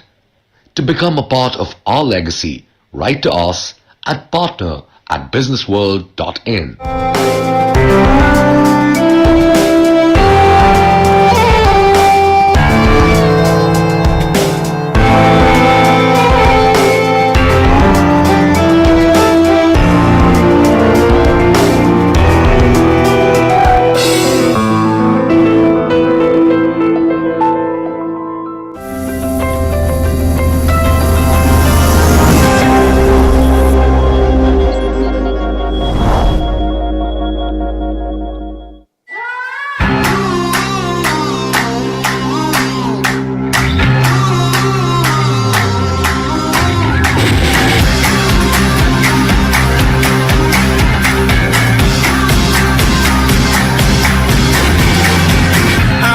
Sweet spot, I'm feeling good.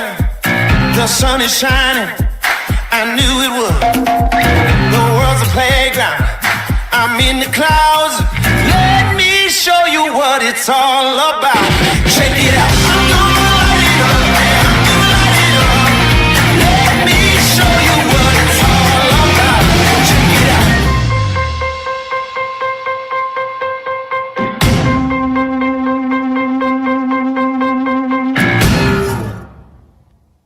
Bobble Keyboard, the highest rated keyboard app on the app stores.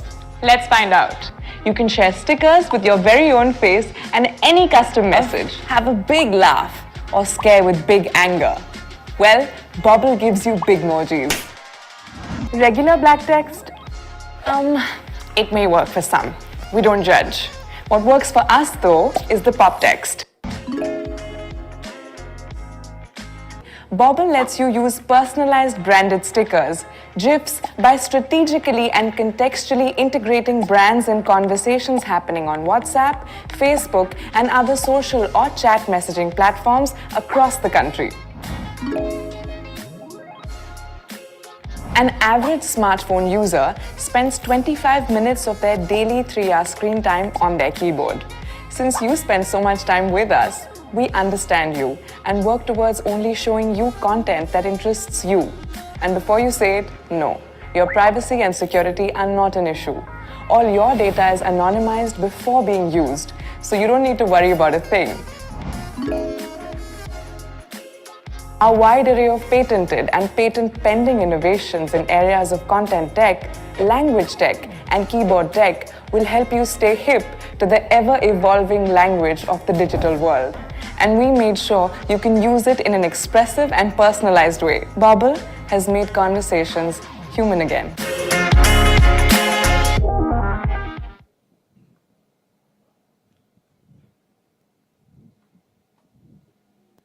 All right, ladies and gentlemen, now be ready for a fireside chat. And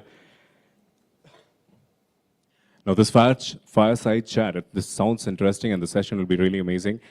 And so also known as the Mahavishnu of Mount Road, the Hindu Group unveiled a new look for its flagship publications, The Hindu and Business Line.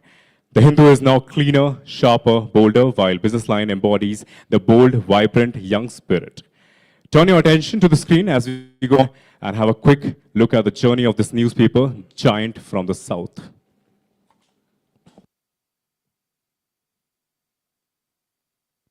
An explorer of information, knowledge, creativity, innovation, and art.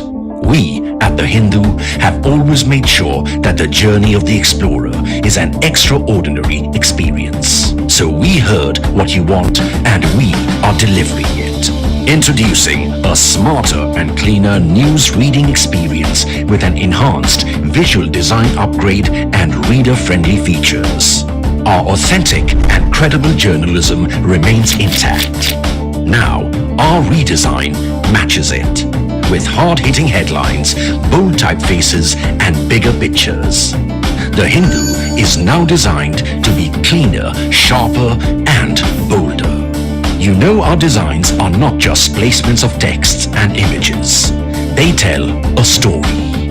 Promos are made more dynamic and vibrant with eye-captivating designs to give you the ultimate visual experience. Lead story will have a bolder font distinction with the strap showcasing the gist of the story. Increase in font size from 8.2 to 9 points with a 15% decrease in the total word count delivers clearer and sharper stories with no compromise in the quality of the content. More space between the columns gives the paper a cleaner look. Bigger and impactful pictures bring the story alive. Infographics and more visual elements can be found throughout the paper. Quotes that capture emotions are what made our journalism credible. They are now taking a new form of contemporary design. Insider update of all your neighborhood news comes in a digitally integrated design through dynamic, in-brief, and nearby columns. Taking the center stage, page markers are now bolder. The editorial section is now made cleaner, bolder, and sharper with more emphasis on the magic of white spaces. A page aligned to perfection will give the readers the most enjoyable and organized reading experience. QR codes and digitally integrated navigation pointers will help the readers identify multimedia content such as online stories, interviews, videos, and podcasts. FAQs, profiles, science, money-wise have an enhanced look. The hierarchy of information can be easily identified with a shift in emphasis from bold to light and big to smaller headline fonts. News in Frames is taking an elevated magazine-like visual appeal with the use of vertical photos. the Sunday edition has been embellished to perfection with a design that is playful, vibrant and trendy. Presenting Metro Plus, Weekend, Downtown, Magazine, Friday Review, Opportunities and Classifieds with an exciting new look. Our style of storytelling has been inspired by the social media landscape, which has enabled us to dive into a whole multiverse of possibilities on how visual impact can change the reader's experience. And our design will mark the beginning of it. So get ready to sit back, sip your coffee, and open our redesigned newspaper. It's not just a newspaper anymore. It's an experience.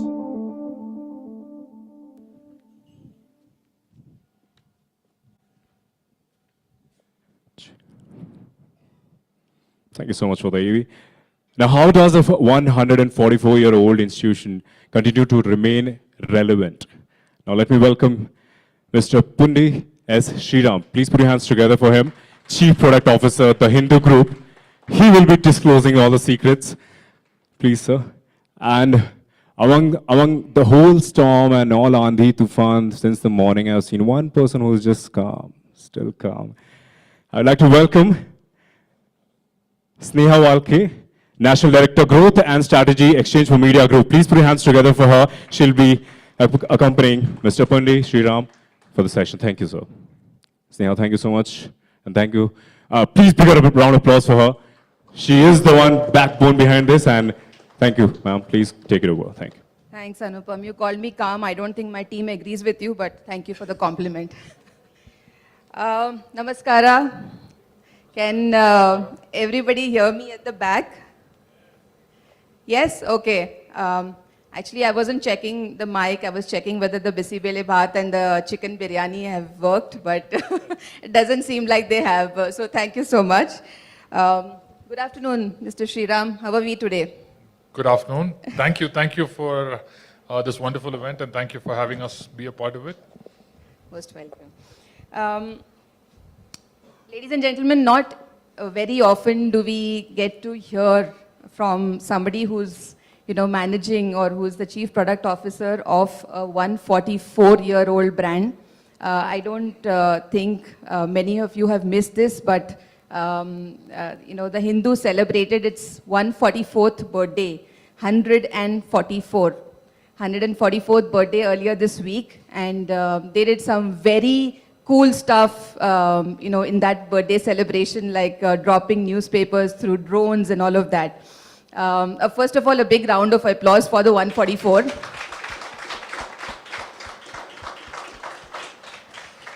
I don't think 144 years ago there was anything like a title like Chief Product Officer. I don't even think that Philip Kotler and his 4 Ps of marketing existed.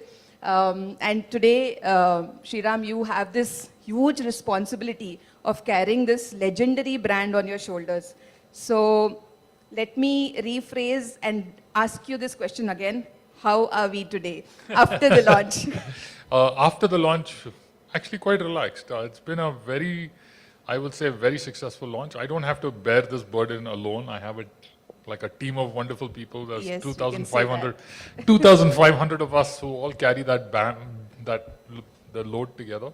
Right. But you're right, it is, it informs every decision we take. We have to be extremely conscious of the fact that, this is not a little change of font.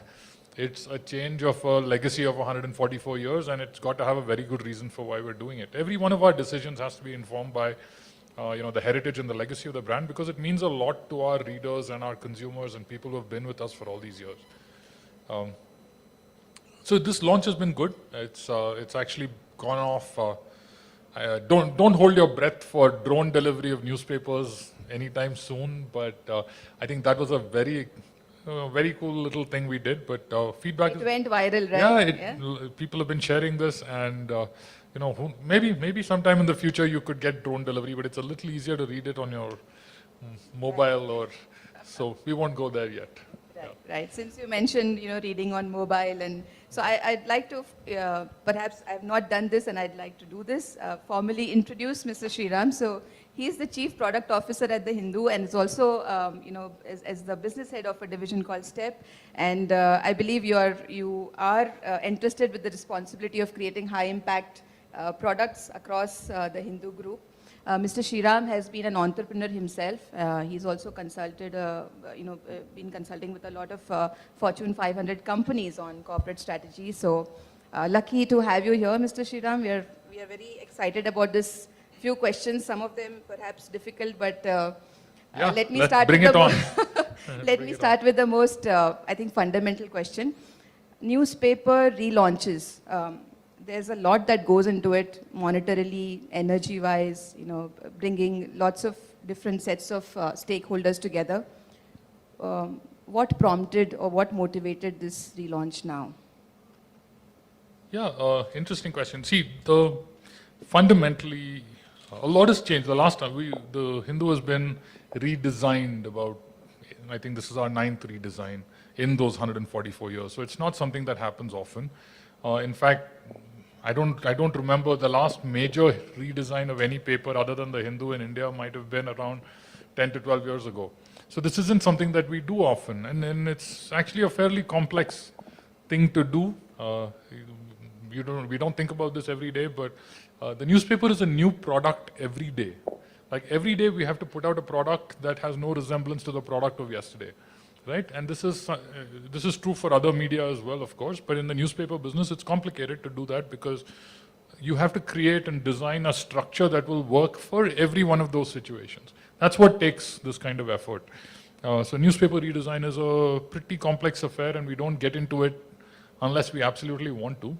So what prompted this redesign? If you think about, the last redesign was 2017, and in the last 5 years, the earth has shifted. A lot has changed in these 5 years. Consumers have changed in terms of reading habits, in terms of how they access news, what kind of news they have access to, how they want to access it during the day. It's no longer, it hasn't been that way for 15 years, but it's even more so now that the newspaper that you get in the morning, you already know all the news that's in it.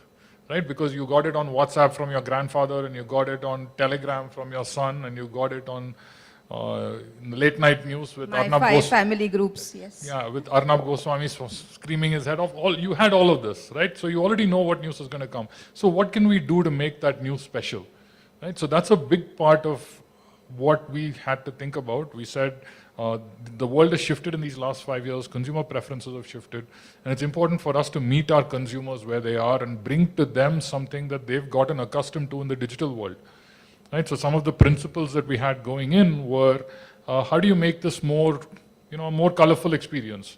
How do you allow users to, or I should say readers, to have more of a browsing experience in your newspaper? Skim through a lot of stories and dive deep into those stories that you think are really important. How do we create that kind of experience? So when we said that's the kind of experience readers are looking for, we realized that that's not the experience we were offering. So that's really what prompted it. It's a big exercise. In 8-9 months later, here we have a completely redesigned newspaper. I think the AV kind of highlighted a few key changes, but if you could throw some more light on it, what specifically has changed? Yeah, somebody called this the Instagram style of news, right? So I think one of the big changes you'll see, whether it's Business Line or the Hindu, is a lot more imagery that we're using. You'll see that we have big promos, these big square promos that consume like 7-8 centimeters at the top of the page, that call attention to you, right? The news is calling out to you to read in the same way when you scroll to Instagram, we're calling out, various influencers or family are calling out for your attention to watch what they're posting. So there's a little bit of that. That's a big shift, and both on the front page as well as on the inside pages. There's a lot of that. I think a lot more use of images and infographics, not just in the format. I think another big shift for us is the use of white space. This is really underused in design, of course. and in newspapers, because every page and every square inch of newsprint counts and it costs money, so it's a bold decision to take. But a lot more white space to draw attention to the things that matter. We want to be able to say, this is our lead story for this page, this is the second most important thing you need to know today, and these are the next 5 things you need to know. This kind of hierarchy that we create with white space and the use of imagery is not easy to, it's not easy to create usually, and it's, from a reader's perspective, it directs them through the curated experience of a newspaper, which is what they're paying for at the end of the day. And so this is another big shift for us. The use of white space, all of these imageries. A lot of users have told us about readability. A lot of people are used to reading larger fonts on their phone, so we have made the typeface a little bit bolder and bigger. And we've also done something interesting. I think if you see the newspaper today, you'll see 2-line and 3-line headlines. This is not something you often see in India. So this is partly to enable users to browse through the paper. Right? You can read the headline. If that headline interests you, you can read the strap line below the headline, and that's another 2 or 3 lines. And if both of those interest you and you still want to read the article, you read the article.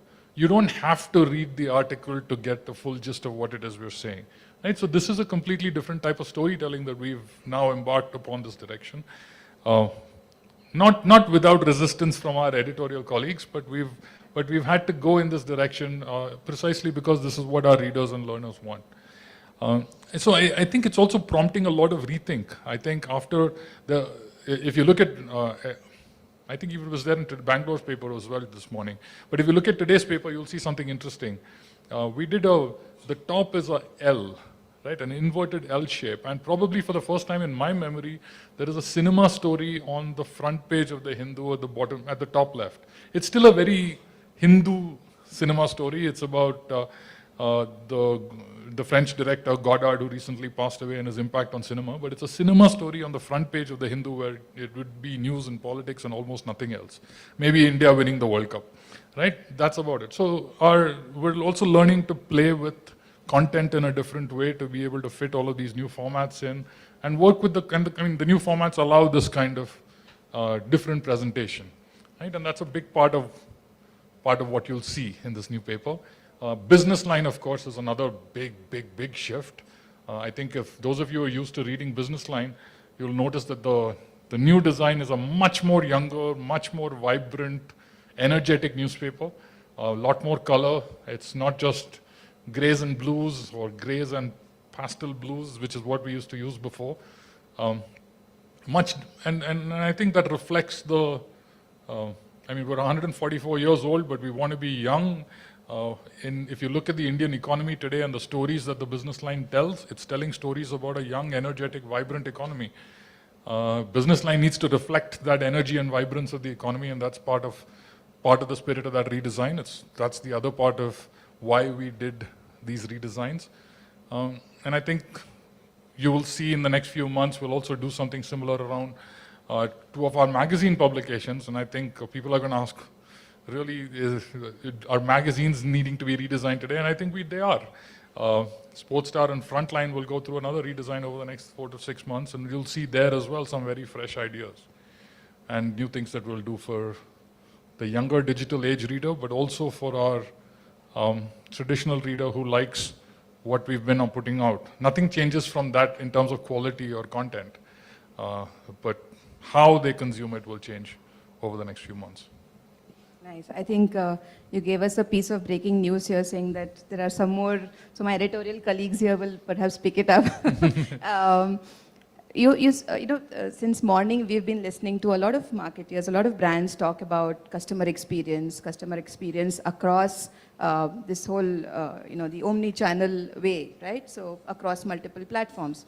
When it comes to a media house, I know you just spoke a little about it, but how are you making it, apart from the font, apart from the white spacing, how are you ensuring that your customer experience across platforms is something that your readers look forward to? Yeah, interesting. Today, Hindu has, I don't know, about 200,000 subscribers. It's like digital subscribers, in addition to our news circulation. In fact, a lot more people read our content online than they read in print. This is something that we often don't think about. But a large number of readers who read our print content also then go and read online. And vice versa. People who read online first will come back and read the story the next day again in the paper for a different reason because we would have updated it or what have you, right? Or they want to go online and watch the video interview of what they just read, right? So there is a lot of interplay between our print and digital readership. They are active. And because of this, we also want to give that experience. I think we may be inventing ourselves into becoming a younger and more digitally savvy brand, but at the same time, it's the 144-year heritage and legacy that we talk about. Even when you're online, we want you to experience that. So bringing more elements of that, just like I said about bringing more of the elements of the Instagram digital world into print, we're also bringing many of our print elements into that digital world and making. In fact, I was kind of sitting there and smiling as I saw, I don't know how many of you noticed this, but that experience where they showed on that video, you scan a QR code and you go, it's almost like you haven't changed screens, right? You scan the QR code on print and you get almost the same experience as soon as it pops up on your phone. And on digital, this is the kind of experience we're trying to create because readers aren't thinking of, they want news from us, they want content from us. Readers are platform agnostic. They are going to consume it on whatever platform is most useful and convenient at this point.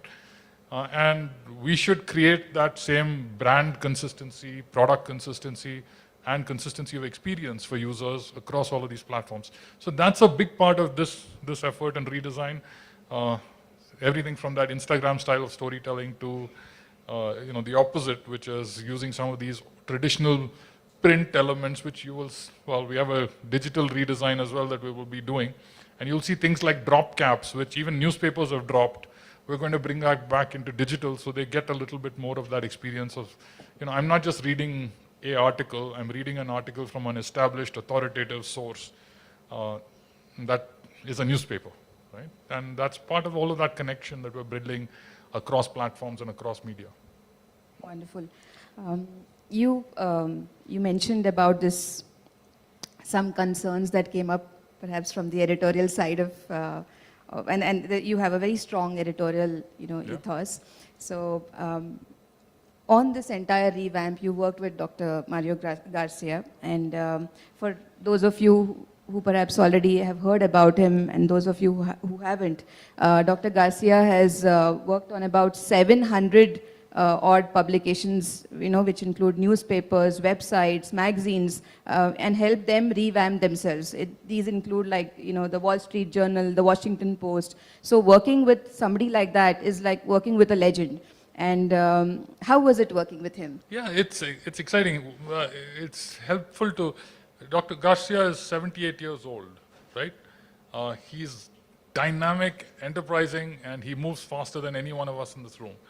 Right? And he's full of energy and he brings all of that knowledge. So he told us when he came in that, hey, let's get started. The Hindu is my 749th redesign and the Business Line is my 750th redesign. So I have forgotten more about newspaper design than any of you guys in this room know, right? And I think that was and that's true. And that's true. When you talk to him, I won't get too technical, but one of the big changes that he shepherded the Wall Street Journal through was the change from print to black and white to color, right? So this is 3 or 4 or 5 different generations of change, and this current change of taking a newspaper and building it for the new mobile-first digital age is something that he's thought about in a lot of detail. He's done this in other places, but this is a very, very, very unique thing that we're doing with him in the last. And he's an inspiring person, both from a design perspective as well as his encyclopedic knowledge of how design and content work together in this whole newspaper and media world. It's incredible.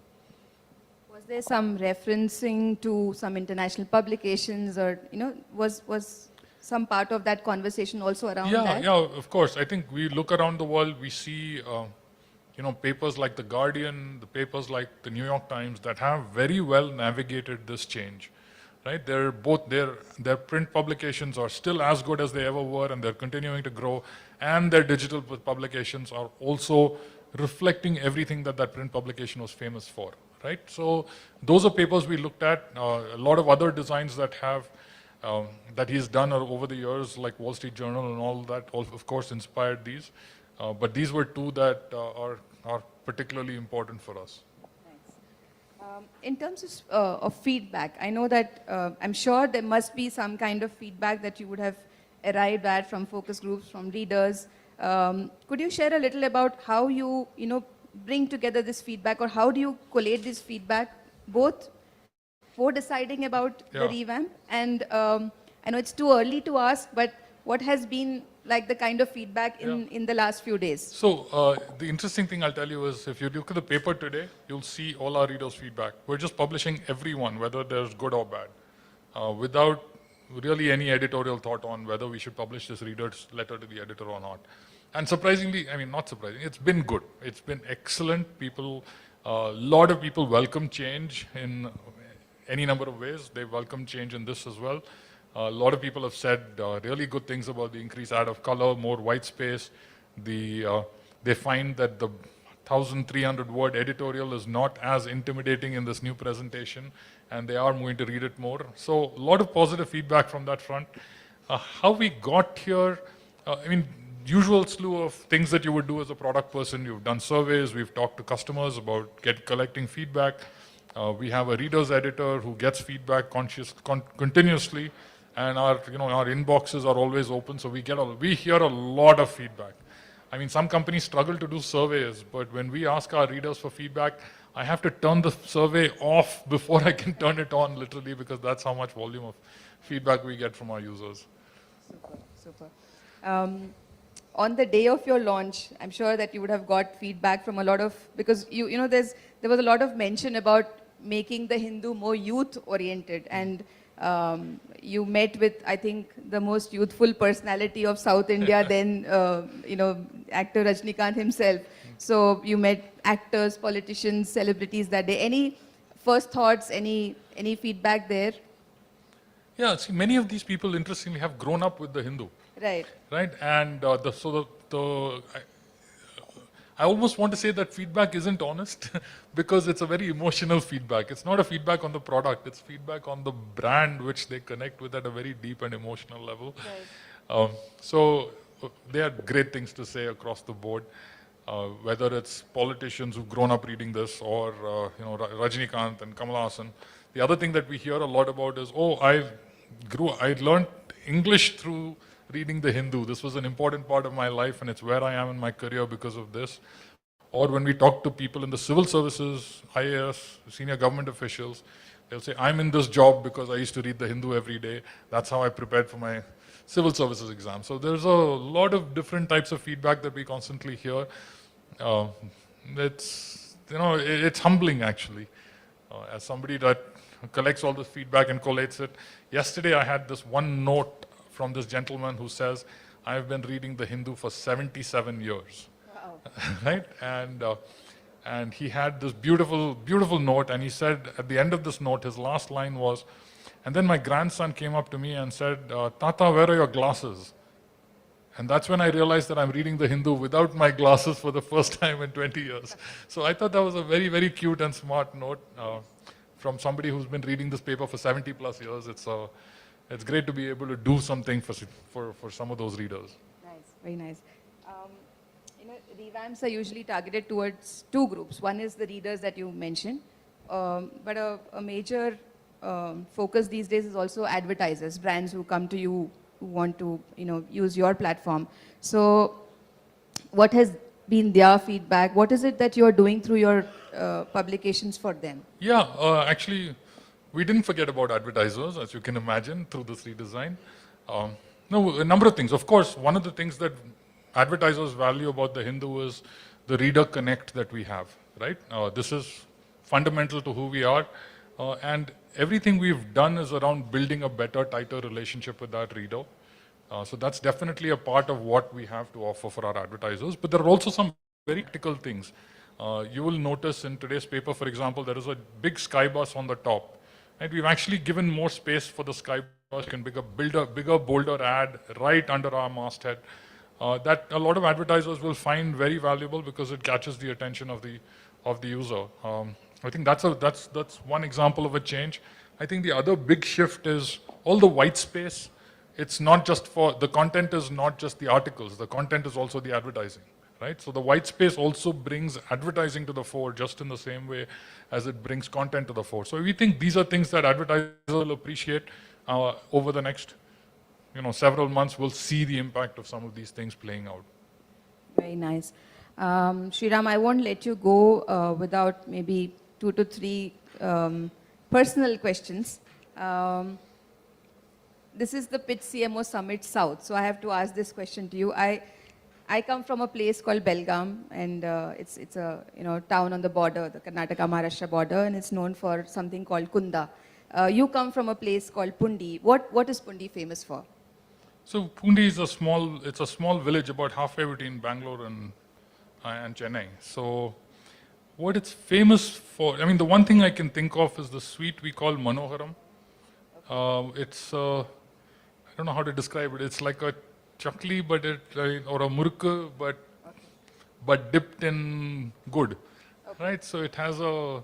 Do we want to have an audience poll whether between the Manoharan and the Kunda which will win? But I don't know because I've not eaten this. But lovely to know that. Yeah, lovely to know that.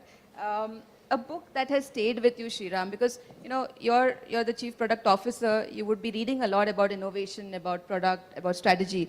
What is a book that you've perhaps read and stayed with you for a long time? Yeah, maybe the one example that maybe it's not innovation and product and strategy. It's but the book that I go back to often is this Thinking Fast and Slow. It's interesting. And it's, I think, very useful for both marketers as well as for product people in really understanding what users and consumers do. I'll tell you one interesting thing I find. A lot of our users have an instinctive reaction to our product. So among all this good feedback we got, we also got feedback that said, we don't like the new fonts in the Hindu. And you know what? There are no new fonts in the Hindu. It's the same exact font, but something that we did somewhere told the reader that something has changed and made that reader uncomfortable. Now, I had no way of knowing what, that's, in all the hundreds of feedback we have, that's one example. You will hear, but I think the interesting thing about Thinking Fast and Slow is it understands how you appreciate those inherent biases in humans, right? There's a sense of, often the decisions we make are often because of inherent biases that are within us, just like that user, right? And understanding that what is a rational decision versus what's a biased decision is something that's really, really helpful from a buying or marketing or from a product point of view. I think that's something that I keep going back to. Nice. Last question, but I cannot let you go without you answering this. As somebody who is the Chief Product Officer, what is one product, and it could be across any category, anything, that one product in, say, recent times that has made you stop in your tracks and say, wow? There are a lot. This morning, I was discussing this with my colleague, and we looked at the Telegraph in the UK as a newspaper, right? And it is extremely well designed as a product. That's an example. Can I go back to Manoharam? That's a product. That's a product that makes me stop every time. No, there's definitely all kinds of. I'm studying these things all the time, and there's all sorts of products that we can draw inspiration from. There was somebody here today. I find Swiggy is a very inspiring product. John was here from I Swiggy. find Swiggy is a very, very inspiring product in terms of how easy it is to use, convenience, and the change they've brought about in life. So there, I give you 3 examples. Yeah, you spoke of Swiggy and you spoke of Manoharam, and now we're my hungry. mouth is watering even without knowing what Manoharam is. But thank you so much for this interesting conversation. Thank you. And I'd request my colleagues to play the Business Line AV because I don't think we've seen the changes in Business Line. So if we can also play that. Yeah. I think we'll move to the side. Yeah.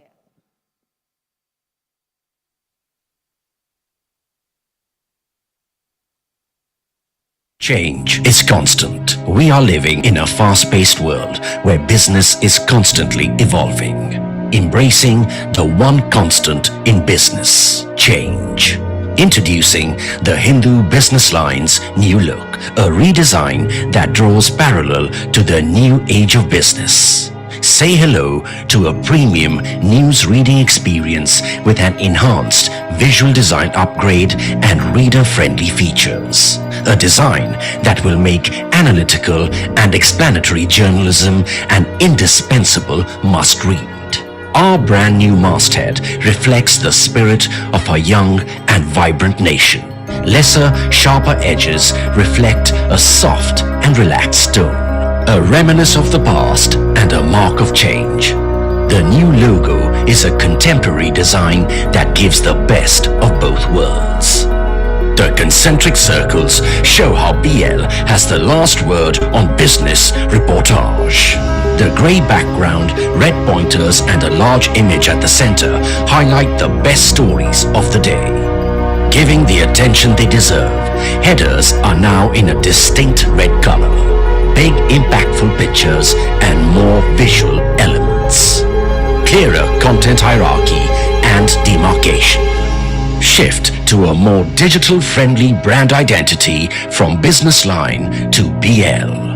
A reader-friendly design that separates the content from the daily business report. Cross-platform navigators to aid content discovery. Portfolio is now a visual treat, with more of a magazine-like look. The reader will be taken into a depth of infinite information aided with powerful visuals. Now standardized to the color family of blue, the BL graphics are dynamic and direct. Layout is now made vibrant, bolder and smart with more emphasis on the magic of white spaces. A page aligned to such perfection, giving the readers the most enjoyable and organized reading experience. Text and visuals blend like magic to carry out storytelling in the same intuitive way in which we communicate via text messaging. When entrepreneurs make bold decisions, our font matches them. When markets become vibrant, our ink shows it in our changing colors. Business is evolving, and so are we. So get ready to sit back, sip your coffee, and open our redesigned Business Line. Business looks good.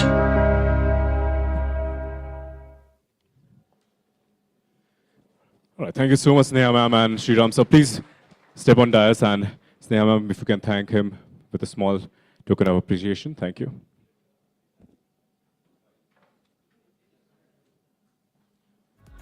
And once again, please put your hands together for Mr. Sriram. Thank you for being here, and thank you for sharing your insights. And thank you, Sneha ma'am, as well.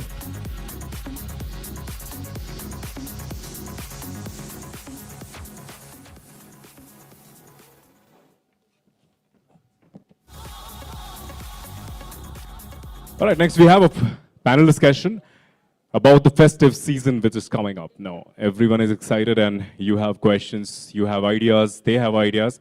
They'll be sharing it. The topic for the panel discussion is the season of opportunity, strategies for marketing during India's festivals. The session will be chaired by Althea Vanderveen, Director of South Ad Sales, Truecaller. Please put your hands together for her. The panelists, I'll request one by one, everyone to step on stage.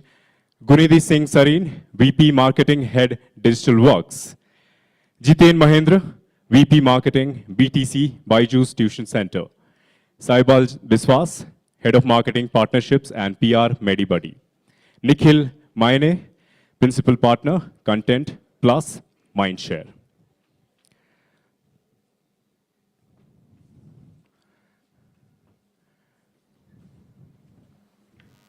Before they go ahead, I know you're a little lazy, but put your hands together, thoda energy, wake up a little bit, and welcome the panelists here. Althea, thank you so much, and please, all over to you. Thank you.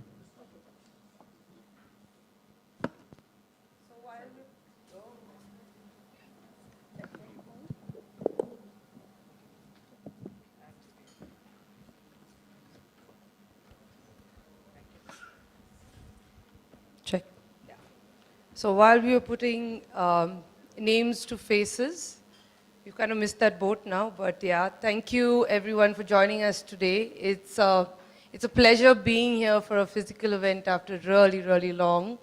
Appreciate the turnout, appreciate you all staying awake after lunch, could be difficult. Thank you, E4M, for really bringing us together and bringing us from an online to an offline environment. It's long overdue and it's most welcome. My esteemed panelists, thank you. It's been lovely getting to know you all over these past few days, and I'm really looking forward to this conversation.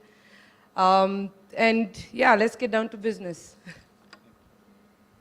So I'd like to set a little context to the theme today, our topic for today, in my mind, but my experts here will kind of dive into it a little bit more, and I'm just here to look pretty and add to this panel, but they're going to do the hard work, so let's get to it. So two parts to it. I'm looking at the performance that this festive season really brings to the table and the contribution to business, and the key focus that this entire festive, this season again kind of looks at, and for me that's the end consumer. So the best of the season really is upon us, and there's so much, like, to Indians it's more than just, there's more to the there's a lot on the table, literally and figuratively, and you know, it's not just about celebration, it's also an auspicious time to buy and sell products. I'm sure everyone's looking forward to those wonderful sales that you can really mileage, and it's all on live right now, so after this session you all can get shopping. So as per media reports, there are, you know, this time accounts for, you know, an estimated of 30 to 45% of company annual sales. And this is expected to actually cross pre-pandemic levels. Something that we're all looking forward to. I'm sure marketeers and agency folk too. Targets, budgets, everything being met, and end consumers being really happy about it. So I was reading a report the other day that talks about how the first week of this upcoming festival is likely to witness 24% boom in the online sales, and that's incredible. I mean, give us all credit, we participate in this, right? We shop, and if we don't shop, who's going to win? Even on our platform, we actually find we see how patterns of consumption and behaviors change as well. And this season comes around where transactional engagement goes up also at about, you know, approximately 50%. Now, if you can see shifts of patterns like this, there's really something to take a deep dive, and really a season to kind of, you know, build in and optimize. So the second part of it is, I want to talk about how brands are really getting to the heart of things. A lot of our e-com players, our leading e-com players, as a matter of fact, are rolling out with such engaged sales. They're promoting the plethora of opportunities and options that are there, promoting upgrades and you know, wardrobe refreshes, makeovers, presenting the biggest marketplace. I mean, that's incredible. The kind of platforms they're bringing together, all to promote affordability, choice, and regionalization. A special call out to actually how they're enabling the end user to meet their needs, fulfilling their purchase needs, merchants to sell and build their businesses. I mean, that's a really important part. And let's not forget the job opportunities they are creating with a workforce that's making all these connections. So, I mean, this leads me to the theme today, where it's a season of opportunity, strategies for marketing during India's festivals. I mean, it's such a statement and it's so broad, you can really build on ideas, innovations, and we'll need more than an hour to kind of really have this conversation. But we have only an hour, so let's get into that. So my panelists today have come with a rich and a mixed bag of experience, and we're going to dive into that. They're going to help us break down and dive into what 2022 festive seasons has in store for us. So my first question to all of us here is about consumer sentiments and expectations from the upcoming festive season.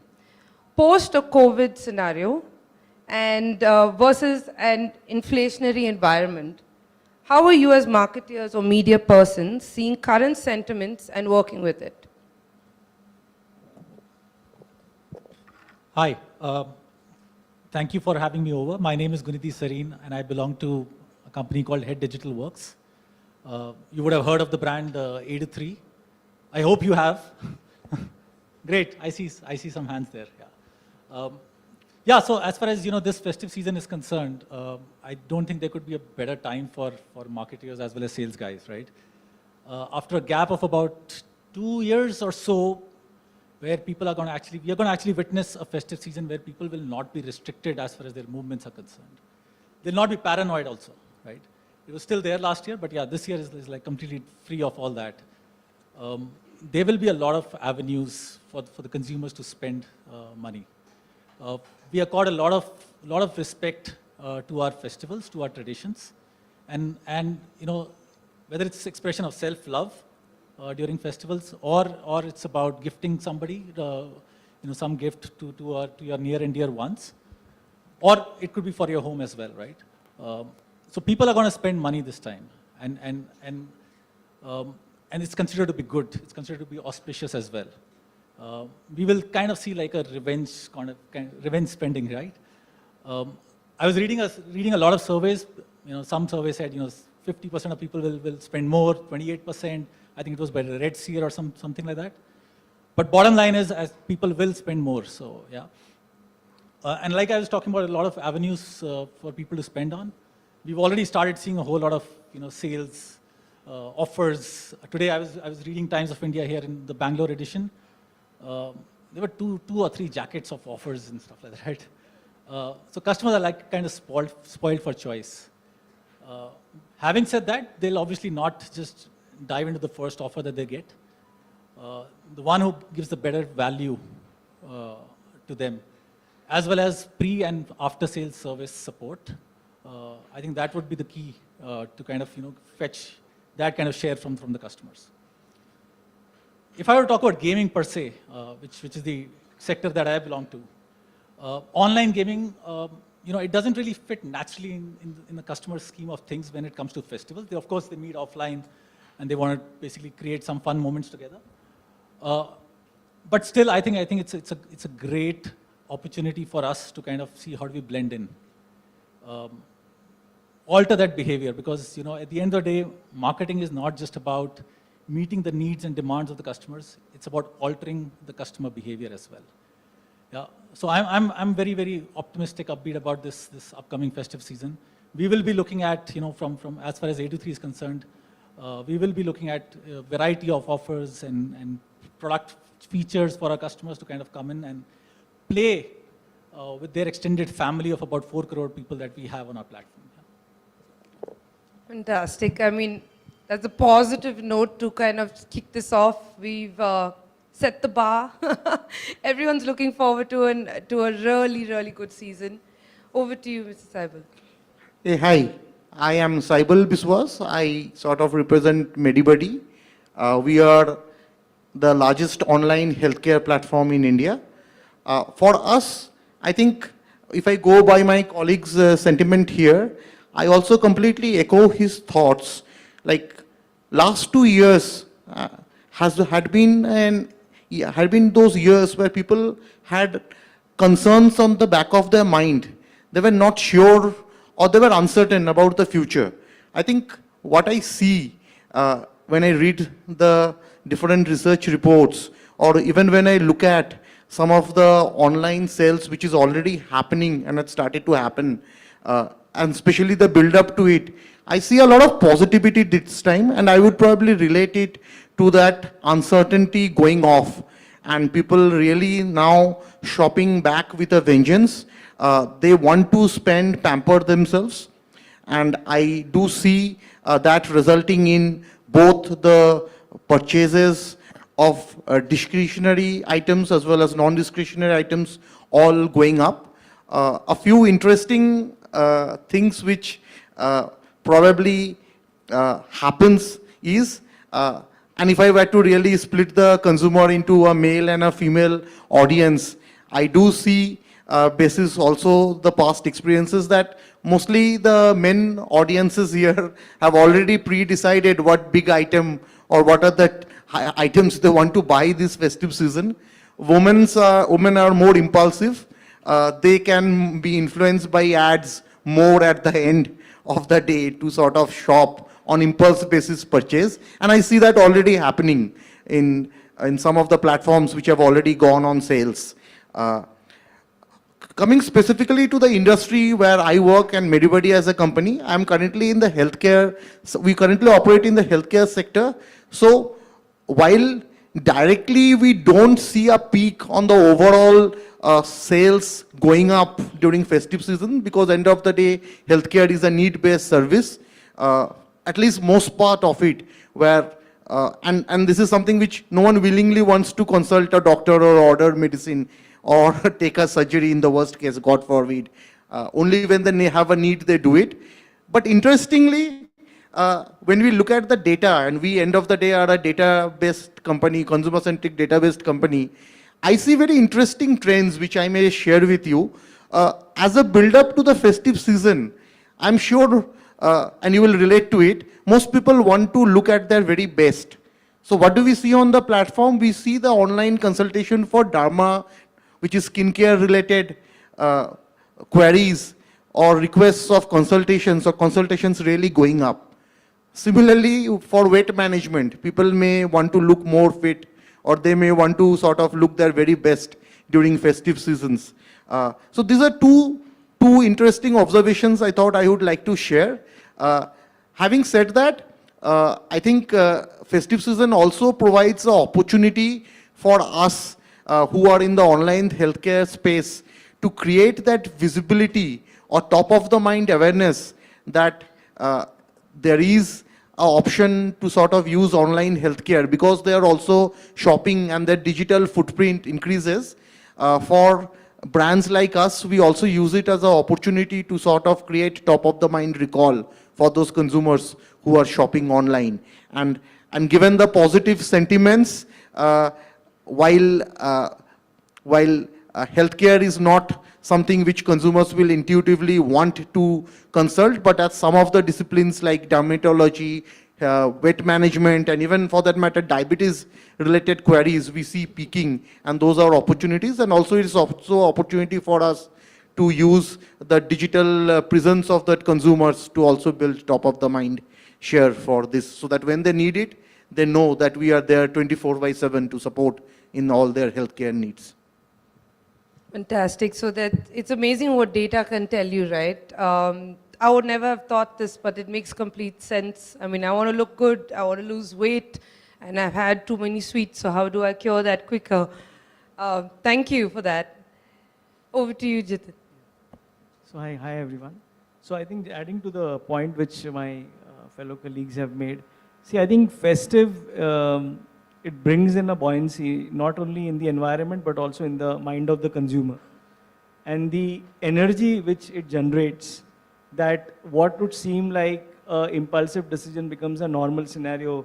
You take a call of, right from painting the house to buying a wardrobe, and it's an extended conversation. So your consumption is not a personal consumption, but it actually becomes an extended consumption. And that's where the bucket size, your average bill value, everything really goes up. Now, the point being that with COVID last 2 years, so definitely there is going to be a major boost in terms of the revenge shopping, what we are calling. People will really come out and shop, and people really want to celebrate it. Also, festive is not a marketing created event.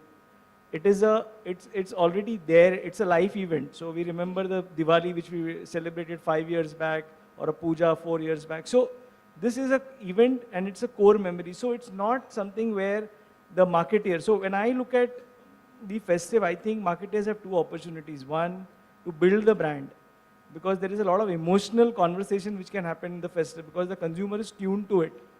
And at the same time, because there is a buoyancy, you can push in and increase your offtake and by giving consumer promotion. So this is a very good opportunity from a brand point of view, that you interact and you connect with the consumer at an emotional level, and obviously there is a requirement from the consumer.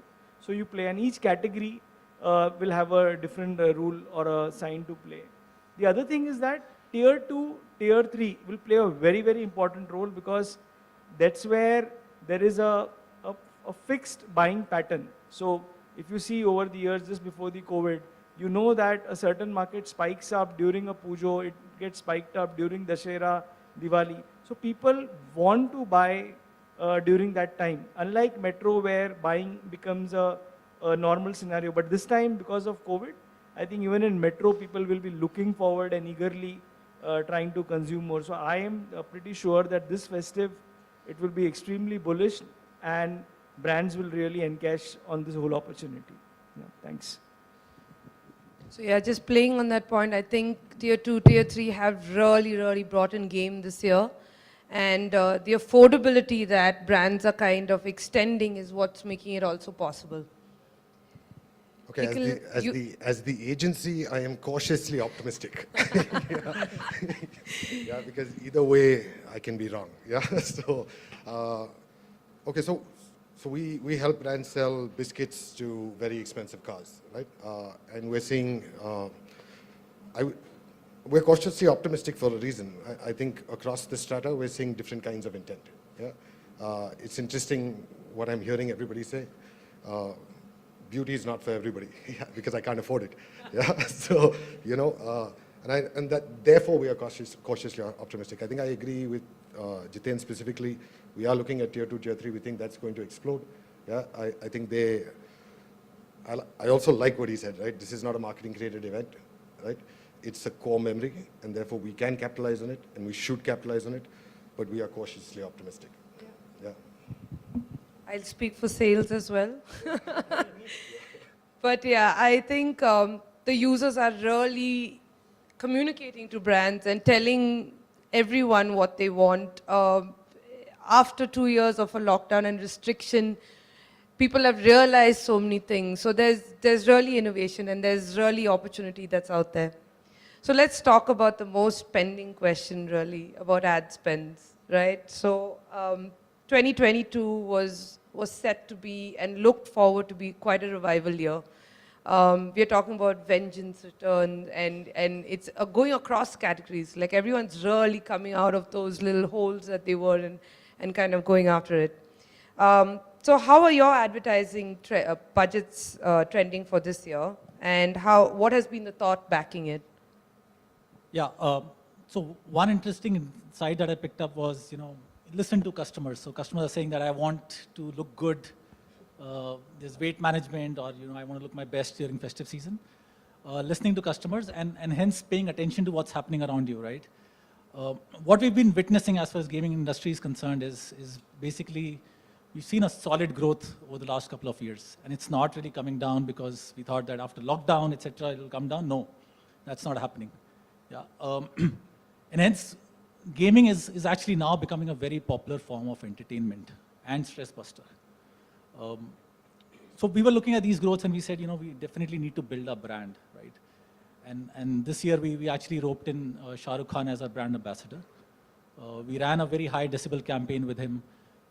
He truly represents, what a brand or what a platform stands for. A genuine platform for basically, these self-made champions who want to come and showcase their skills. We actually ran this campaign pre-IPL as well as during IPL. We saw some very solid movement as far as our brand indicators are concerned. And a very good uplift from the non-metro, non-tier 1 towns as well. So they were really responding to our advertisements, to our engagement, to the engagement overall, even on digital world. Yeah. So looking at that success, and as a run-up to the festive season, we decided again to follow up that campaign with a very recently launched campaign that we did about 3 weeks back. We wanted to start early as far as this festive season is concerned, not really wait when everyone else is also kind of participating in that, if I were to say chaos per se. But yeah, So yeah, we wanted to reinforce the same message of, chalo saath khele, let's play together. And overall, kind of still talk about our brand strength at the same time. Again, a very good response in the first 3 weeks that we've seen. So yes, if I were to look at this festive season coupled with the upcoming sports calendar, it definitely gives us a lot of opportunity to kind of reach out to our customers in a very meaningful way. Without really talking about the numbers, I would basically say that we will continue to invest in the right channels, depending on which target audience are we targeting, whether it's metros or tier 1, tier 2, and very high impact properties as well going forward, so that we do not become a part of the chaos like I mentioned earlier, but at the same time reach out in the most impactful way to our consumers. Yeah. Music to our ears. Yeah. From the healthcare perspective, I think last 2 years did provide a lot of tailwinds for the online healthcare space specifically, because during COVID lockdown, you couldn't go out of your home to even consult a doctor for minor ailments. You were forced to figure out the online option of doing it. So the category, some of it automatically moved from offline to online. But if we look at the bigger problem as well as the opportunity, so the problem in India, and specifically my colleague here mentioned the tier 2 and tier 3 and the rural India. Today in healthcare, quality healthcare in terms of availability and accessibility to good quality doctors, or even to doctors itself doesn't exist. And healthcare, mostly people understand by online medicine delivery. That ability to sort of consult doctors, we made a good start during COVID online, and we see continued traction happening both in the metros as well as the tier 2, tier 3 cities. And we have consistently chosen to spend in making consumers aware that there is an option where if she or he doesn't have access to a good doctor, it's as easy as logging onto a website or downloading an app, as easy as doing an online e-commerce transaction, as setting up an appointment and doing an online consultation, whether it's phone or a video-based consultation with a doctor. And it is cheap and affordable.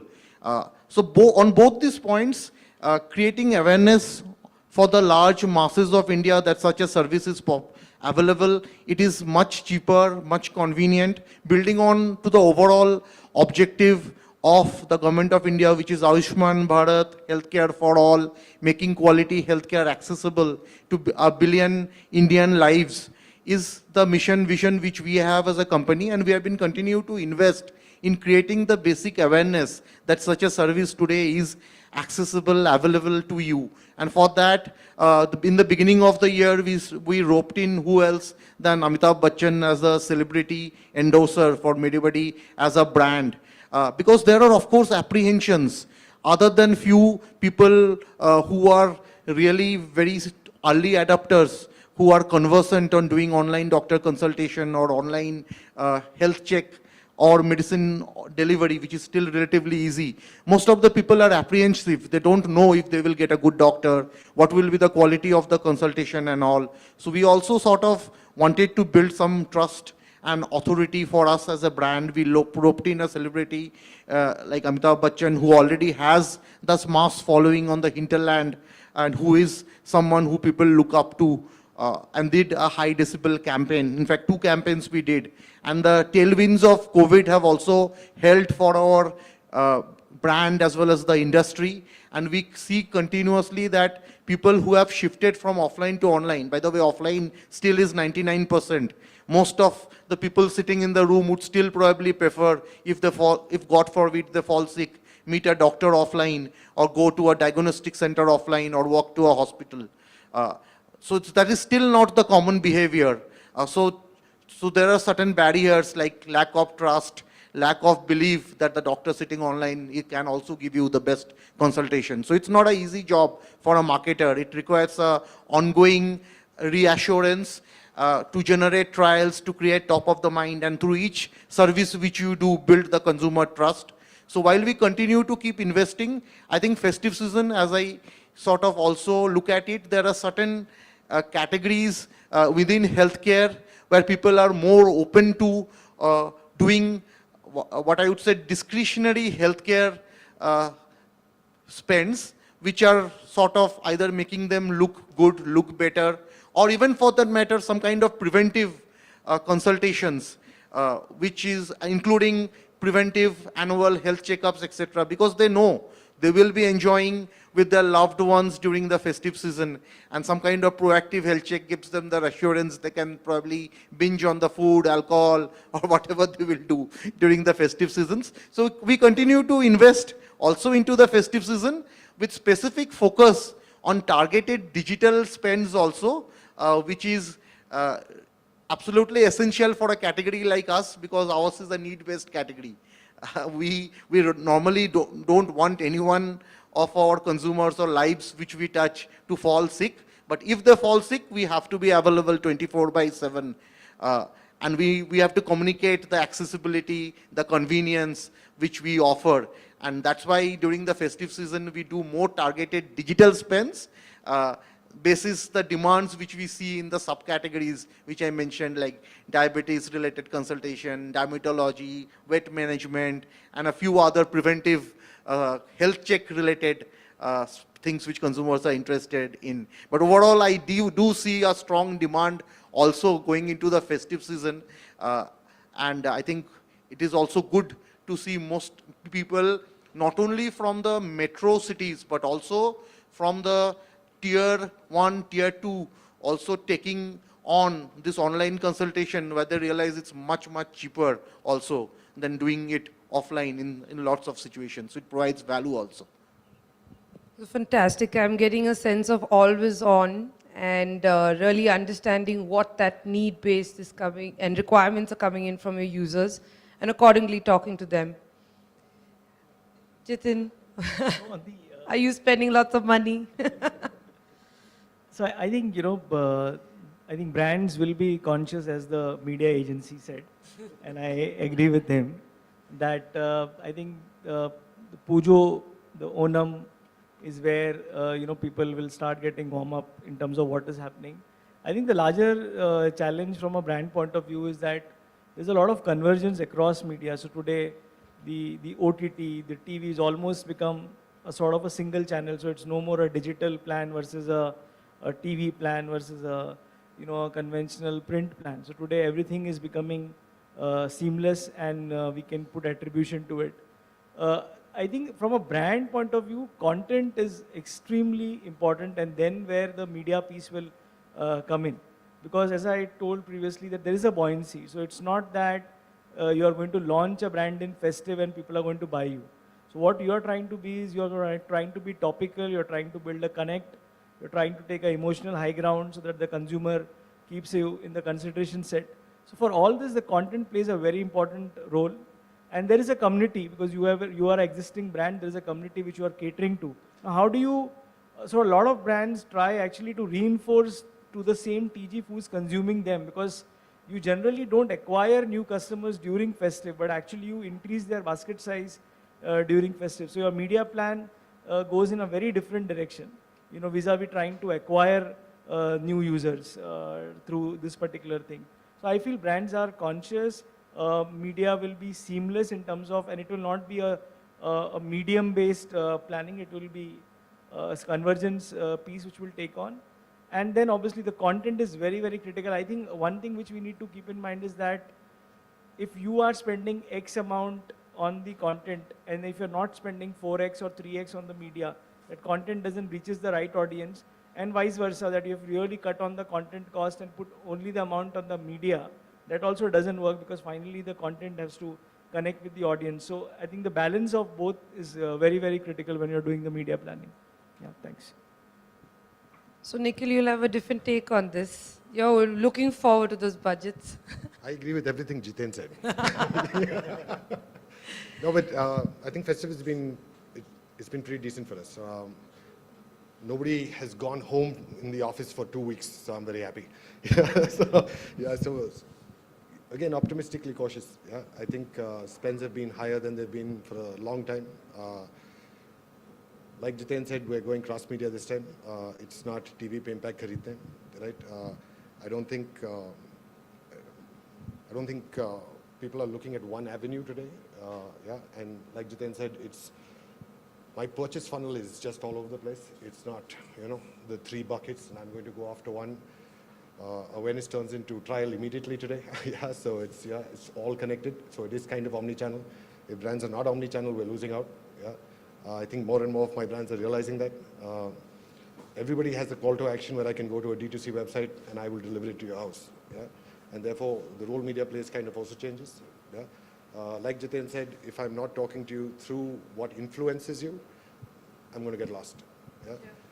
And what influences you is different. It's cricket through impact. It's Shah Rukh Khan. It's Amitabh Bachchan, and it's an influencer. So how do I spread my money across all of these places and therefore give you the best ROI? But I think it's cautiously optimistic, and this festive has been much better than we've had for maybe 3 or 4 years. So the revival is definitely in the house, but cautious, very smart spending, and I think there's really the innovation that's coming around it, where each brand is looking at the need, looking at the objectives, looking at what users are asking for, and then building solutioning and presence accordingly. Mrs. Saibak, I have to ask you this. Jumping into do's and don'ts. Now, MediBuddy has seen many changes over the last few years. As you've rightly said, you all have moved from, you all are battling an offline to an online. You all are looking at a certain amount on building your brand position, your services. All in all, you all have changed the way healthcare has been engaged and perceived. So looking at not just healthcare, but all the brands that you've worked with in the past. I mean, you come with a great bag of experience. You come across e-commerce, consumer durables, OTT. There's a mixed set of brands. What is that do's and don'ts list that you follow to maintain a certain sanctity for your brand and consumer experience? Oh, that's an interesting question, Althea. I have to really think through it. Okay, so I think if I were to just look at everything and try to sum it up in one word, I think consumer centricity would be one thing. End of the day, as a business or as a marketeer, it's all starts with the consumer. If you really understand what he or she wants or demands from or seeks, and you are able to sort of cater to those in the most effective way, we win. I think that in my entire career journey, I have seen it remaining constant. It all starts with the consumer, and how do you sort of build your product, service, value offering to cater to the consumer needs, whether it's e-commerce, OTT, whether it's the current healthcare business. Fortunately, in MediBuddy, when we started building the business, we always kept the needs of the consumer in the center.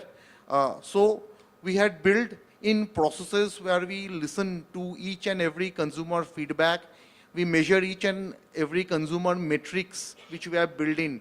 And actually, I have a 38 marketing metrics which I look in the morning every day. And 19 of them have direct implication on the consumers. They are not business matrices. They are consumer-related matrices. And I think we today have the luxury of capturing those matrices digitally. Earlier, we didn't have. I first saw it in Amazon earlier when I used to work for Amazon. But I think now many people have that ability to track consumer metrics. So it starts with the consumer, and then you build a business around the consumer. Specific to the question which Alti asked was, MediBuddy, we have always built the brand consumer backwards. We try to be consumer centric. We try to keep listening to the consumers, what pain points they have while they use our service, and we proactively try to build solutions which increases the value for our consumer. We know and we know and treat each of our consumers differently. If it is a new consumer, we ensure that the kind of messaging, the kind of onboarding journey we do for her or him is very different from a consumer who has been repeatedly using our platform. We address all the pain points of a consumer, and we have been doing it very programmatically over a period of time so that any friction he or she has in terms of our services we can reduce. The big job here is to move, to provide a quality healthcare service to 2 billion Indian population, and many of them don't have that today in a way which is affordable. So we need to sort of ensure that while doing so, we focus on things which matter to our consumer and cut the rest of the other things so that when we deliver that value, we are able to do that efficiently. So that's what we will continue to do, and that's always going to be the primary focus of the company, and that will ensure whether we win or are able to sort of build that vision of providing quality healthcare or not. In terms of don'ts, I think what is very important is never ignore your consumer, even if it is anything which is of a minor pain, minor irritation, or a major escalation. I think brand, even if they become very large, have to be very humble, because it's the consumer to whom we are responsible. We exist so that we can serve them, and without him we are nothing. So I think don'ts is never become arrogant as a brand, always listen to the consumer, always work, and don't ever sort of underestimate or ignore any consumer feedback in any medium, and always use it to improve the quality of your product, brand, or service you offer. Fantastic. I think besides revival, I think the essence is the end consumer this year, and they're speaking loud enough, and if you're listening, I think we'll get all our theories right. Nikhil, over to you. You work very closely with e-com brands today. We just touched on the topic of accessibility and certain, the consumer being the heart of everything, a certain amount of affordability. Let's just look at Meesho for a second, right? It went from a B2B to picking up an essential grocery module, now contending with the B2C space. I mean, there are players over there and how, but how, I mean, how do you all deal as an agency for them to build brand presence? If you're loud enough, how are you dealing with clutter? And if you're not and sustained, how are you, staying present? We're doing it really well. No, so for us with Meesho, it was about finding spaces for dominance, right? Whether that's within media or whether that's within my consumer's mind, right? And I think we spent a lot of time with the Meesho team trying to identify those moments. Let's call them that, right? It's looking at your competition, what your competition is doing, and more importantly, what they're not doing, right? What is it that they're not talking to with your consumer, right? So listening to your consumer became extremely important. And we found that window, right? All of us know who Meesho is, right? All of us know that we're competing against the largest e-commerce brand in the world, right? We're competing against the largest Indian e-commerce brand, and we're giving them a run for their money, right? So we did find those moments of dominance. I think everything we said today is a little relevant. We've been always on, right? Because my consumer is always in the market, right? And I think that's critical. If we weren't always on, we wouldn't be where we are today, right? We took impact when it was necessary. We have not done more than maybe, I think, 2 large impact properties because, do I really need to be in my consumer's face all the time? I think what we did from a digital perspective was also quite smart, right? It is identifying your audience, like everybody's saying, listening to who they are, and then delivering that message to them, right? We treated, I would say, we did a lot of what FMCG has been telling us to do, but a lot of these new age brands will come and say, I'm going to break the mold. No, you can't, right? FMCG is FMCG for a reason, right? And I think we took a lot of we implemented a lot of our learning from FMCG, and as Mindshare, obviously, we know FMCG, right? Yeah, and this is why Meesho is where it is today, I would say. I would say it's also because the brand and the media team, it was highly evolved, every conversation. Every number we got back was debated, discussed. I think we've spent, and some of the team is here, we've spent 5 or 6 hours debating 1 week of data from Gujarat, trying to understand what went wrong, why did my VTR not go up, and again, listening to your consumer. So I would say this festive is, touch wood, our sales started today. We're looking good, and we're looking good because we were always on, we found those windows of dominance, and we spoke to the consumer in the way that the consumer wanted to speak to us. Fantastic. Yeah. We're looking at a piece of that pie as well. But I mean, Fingers crossed. fingers crossed, everything. Okay, brilliant. Going from this online world to an offline world, Jitin, you have some, years of experience and some really good experience in the retail line. I want to hear a little bit more about that. And as you know, like more of those opportunities you've seen as a marketer, and just worked with it with those must-do strategies that you have to do and you win, or you don't do and you lose. So I think, as a marketeer, we are always either spotting opportunity or surrounded with opportunities. I think one of the key learning which I had over the years that there is a code of occasion. So let's say there is a festive happening, or there is a friendship day, or there is a Valentine day. There is a code which exists. There is a nuances which the occasion is already built on. Then there is a category in which you operate. There is a code of that category. And then you have the filter of the brand. Now, not every occasion is relevant for every category, and not every brand can leverage that occasion.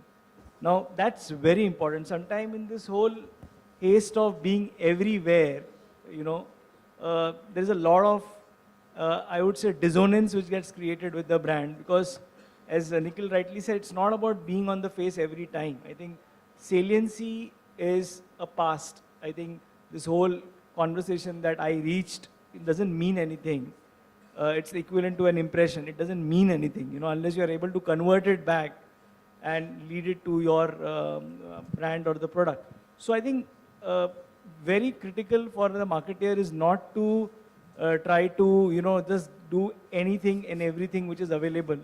Like they say in cricket, well played. I think in marketing it should be well left, because that is very important, that if you don't leave the opportunity which is not relevant, you might really, put in a lot of energy on it, and it will not mean anything to the brand. So that, I think, is a very important thing.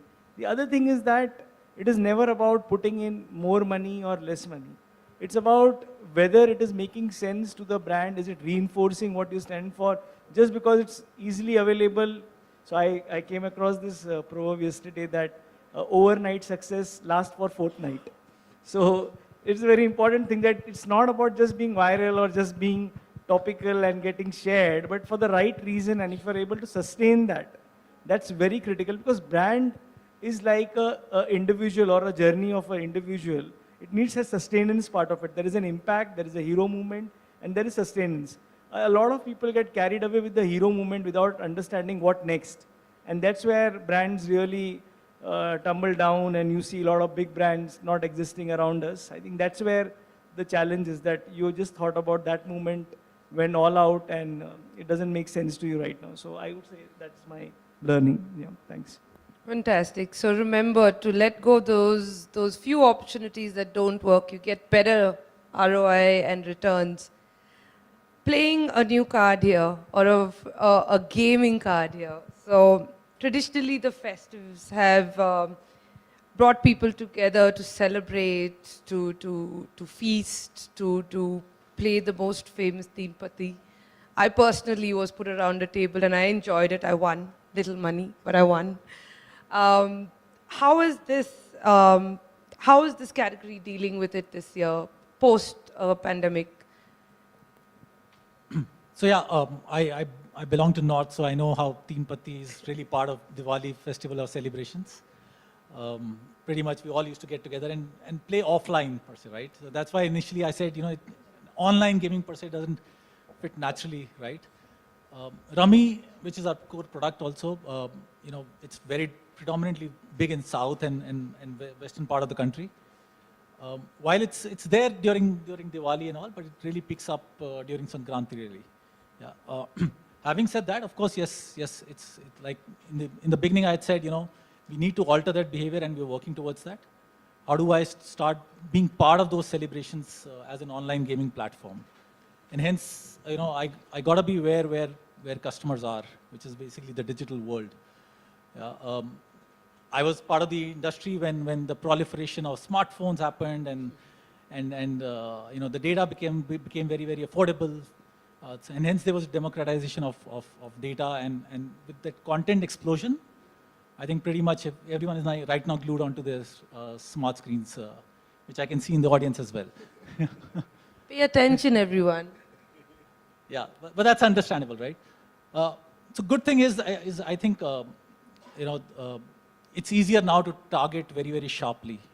Basis the interest, basis the history, basis the demographics, you can target very sharply, right? You can also, basically this would mean it's better for you in terms of costs, ROIs, and instant delivery. You can wake up tomorrow and say, what happened to my campaign yesterday, and let's tweak it or whatever.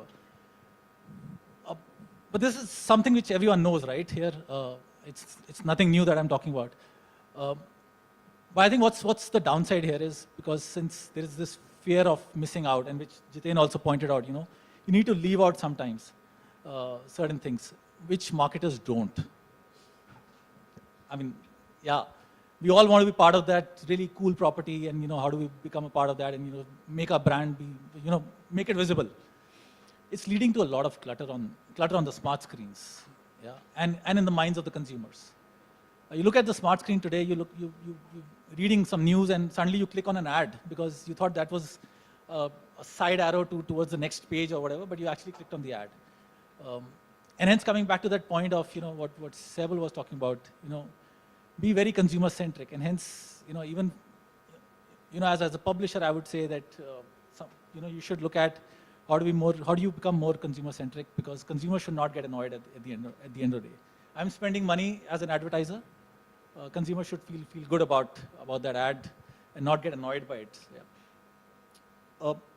So I said gaming is a form of entertainment, and hence I compete for consumers' time versus OTT, versus news, versus social media, and it's not easy, especially during festive season. And hence there are certain ways to kind of stand out if you have to kind of do this, right? One way is to kind of create a big property that people wait for every year, like the big sales that happen. Yeah, people actually postpone their purchase because they know something's going to come up, right? Second is to make something which can go viral, but you can't really predict that. You can try for sure. Third is innovative formats on digital world. And fourth is the kind of message that you give. It has to be unique. It can't be the same as your competitors. Yeah? And hence this is where we actually did something very interesting this time, and we've been talking about it ever since we launched these campaigns. Imagine I'm a gaming app, and I go to the customer and say, hey, I have this really kick-ass game. Why don't you download this? But do not play so much. Take regular breaks. Set your limits. Yeah. So while I'm talking about my game, I'm also not telling them to continue to play forever. Yeah. And hence that's what we call responsible gaming. And of course, when Shah Rukh Khan talks about it, it lends a lot of credibility and weight to it. As a company who's been in this skill-based card gaming or skill-based gaming industry for the longest time, as a flag bearer, so to speak, we are very committed to the cause of responsible gaming. We actually want people to actually follow this. That's why our product features have all of this in the app. They can actually go inside the app and set limits. So whatever we talk about, we actually promise through our delivery as well. Yeah, and hence, obviously, it reinforces our strength, as our brand strength of being a very genuine, fair platform for online gaming. Yeah. digital world, I mean, we started this campaign on actually Hotstar with Asia Cup. We actually left TV out. Yeah, we said we don't want to do that. And it's been very impressive in terms of, fraction of the cost that we spent during IPL, we actually got a good number of impressions. Lastly, like I said, there are innovative formats. We actually, and influencer campaigns are becoming very popular. Again, everyone is doing influencer campaigns. And again, how do you really stand out there, right? So we reached out to these micro-influencers. We started this campaign about a week or 10 days back. We asked them to kind of lend their art to our message.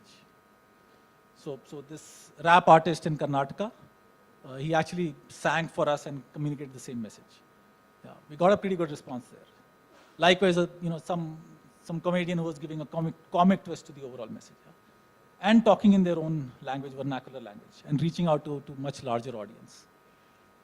At the end of the day, I think this digital advertising will have to move towards digital and social conversations more and more, and we'll have to stop this clutter as marketers for sure, and that's our responsibility.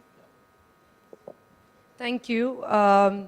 I think it's important to realize that responsible advertising is really needed. Paying attention to what you're doing right and wrong is needed. New formats, I mean, there's opportunity there alone, and which brings me to my question to you, Nikhil. As an agency, y'all are dealing with different brands. Y'all are well-rounded with every kind of category, with brands, and switching that thinking hat accordingly to the need of each category could be difficult. But I think that y'all have kind of got down. But how do you keep up with the new formats and the platforms that users are engaging and kind of constantly throwing at you?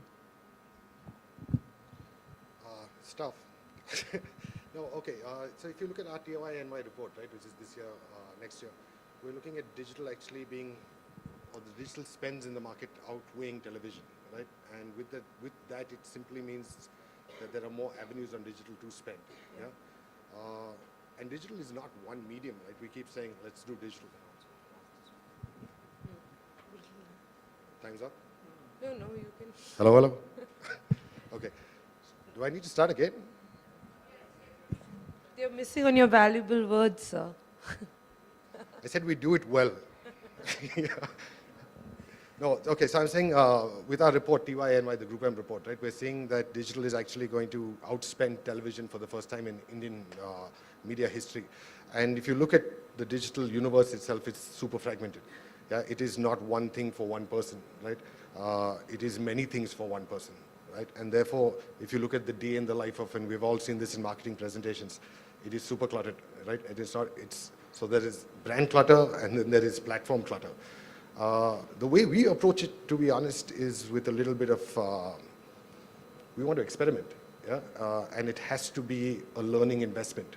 And that's what at least we talk to brands about. The way they're responding to a certain brand doesn't mean they're going to respond to you in the same way, yeah? Because the context of your brand and your product is different, right? And therefore, where I talk to the person and how I talk to them and how they're going to receive it is completely different. The problems we face is brands want immediate action, right, without wanting to put money in and learn. Yeah? But it is a learning investment for us. And if you're not going to put that money in, you're missing out on your consumer. Yeah? And I would say cautiously optimistic. Yeah, we like to, yeah, but I would say this year, even if you look at where we've spent our money, it's not the big two on digital, right? We're moving out a little bit.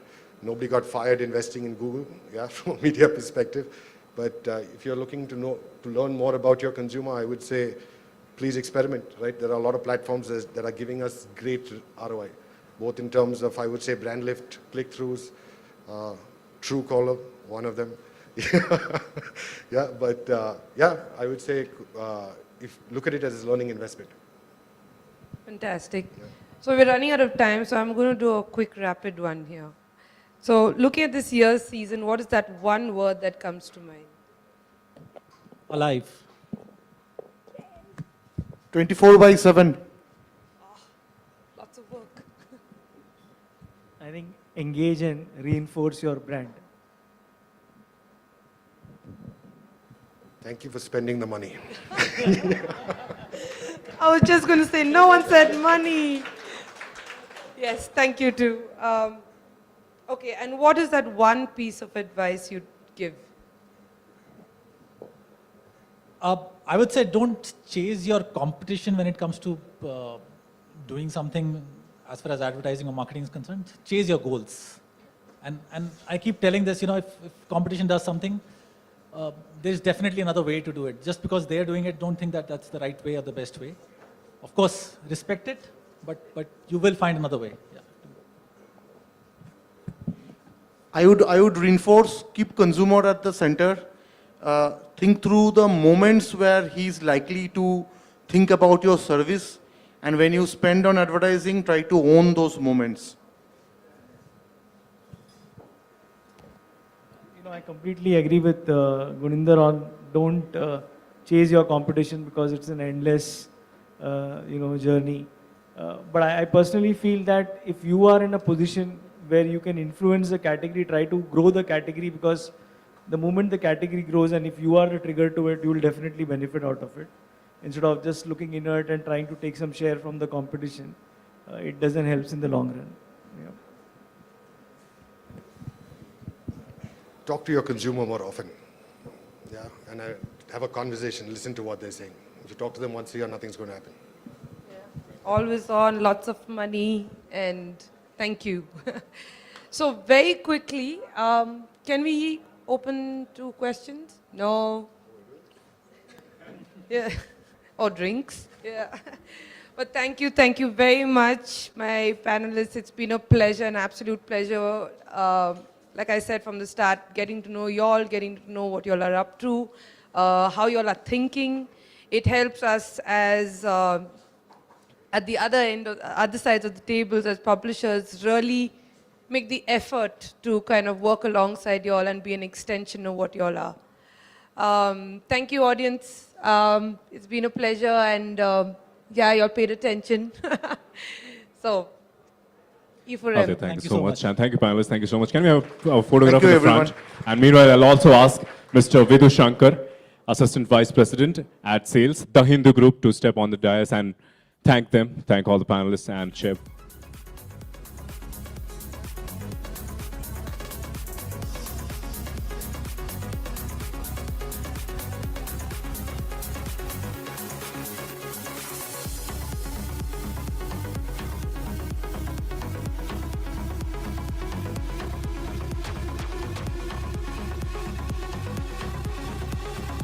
Just be there for a while on stage, thank you. Vidhu sir, if you can present everyone.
Well, thank you everyone. Thank you so much. All right, it's getting really, really cold and I'm shivering. Before I start stammering, and I'll take a pause, I'll go ahead and call upon the final speaker of the day. Our final speaker of the day represents a brand that has been a disruptor since its inception. Think about it. Chick, Mira, Nile, Indica, Garden are just some of the iconic and well-known names in this house of brands. Rooted in strong traditional values, the brand and its sub-brands continues to remain relevant through its unique storytelling. Before I welcome him on stage, I'll request the panelists and the speakers and the guests on the other side, please, a little bit of silence. Your networking can be done a little farther away. Thank you, please. Keep a little silence. All right, let's not wait. I'll call upon our valedictory speaker, Venkatesh Vijay Raghavan, CEO and Director, Kevin Care. Please put your hands together for him. Where are you? Are you alive?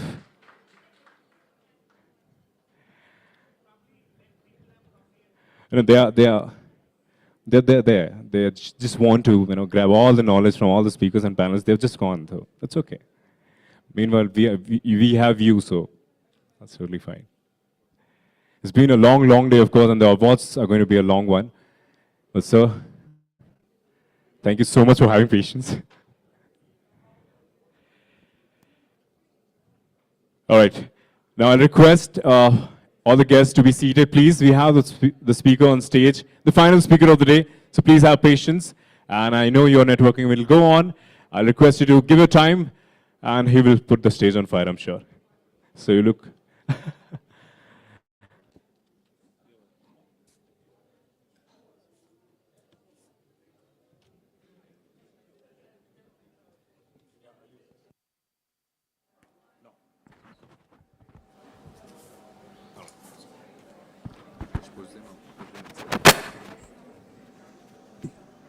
Yeah, good evening. Normally I thought after lunch was a little bit of a tough time to present, but it looks like tea time is as well the same. Yeah. Thank you, E4M for this opportunity. The last 5-10 minutes that I thought probably just run you through our journey and sort of what Kevin Care has been through the last 30 years plus. So yeah, it's been a journey where we've been building brands with purpose and promise.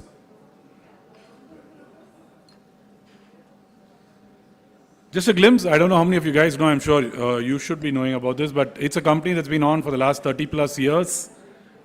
We are present today around 30 plus countries with a portfolio of around 15 plus brands, and we're present in around 8 categories. So what started off as a single brand, sachet-led company today is probably up into 15 brands, working across 8 categories.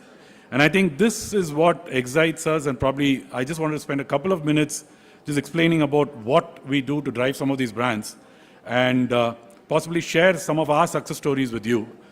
Many of them are known, having been for a long time. But I guess this is one more opportunity that we probably proudly would like to present to you guys. So brand anchors, we've got 15 plus brands, a portfolio that cuts across 8 categories. What is it that we look at? I think there are 3 unique things that we look at from a brand perspective. 1, disruptive innovation.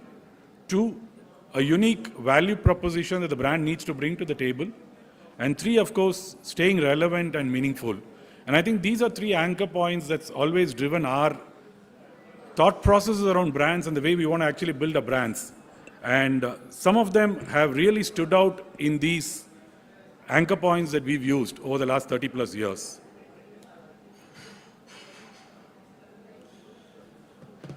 Disruptive innovation, I think I'm sure most of you guys here in the room would know about some of these brands. Chick, for example, has been the sort of innovator as far as sachet is concerned. I think if not for this brand, if not for sachet, many of us wouldn't be seeing the FMCG industry the way it is today. I think the revolutionary idea of sachet and the ability to proliferate it into the mass market, I think that's been one of the biggest disruptive innovations that the company's laid its foundations on. The brand has been on for the last 30 plus years, still continues to be strong in the mass market. And the sachet revolution, as we see, is sort of spread across the country, across the globe today. The second brand that we're quite comfortable and we're quite proud about is Indica. Again, it goes back to a sort of a revolution that we brought in. I don't know how many of you guys, looking at the age group, I'm not sure whether this is the right target audience, but still, I think the brand talks to a lot of youngsters and all lot of graying people like me, but I think the revolution that we brought in again was in the sachet part of it. The ability to sachetize the whole hair color category, one, and two, instant ability to bring it an instant flavor, rather than waiting for 2 hours, 3 hours, which is the traditional method that used to happen, again based on disruptive innovation. The third brand that we proudly look at from a disruptive innovation perspective, and it continues to be disruptive today, is the Kevin's milkshake brand. While the brand is present in the dairy segment, the milkshake category in particular has been sort of one of the key differentiated factors that's helped us grow this brand. And I think it's just not a milkshake. I think it's about, you go ask the kids, I'm sure some of us would do that. You go ask your kids in your home, at least in the South, I think it's a brand that stands out in terms of the way the kids love this brand. I think again, based on disruptive innovation. So of the three brand anchors that we spoke about, disruptive innovation has been one consistent trait that we've looked at across the brands, we've looked at as a company to be able to help us grow these brands. The second one is a unique value proposition. We may not be disruptive, we may not be innovative per se, but I think if the brand sustains a very unique value proposition, be it on pricing or be it on the way it's been able to actually talk to the consumer. I think one of the brands that stands out for us in our portfolio today is the Spins brand, and it's sort of a skincare brand, morphing itself into skin and fragrances brand. But I think beyond the brand, the key point is I think this brand has been able to sort of have a unique value proposition that delivers to the consumers. So where sometimes disruption doesn't work, our very strong belief is that if you got a unique value proposition that the brand is able to deliver consistently, that helps. Garden, again, is one of our food brands, food and snacks brands, well known in the Mumbai segment, the Western markets. It still stands tall in terms of the way the Mumbai taste comes in for the brand. And I think, which is what I said, it may not be disruptive in that segment, but as long as you're able to actually give it unique flavor, a unique sense of value proposition to the consumers, I think the brand stands tall. The third one, staying relevant and meaningful. This is one brand, I think, over the last 30 plus years has actually stood the wherewithal of the entire market. And it's one of the market leaders in South today. What started off as just a goodness of tradition brand today cuts across from the mother to the daughters. And I think this is one brand which probably would have seen generations change, but still the core of the consumer sticks to the brand. And I think today it stands tall in terms of market leadership in South and expandable into the non-South markets as well. But I think the key thought process we had behind this brand is keep this brand relevant even if the consumers were to change. While the core of the consumers don't change, as one segment of consumers move out and a new segment of consumers come in, I think the brand still stays relevant and meaningful. In the past couple of years, we've seen this brand really take market share. And I think we are proud to see this brand stay relevant, meaningful, and I'm sure many more decades to come and the brand stands tall. Well, that's it from our brand's perspective. I think from a company perspective, if you look at, and this is a buzzword I'm sure most of you guys would be hearing from many FMCG companies. We were a startup, but a startup which started off with a sachet, moved into multiple sets of brands. Today, I think we've sort of moved into the D2C space, right? The direct-to-consumer space. I think it is something that most companies look at. I think we've been sort of been able to make this change, and I think this is one of the spaces that the company in the coming years would be very strongly anchored around. The core of the brands don't change, whether it is a D2C brand as you call it based on channel or whether you call it as a traditional general trade based brand or mass market brand. The core of the brands don't change, but I think what changes today is the ability to reach consumers through digital media, the ability to be able to service consumers to different sets of channels. And I think that's where probably today a lot of companies are involving, putting in the might, and we've been sort of successfully doing that. So we have, while we've been a company that's been there for the last 30 plus years, dozens of brands plus, we today have a D2C accelerator or we have a startup accelerator within our own company. The accelerator meant to behave like a startup, not like an incumbent company or not like a old age economy, but a new startup which sorts of looks at abilities to get into new channels, ability to get into new categories, and of course be able to directly service consumers as well. I think we've been fairly reasonably successful in that with a couple of brands. Bikers is one of the brands that we've launched in the last couple of quarters. It continues to accelerate. The other one that we've done is Buds and Berries, again, a D2C brand which is focused on the digital e-commerce space, and we've been able to sort of create. The reason I touched upon this is I think it is important today for brands and for companies to be able to look at the changing landscape. While a lot of brands continue to be relevant, continue to stay relevant, like I pointed out a couple of our brands, I think it's also equally important that as the consumer changes, as the consumer reach, and the way consumer consumes some of these products change, it's also important that companies have a look at their channel strategy, at their product portfolio strategy. And this is one of the things that we've been able to successfully demonstrate. What we are clear as a company is, unlike most other of our peer companies, we look forward to create more brands, we look forward to create more products rather than taking over companies or acquiring more brands. So in a way, we pride ourselves in sort of innovating and building new brands, and we continue to do so as the years come in. So summarized, in a way, I think our story has been one of purpose and promise. A lot of brands in the last few years that we've sort of created, a lot of legacy brands that we sort of continue to nurture and build, get the consumer franchise, based on three very clear anchors as far as the brands are concerned. One, disruptive innovation. Two, a unique value proposition that makes us stand apart as far as the consumer is concerned. Three, making the brands relevant and meaningful. I think that's what I thought I'd share in the small period time that was allotted. Quite happy to share with you and quite proud that I've been able to represent a company that sort of started off revolutionizing the sachet. Today it also holds amongst a lot of premium brands in its portfolio. And I think it stretches across the spectrum, across 8 categories. And I think we look forward to work with all of you. And thank you E4M for this opportunity. Thank you.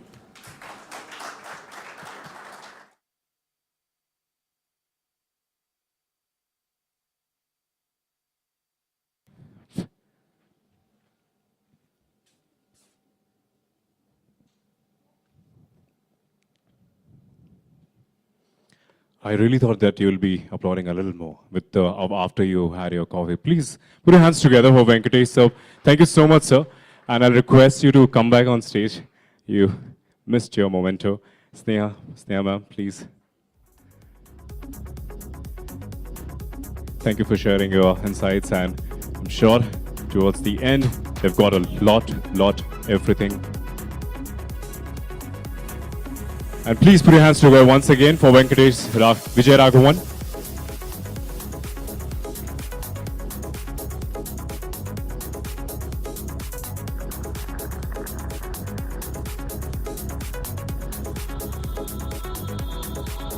Thank you, sir. Thank you, ma'am. Thank you so much. All right, before we go ahead, I'll go ahead and acknowledge our partners once again. Powered by the Hindu Group, the Hindu Cleaner, Sharper, Bolder. Co-Gold partner, Lakshya Media Group, India's leading integrated advertising conglomerate. Co-Gold partner, India Today Group. Co-Gold partner, Bobble AI, world's largest conversation media platform. All right, so with this, we are done with our conference. We are done with our summit for the day. I hope you had good fun and you had a lot of knowledge. Anybody has a question or you want to share something? I don't mind. You've already had coffee. Anything you want to share before we go ahead with the awards? Anyone has anything? If not, then I'll start singing. And then you'll run away. I hope you had fun. If yes, please put your hands together for Exchange for Media for putting this together. And not just the fun. See, every knowledge you have is fun. If you take it as fun. I'm sure you had a whole day of smile, sir. You met a lot of friends. How are you? How was your experience, by the way? Good. Just good. I don't know. Your smile is talking everything. So, one of the best events. Can we have a big round of applause? Thank you, sir. Thank you so much. We'll take a short break and we'll come back with the awards. Meanwhile, have your coffee, but I'll have a coffee. I didn't have my coffee. Thank you so much.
All right, good evening, everyone, and glad that you're all ready.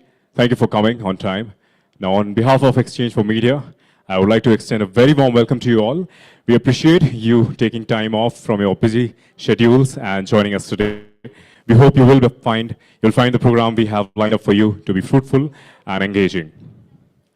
We all welcome you all to second edition of E4M India Marketing Awards South. IMA South has been introduced last year and with the objective to recognize and board a diverse set of companies who either have their corporate offices or have marketing division headquartered in South India. The awards were also open to companies that are headquartered in Pan-India but have created and run a campaign for the South market. These awards celebrate the best organizations, individuals, and teams working in South India who have taken confident and innovative steps towards finding ways to enter or expand their presence across region or country. My name is Anupam Anand. I'll be the host for the whole award show. It's going to be a long one, but I hope you have your smiles and your energy throughout the show. We're happy to share that. This year, we have received enormous volume of response from advertising and media agencies along with the brands, given their fierce efforts to grapple over 22 categories. We have received 200 plus entries and we will be giving away 120 awards tonight. So it is that time of the year when we applaud, reward, and say it out loud, the ranges of excellence. The Game of Thrones begins. Stay tuned with us and keep tweeting as well. And use the hashtag E4MIMAS. Please make sure to do that. We would really thank you. Now, before we commence, we would like to thank our partners. Presenting partner, Colors Kannada, Banna Hosadigade. I hope that is correct.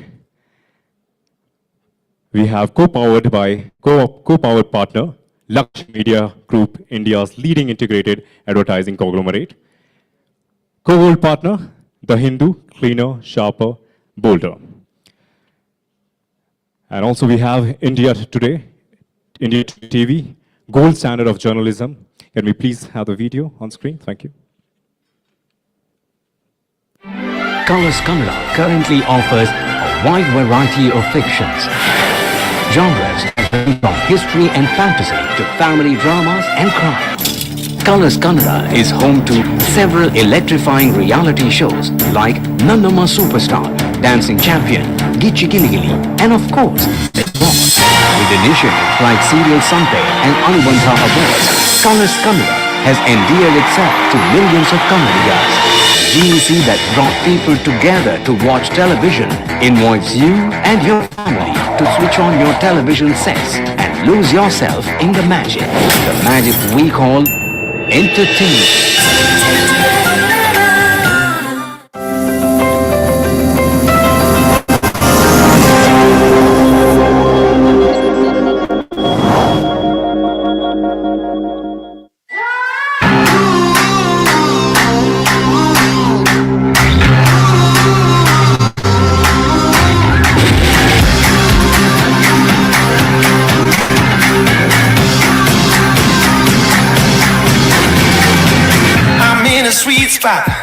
I'm feeling good. The sun is shining. I knew it would. The world's a playground. I'm in the clouds. Let me show you what it's all about. Check it out. I'm gonna light it up. Let me show you what it's all about. Check it out.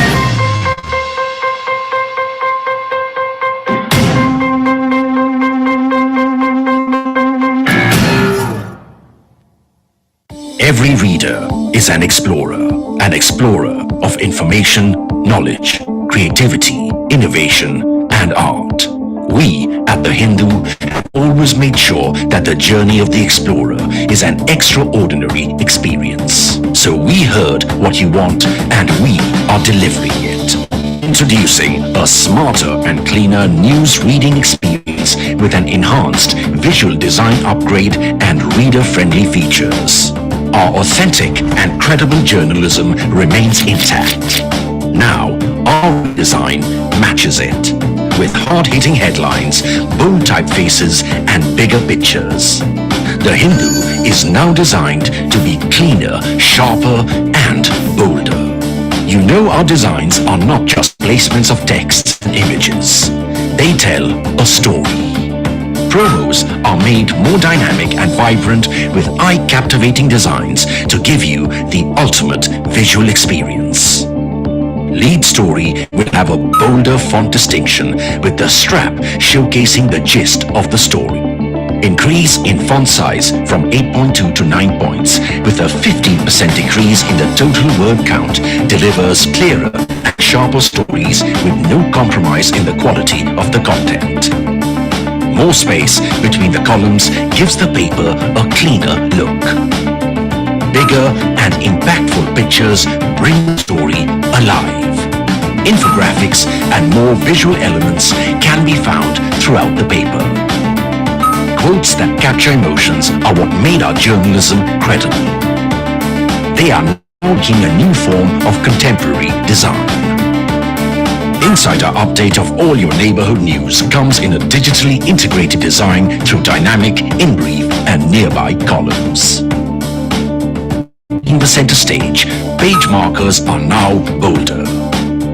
Editorial section is now made cleaner, bolder and sharper with more emphasis on the magic of white spaces. A page to perfection will give the readers the most enjoyable and organized reading experience. QR codes and digitally integrated navigation pointers will help the readers identify multimedia content such as online stories, interviews, videos and podcasts. FAQs, files, science, money-wise have an enhanced look. The hierarchy of information can be easily identified with a shift in emphasis from bold to light and big to smaller headline fonts. News in Frames is taking an elevated magazine-like visual appeal with the use of vertical photos. The Sunday edition has been embellished to perfection with a design that is playful, vibrant and trendy. Presenting Metro Plus, Weekend, Downtown, Magazine, Friday Review, Opportunities and Classifieds with an exciting new look. Our style of storytelling has been inspired by the social media landscape, which has enabled us to dive into a whole multiverse of possibilities on how visual impact can change the reader's experience. And our design will mark the beginning of it. So get ready to sit back, sip your coffee, and own our redesigned newspaper. It's not just a newspaper anymore. It's an experience.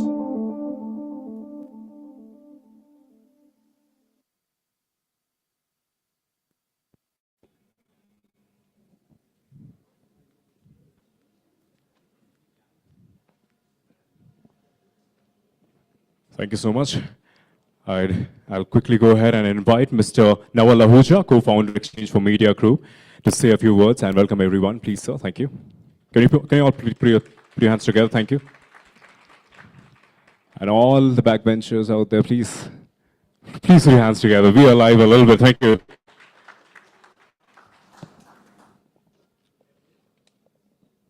Thank you, Anupam, and very good evening to everyone. I hope those of you who were here in the morning for the conference had a productive day and listened through the sessions. And welcome to the first edition of the Indian Marketing Awards South.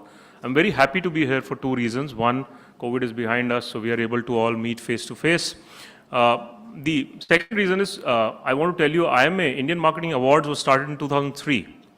This was the era when Reliance Monsoon Hangama package, for those of you who have grey hair will remember, was launched for 599 rupees and it won many awards. Then Harit Nagpal, who is now the CEO of Tata Sky and now Tata Play, used to be the CMO of Vodafone, and they won many awards.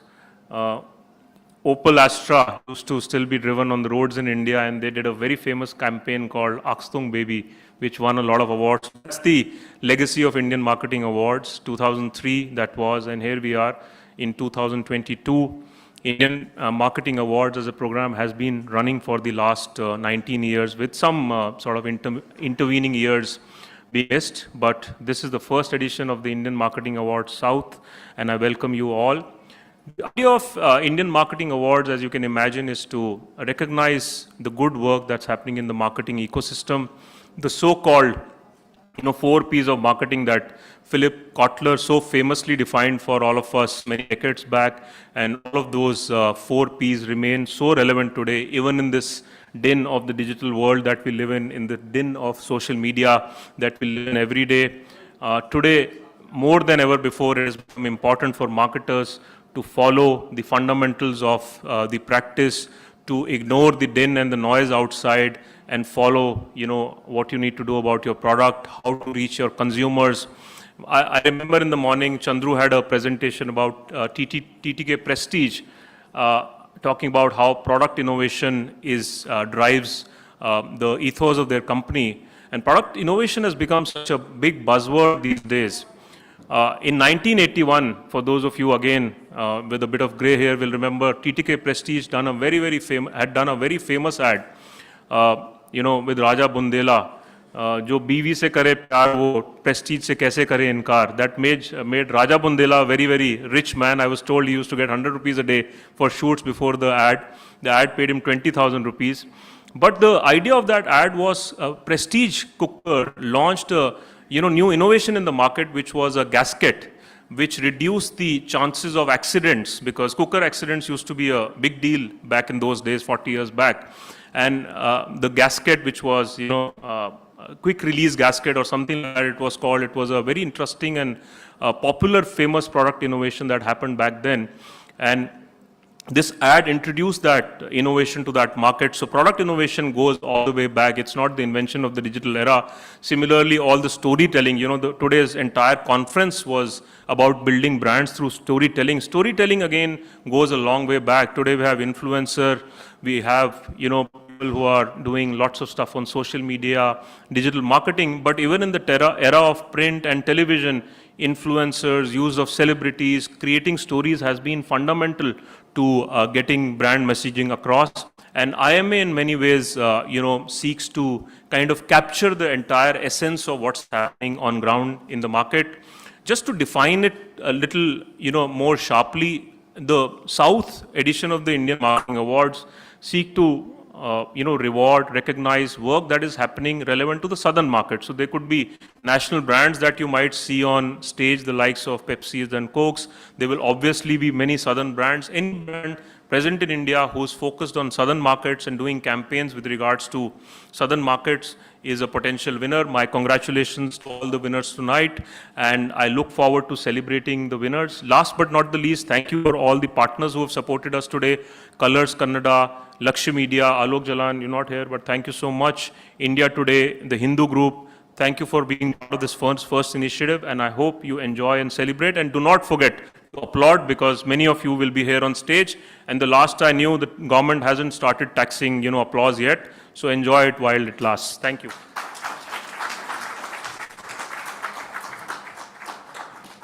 Thank you so much, sir. Thank you. And now we have a special announcement. India Today TV is very proudly launching its new show, Democratic Newsroom. Hashtag Democratic Newsroom has many voices, but one responsibility: to keep the news honest. We pride ourselves in covering all sides. And in the age where news channels are accused of biased journalists of running selective agendas, India Today brings you a truly democratic newsroom. One where every shade of opinion is respected and given space. Left, right, center in India Today newsroom, every view is discussed and debated.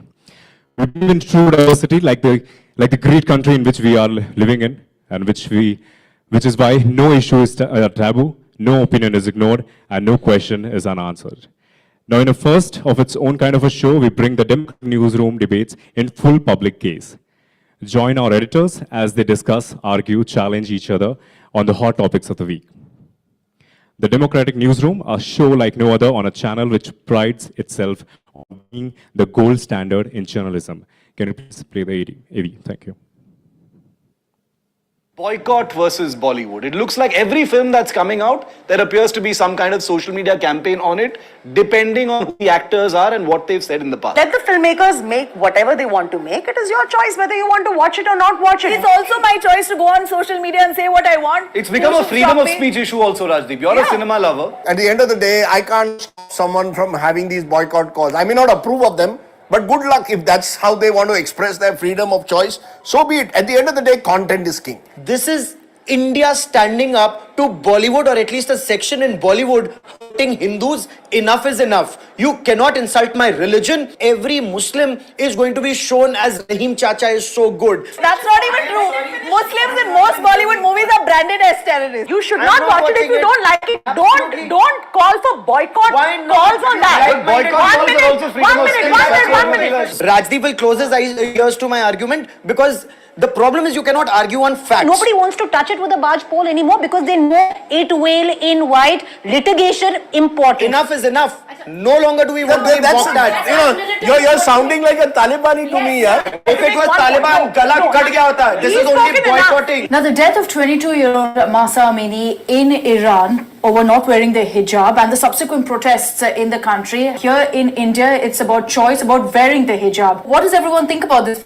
The biggest casualty of all of this, with what we've seen in the last 1 year, have been those young girls where education has been taken away. I think the whole issue came from uniform, which was not there in that school. And then for girls to say we'll suddenly start wearing it had to become an issue. Wearing it from earlier. What do you think? If you have to compare this with what's happening in Iran, I think it's a very wrong comparison. Kids come and say, I want to wear saffron shawls. Can you allow that? One second. Whether it's a form of protest. You can't equate saffron shawl to hijab. I'm sorry, that's a very wrong equation. Hijab has, according to the Karnataka High Court, has denied it to be an essential religious practice. The matter is in Supreme Court. Let's wait for the hearing to complete there. Obviously, the biggest and most talked about story internationally right now is the death of Queen Elizabeth II. After a week of a particularly anti-colonialist drive taken by the government, strangely, a day of mourning was declared. I find it unnecessary, Shiv. You have messages that come in from the Prime Minister, which is okay, fine. You know, he's the Prime Minister sending out a message of condolence on behalf of the nation. But then you take that forward and then announce 1 day of mourning in India. What was the need for that? You want to reach out to the Raj in every way, or at least the United Kingdom as it stands today. Free trade pacts, student partnerships. You want to build a stronger relationship with UK, but we will decolonize by changing the name from Rajpat to Kartavya. Change my name also tomorrow, Rajdeep, to Kartavya. So what's bogus and hypocritical is not the name change. The what's bogus and hypocritical is the mourning. Doing good Kartavya, you will be called Kartavya.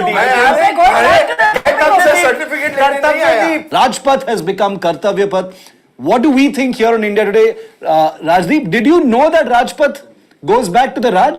Before you rename, change your culture, your power VVIP culture, and then please talk about Kartavya. Why not see a change? It's refreshing to have something new, and if it's Kartavya Path, so be it. It's almost maybe a start to instill values. We start from somewhere. CP, Rajiv Chowk, Indira Gandhi International Airport. But did we object? Then is my question. Was there so much outrage and so much of a debate? How is renaming going to change mindsets is what I question. Mindset does not change overnight. Mindset changes over generations, and that's the effort. I want to see a better India, not a rename. I just think you'd like to create a narrative by saying this is new India, but this is not. This is old India. This is your own heritage.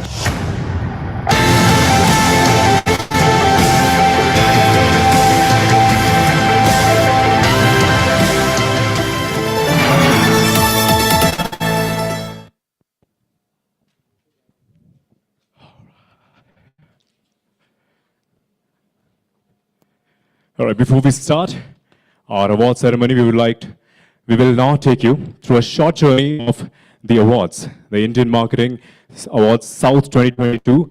It's been a long journey and a lot of you have been a part, and of course you're the winners now. The celebration will start, but before that, the journey was amazing. Please have a look on that. Thank you.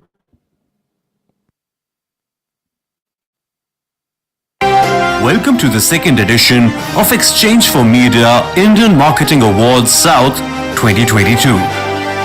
These awards acknowledge and reward both South-based and pan-India companies who ran successful campaigns in the South. With 4 prime categories, 22 subcategories and 200 entries, the show saw a massive participation from all verticals. The process for these awards began with inviting entries from agencies, media owners and brands alike. The judging process involved 2 levels. First, an online screening of the entries by each jury member. And the jury then went through all the shortlisted entries and chose a winner for the gold, silver and bronze awards in 22 categories and also named the winners of the Excellence Awards. And now, ladies and gentlemen, presenting the Grand Jury of Exchange for Media Indian Marketing Awards South 2022. The jury was led by Mr. Arjun Ranga, MD, Cycle Pure Agarbatti, and it consisted of some of the biggest names of the marketing fraternity who are respected and have in-depth knowledge about the industry. Abhinav Iyer, Muthoot Finance. Aditya Mankar, Social Panga. Avinash Janjire, Travel Smooth. Ayushman Khiranewala, Dr. Agarwal's. Dr. Nandini Ali, Apollo Hospitals. Dr. C. Nivasan Subramanian, Colors, Tamil. Gitanjali Saxena, Tata Click Luxury. Jayesh Shinde, Way Cool Foods. Kavita Ganesan, TVS Euro Grip. Murugan S, Southern Health Foods. Neetu Goshani, Achi Masala. Pallavi Chopra, Red Bus. Prasanna Rai, Wipro Consumer Care and Lighting. Ravi Diwaldin, Equita Small Finance Bank. Santosh Kumar, Fresh to Home. Shitanshu Dikshit, Pernod Ricard. Siddheshwar Sharma, Tata Motors. Smita Murarka, Duroflex. Vaibhav Mehrotra, Cash Free Payments. Thank you so very much, IMA and E4M, first of all, for getting me on board as a jury member. I think the experience, as always, is fantastic. It's enriching. And as far as the entries is concerned, we had a lot of interesting entries. The competition was fierce. So thank you so much. It was a great experience coming on virtually and going through the entries. There's some amazing entries out here, and a lot of hard work has gone in executing these projects. As much as strategy being important for a particular project, execution is equally important. I think the whole journey of looking and shortlisting all these amazing work done by all the brands, interacting with so many other juries, taking perspectives, looking at creativity, innovation. So it's a very energizing thing for us as well. It was really interesting to look into some of the entries across categories. Of course, these entries were inspiring, and considering it were from different industries, different verticals, it was always good to look at how brands are trying to make use of regional and local dialect, especially the South India part of it, to make connections with your consumers. It has been a very interesting and very learning experience for me, looking at the various aspects that various brands have been doing. And I would like to take this opportunity to congratulate the winners who've been able to extract a very good insights into the state level consumer and come up with campaigns accordingly. So congratulations once again, and all the best to Exchange for Media team. Indian Marketing Awards South 2022 and the jury board congratulates all the winners.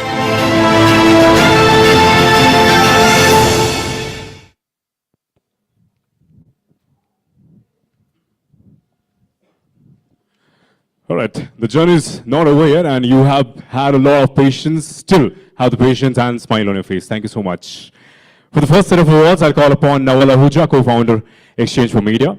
I'll also call upon Sarabjit Singh, Executive VP, Business, Bobble AI, and also Divya Karani, Board Director, CEO, Media, South Asia, Denso. Please, all three of you, can you all please put your hands together for three of them? And I request, ma'am, so join us on stage and let's start the first set of awards.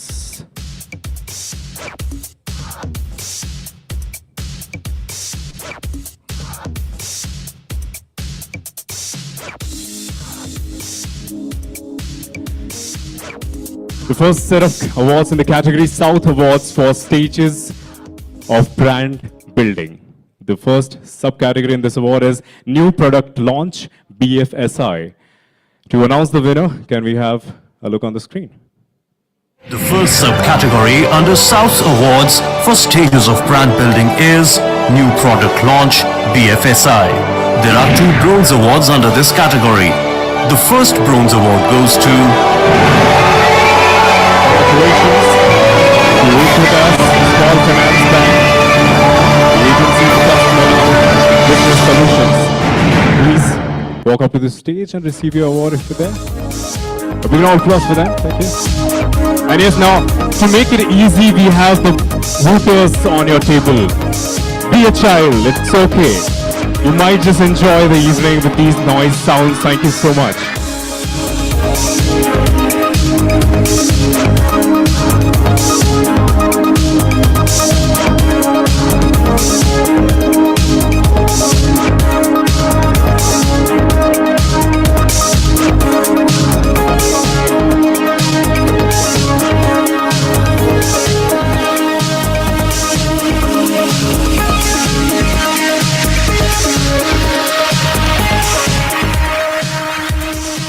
The next winner on screen, please.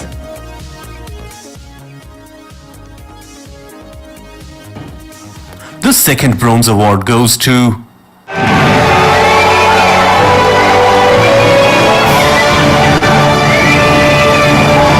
Union Bank, handled by the Agency Customer Business Solutions. I request the members of City Union Bank to come up on stage, receive the award. Thank you. We've actually become kids now. It's okay, it's good, actually good. Something different, effortless.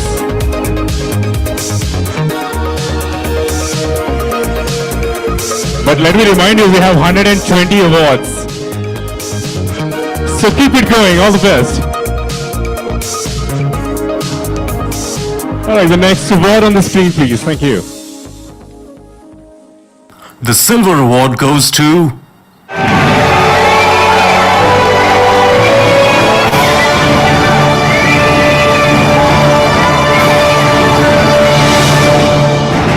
Dwara Kshetriya Gramin Financial Services. Three hands together for them. Dwara KGFS Agency. Please, congratulations to you.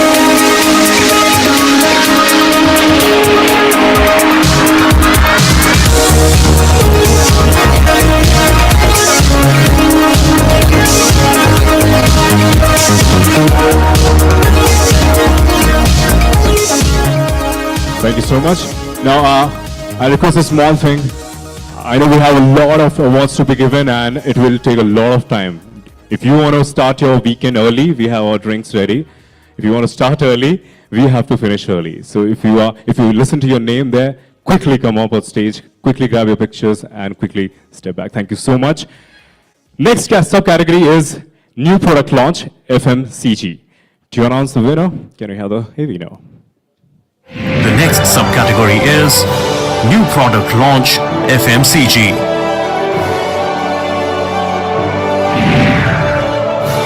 The silver award goes to Please put your hands together for Ashirwad, Mystery Boy, 50 Faces of Timeless Memories, White Rivers Media. White Rivers Media, please put your hands together for them. Congratulations. And please, jaldi aaye.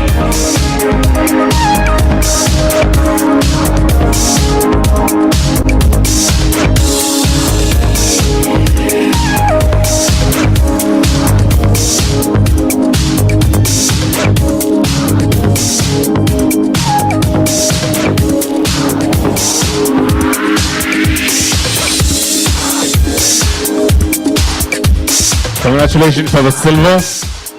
Now the next winner gets gold. Can we have the AV on screen? the gold award goes to Archie Masala. Archie Group of Companies. Please put your hands together for them. Congratulations to Archie Masala.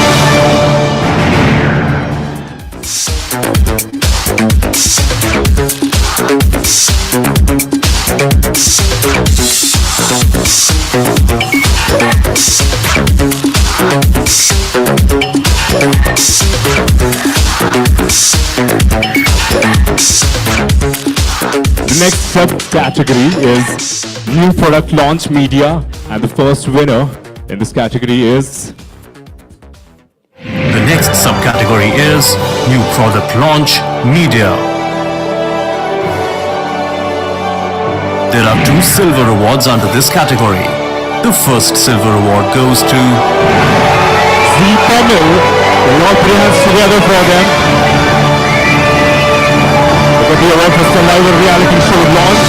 We got the silver medal. And I request the team of Z Tamil to please receive the award.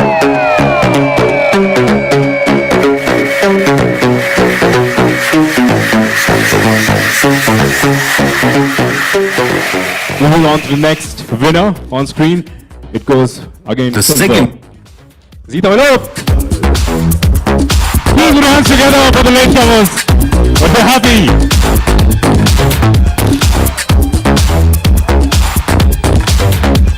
Thank you. Never late for the award.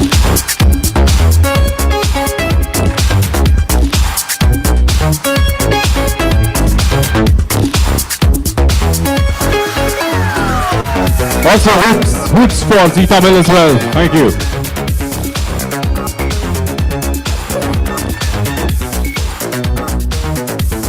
We get the silver medal, and also sharing the silver medal, we have another winner on screen, please. Thank you. Silver award goes to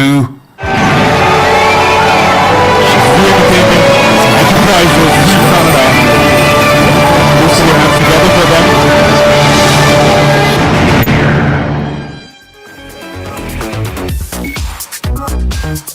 Moving on to the gold medal, which goes to the gold award goes to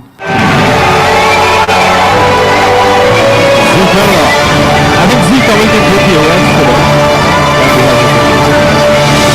Z, yes, please come and take all the awards. You have Z Entertainment Enterprises get the award for Ttk Makalu launch campaign.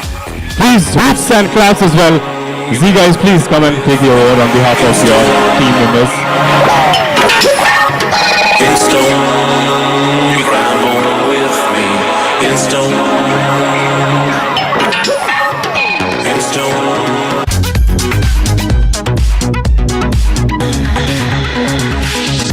Congratulations for the whole Z family. Now the next subcategory is new product launch, consumer durables, automotive, manufacturing. Do you announce the winner? First winner on the screen, please. The next subcategory is new product launch, consumer durables, automotive, manufacturing. The bronze award goes to Ramco Siemens. Ramco Super Plasters. Can you all put your hands together? The Ramco Super Plaster.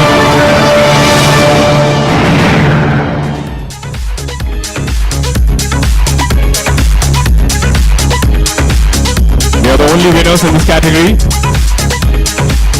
The Ramco Super Plaster, the Ramco Siemens.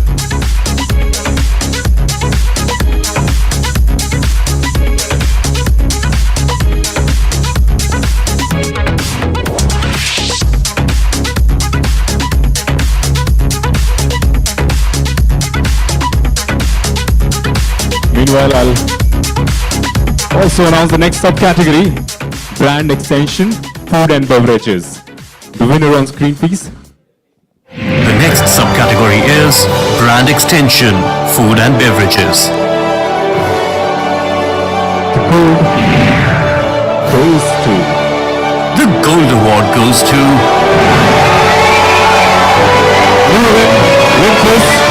Ttk Please put your hands together for them. If they're there, I request them to come on stage and receive the award.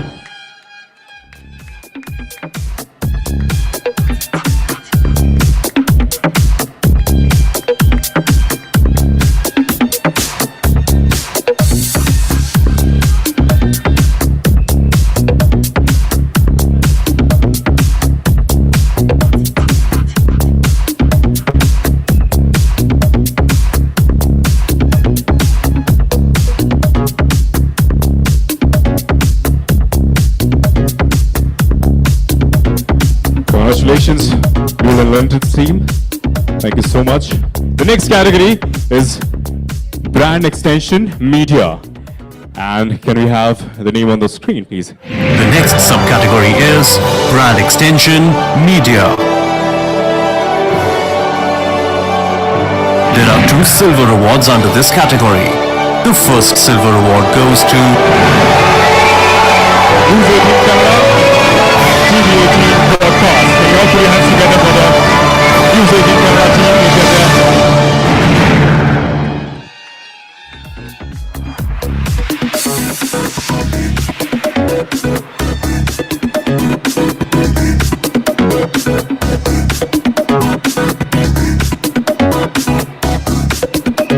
So you're not making noise, he's not smiling. Make that noise, keep the claps going on or the hoots going on.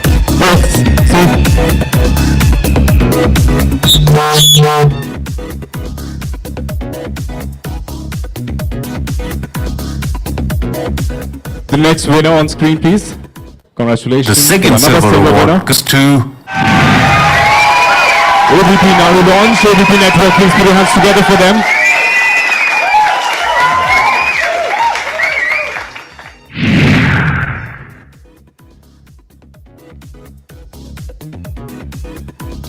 All right, I'll thank Sarabjit Singh sir and Divya ma'am. Thank you so much for being here. Please put your hands together for them. Please take your seats.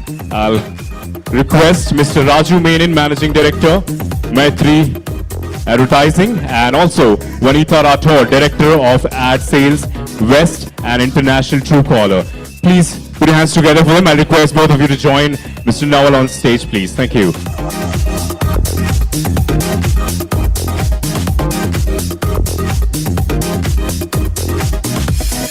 Mr. Raju Menon and Vanita Rathore. Raju sir, thank you so much for coming. Vanita ma'am, thank you. Please put your hands together for them. Next category we have is brand extension services. Can we have the please on screen? The next subcategory is brand extension services.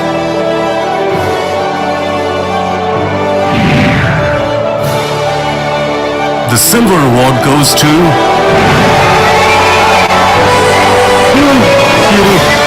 Suchir India it is, Hotel and Resorts Limited. Suchir India, can you all put your hands together for them?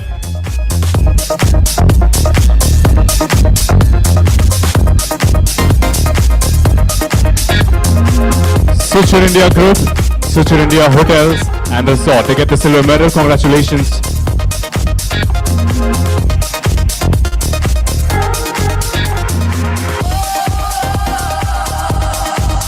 The next subcategory is customer relationship marketing, customer experience, e-commerce. And can we have the name on screen, please? The winner name. The next subcategory is customer relationship marketing, customer experience, e-commerce. The silver award goes to Flipkart Internet for Tuna Product Finder. Flipkart. Please put your hands together for Flipkart Internet. Congratulations. Not present here, but congratulations to them. The next category we have is customer relationship marketing, customer experience, healthcare. Please, can we have the winner name on screen? The next subcategory is customer relationship marketing, customer experience, healthcare.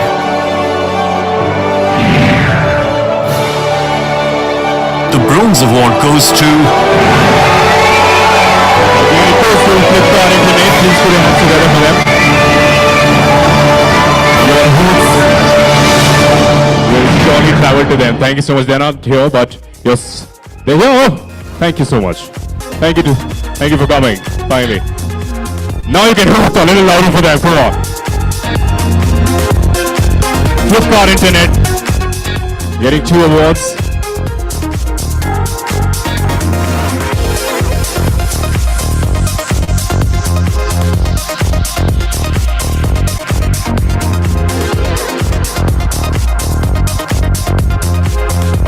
Alright, the next category, the next subcategory is customer relationship marketing, customer experience, retail. And can we have the name, the winner name? The next subcategory is customer relationship marketing, customer experience, retail.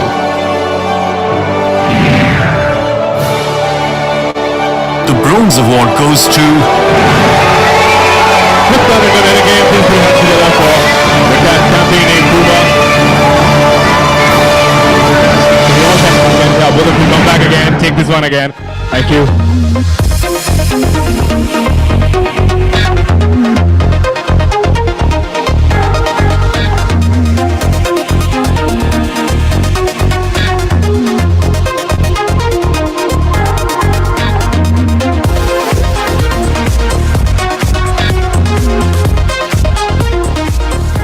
The next subcategory is use of consumer insights and analytics, big data AI. The next subcategory is use of consumer insights and analytics, big data, AI. There are 2 bronze awards under this category. The first bronze award goes to Flipkart Ads. Please put your hands together for them. The campaign name Peter England. The winners are Flipkart Ads. Congratulations once again. Just be here if you have more awards to be taken. You'll have to come again after 4-5 serial numbers again.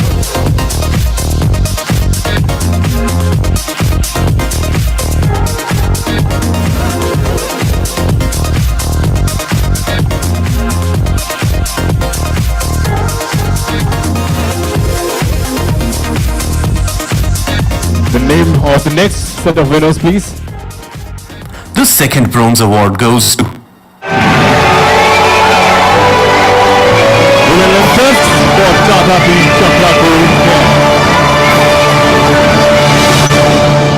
Please put your hands together for Willenlentus again. Thank you so much. And Hoots, who can make some noise? Yes, thank you.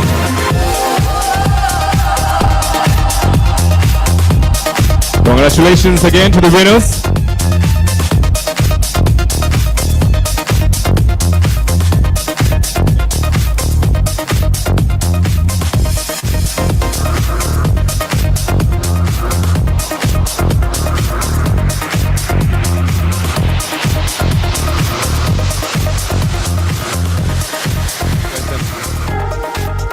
Willenlentus team, please. Willenlentus team, I'll request you to be here around. Don't go away, far away, please. Just be here for a moment. The next winner, name on screen, please. Thank you. the silver award goes to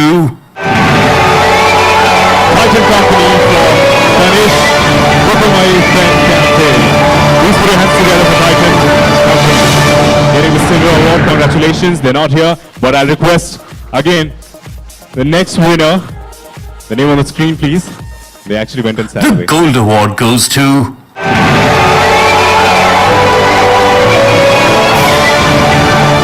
Willenlentus again.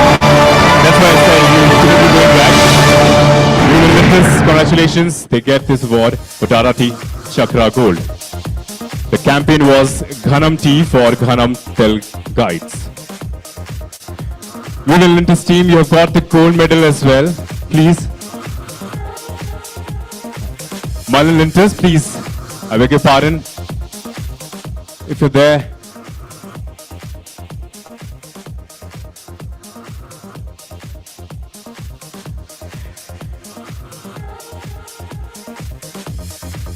Guys, that's why I asked you to be here. It's okay. The goal, this is for a different campaign. The campaign is Ghanam Tea for Ghanam Tel Guide.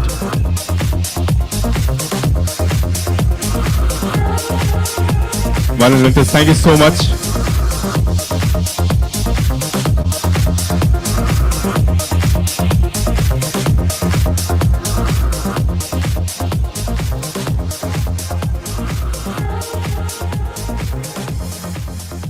All right, the next subcategory is best use of activation. Can we have the winner, AB, please? the next subcategory is best use of activation.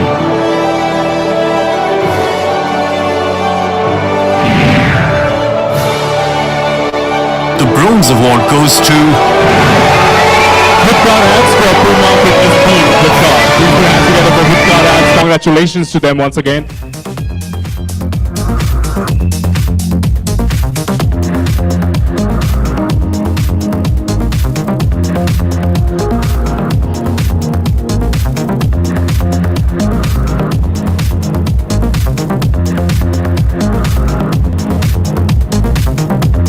have the silver winner.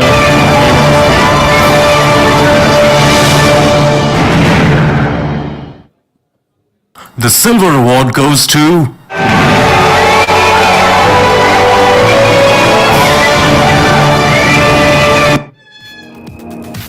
We have Viacom 18 Media. Please put your hands together for them. Colors Tamil. A big round of applause. They get the silver trophy.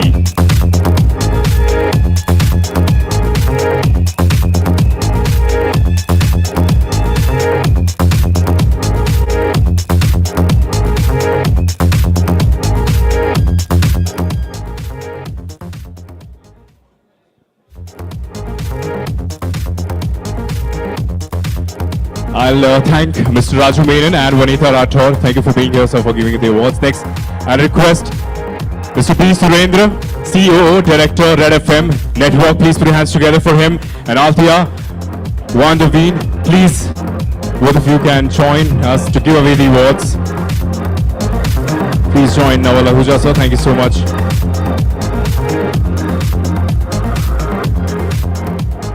All right, moving on to the second category of awards, which is Business Bangalore South Awards. This is B South Awards for Communication. The first subcategory is Best Use of TV, FMCG. And can we have the winner name on screen, please? for communication is Best Use of TV, FMCG. There are 2 bronze awards under this category. The first bronze award goes to Masala. Please put your hands together for them.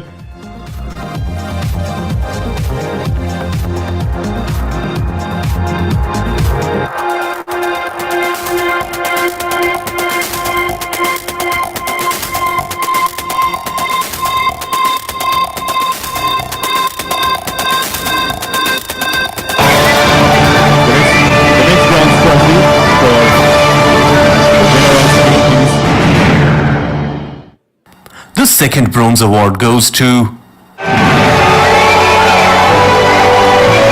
Consumer Products Limited, TCPL. Please put your hands together for them. Congratulations, guys.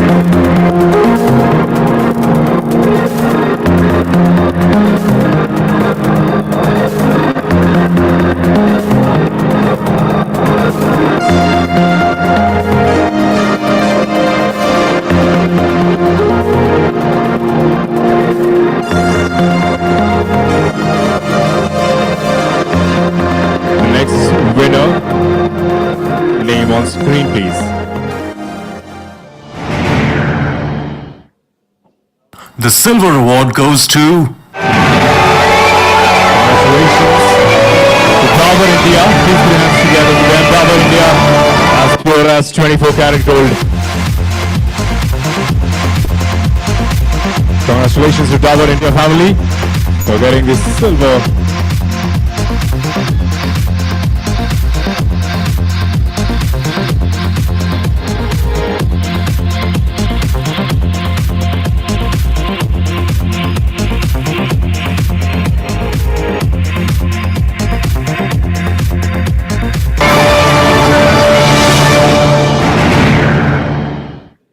The gold award goes to Madison PR for Continental Mulberry. Please put your hands together for them. Roots! The energy is missing. Come on. Madison PR for the brand Continental Mulberry. Congratulations, they get the gold.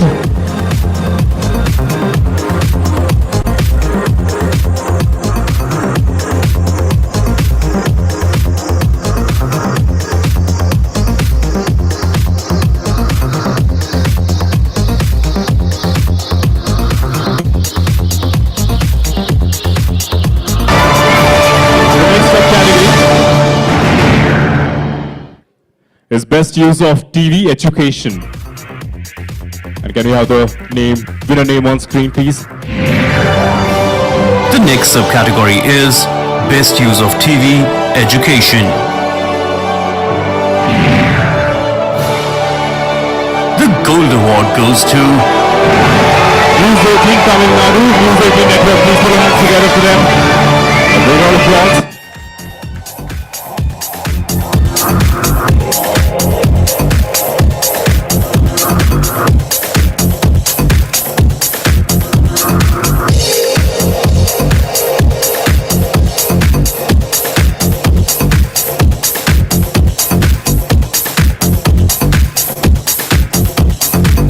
Next TV.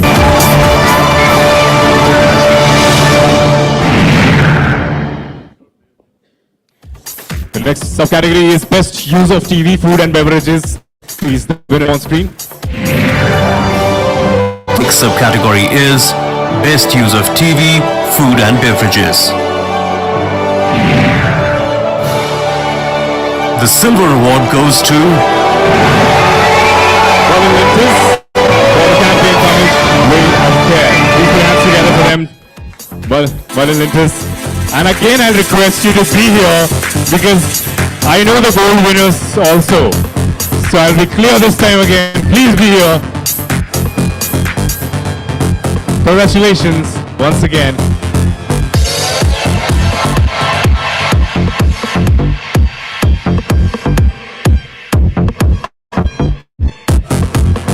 And just be here with the next winner. The next winner, the gold trophy. the gold award goes to That's why I said the Winters Tournament Champion. This is guaranteed for Telugu Walu. Please put your hands together once again for them. Thank you so much. The next subcategory is Best Use of TV, Media.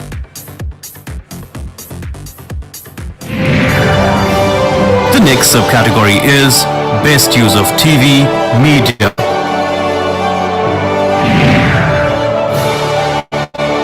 The bronze award goes to Zee Kannada, Zee Entertainment Enterprises. Please put your hands together for them.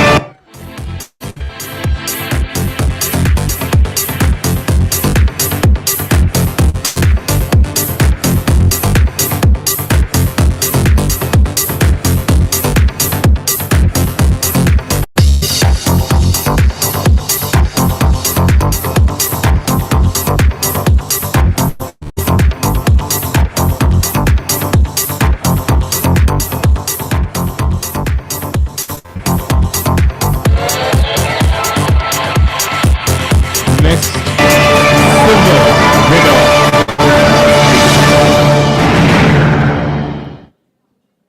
the silver award goes to TV 18 broadcast, News 18 Kannada. Please put your hands together for them. Congratulations.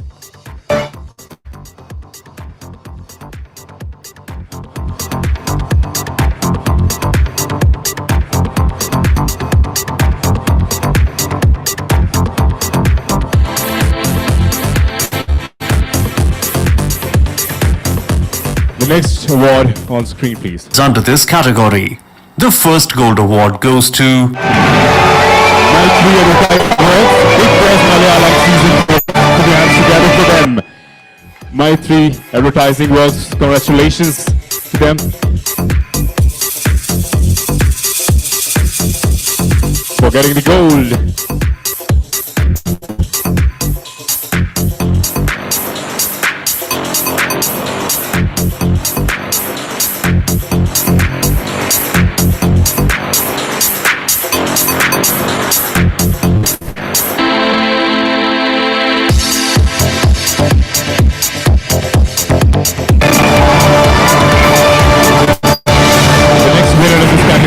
On the screen. the second gold award goes to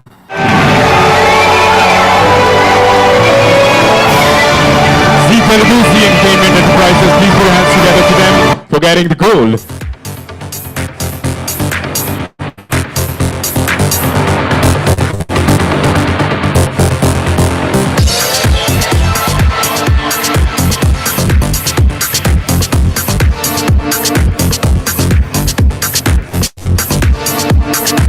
Congratulations.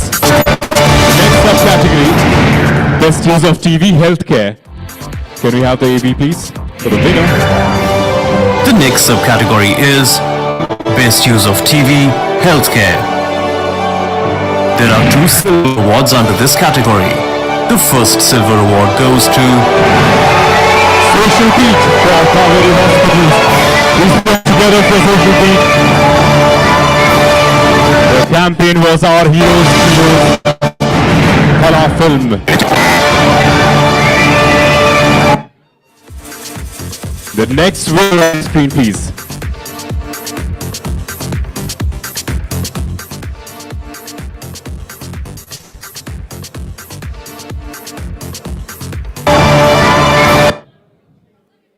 I guess they're not there. We'll have the next winner on screen.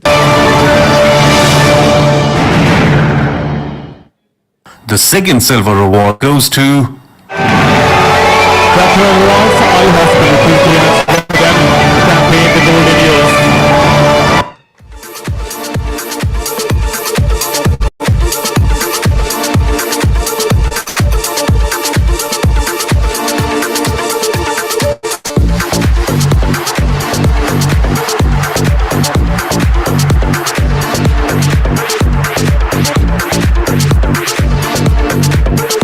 Congratulations.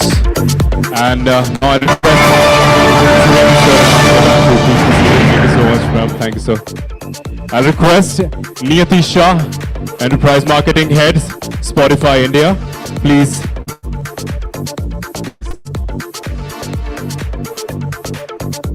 Niyati Shah, Enterprise Marketing Head of. And also we'll be joined by Nirmal NR, CEO Omkar. Please put your hands together for them. Niyati, ma'am.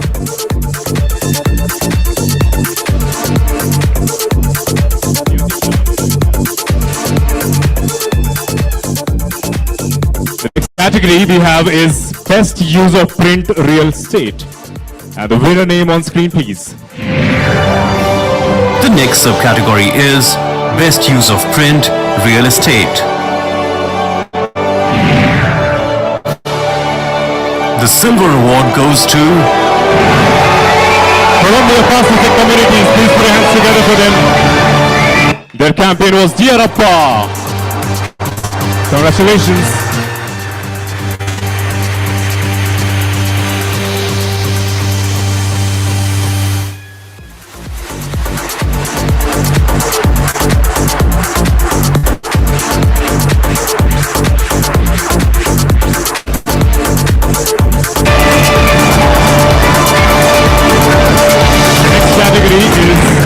Best Use of Print Media.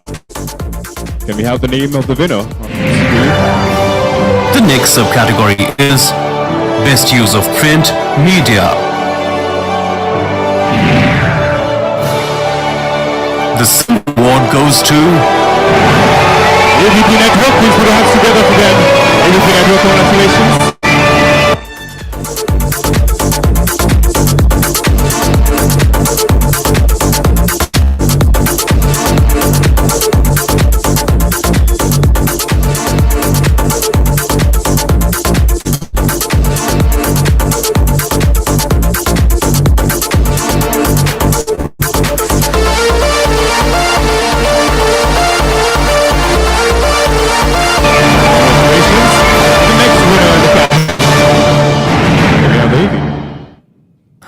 Gold award goes to My3 Advertising Works. Vinal, Murali, please put your hands together for My3 Advertising Works.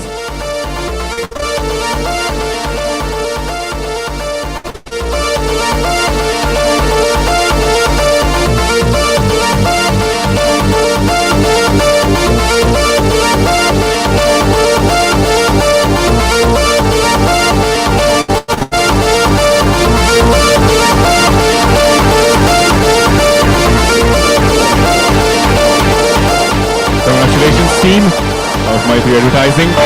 Before moving on to the next category, I request Nawal sir, please take your seat. I know it's been a long day. Thank you so much. Please put your hands together for Nawal sir. Thank you. The next category, we have Best Use of Print Healthcare. And the award winner, please. The next subcategory is Best Use of Print Healthcare.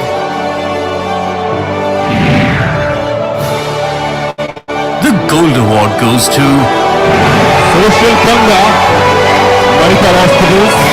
Please put your hands together for Social Panga. Happy Doctor's Day, really? Congratulations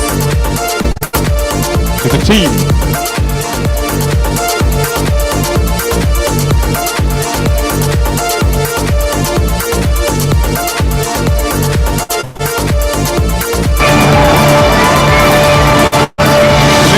Is best use of radio. Please, can we have the winner name on screen? The next subcategory is Best Use of Radio.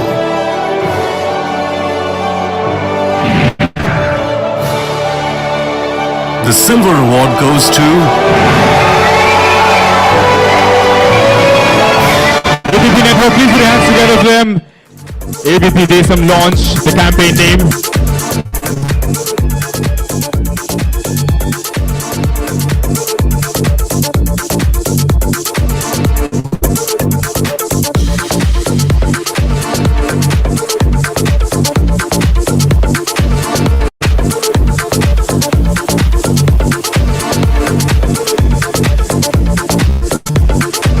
Congratulations, ABP Network team, once again. The next category is Best Use of OOH. Can we have the winner name, the category? The next subcategory is Best Use of OOH.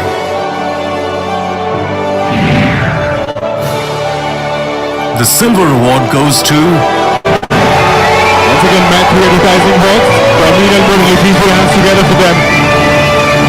Meenal Murli Interceptor Hoarding. Guys, run.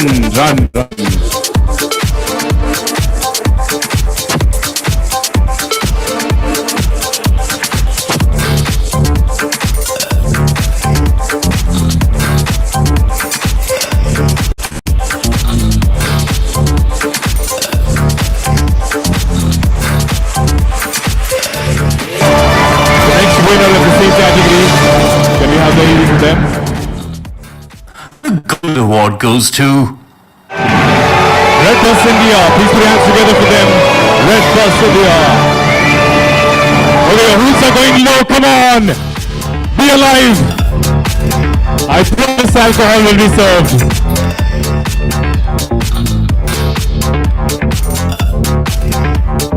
Thank you, Red Bus team.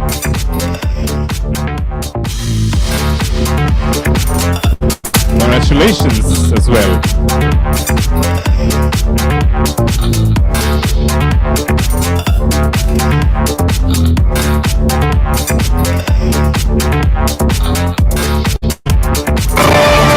Next category is Best of Experiential Marketing. Can we have the AVPs and the winner name? The next subcategory is Best Use of Experiential Marketing. There are 2 bronze awards under this category.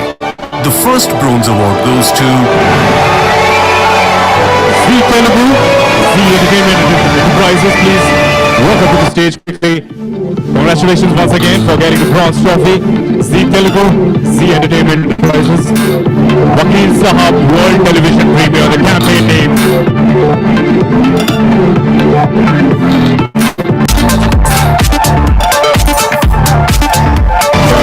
Thank you. The next winner on screen, please. The second bronze award goes to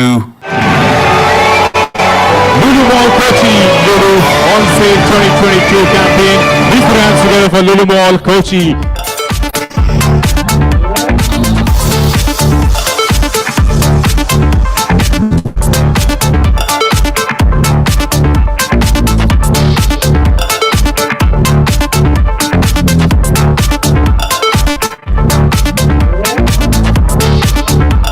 A little bit of food, please, if you can. Make some noise. Works. Thank you. Now the gold winner in this category, can we have the name? The Gold Award goes to Madison PR Continental Coffee. Please put your hands together for Madison PR. This is one of the best coffee I love, and thank you for promoting it so well. It reached out my belly, and I'm very happy. My belly is very happy with this coffee. Great work, great job, and we get the gold. Congratulations, guys. Continental Coffee, Madison PR.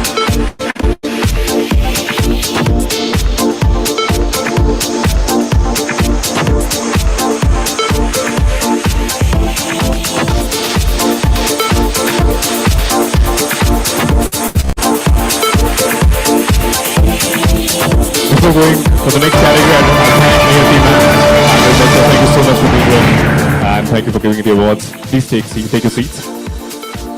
I request to Bharat Bhushan Kedia, Vice President, Lakshya Media Group. Please put your hands together for him. I request him to join us on stage. And as well, we have Deepa Nair, Country Lead, Partners and Alliances, Adobe India and South Asia. Please put your hands together for her as well.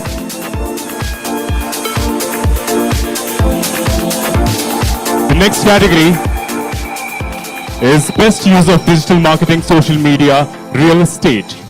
And can we have the winner name on screen, please? The next subcategory is Best Use of Digital Marketing, Social Media, Real Estate. The Bronze Award goes to Columbia Pacific Communities. Please put your hands together for them. A bigger one. Make some noise. You have the routers. If you're not using it, don't take it home for your kids. Use it for yourself. Be a kid.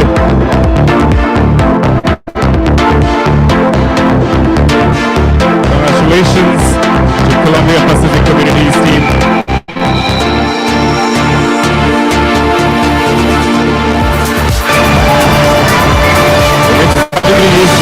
Best Use of Digital Marketing, Social Media, BFSI. And we have two winners in this category. Please, can we have the AV, please? The next subcategory is Best Use of Digital Marketing, Social Media, BFSI. There are two Bronze Awards under this category. First Bronze Award goes to Federal for Brand Loan Tap Financial Technologies. I request the team of the Federal to come up on stage and receive the award. Congratulations, guys.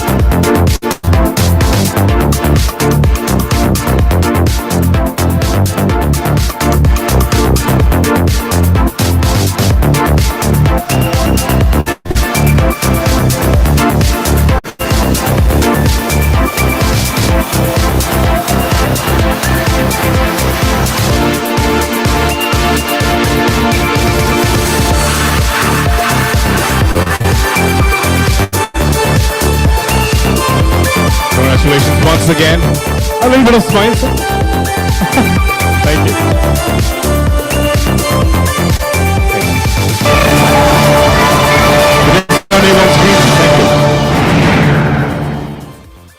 The second Bronze Award goes to Social Panga for Chola MS General Insurance.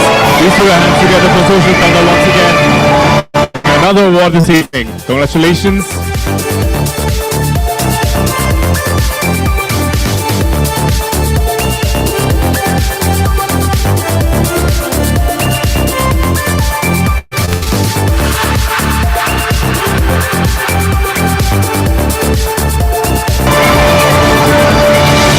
The next category we have is Best Use of Digital Marketing, Social Media, FMCG. And can we have the AV for the winner? The next subcategory is Best Use of Digital Marketing, Social Media, FMCG. The Gold Award goes to Dabur India for Dabur Red Coat. Please put your hands together for Dabur India family once again for getting the gold trophy. Congratulations, guys. Congratulations to the whole team and family. Congratulations again.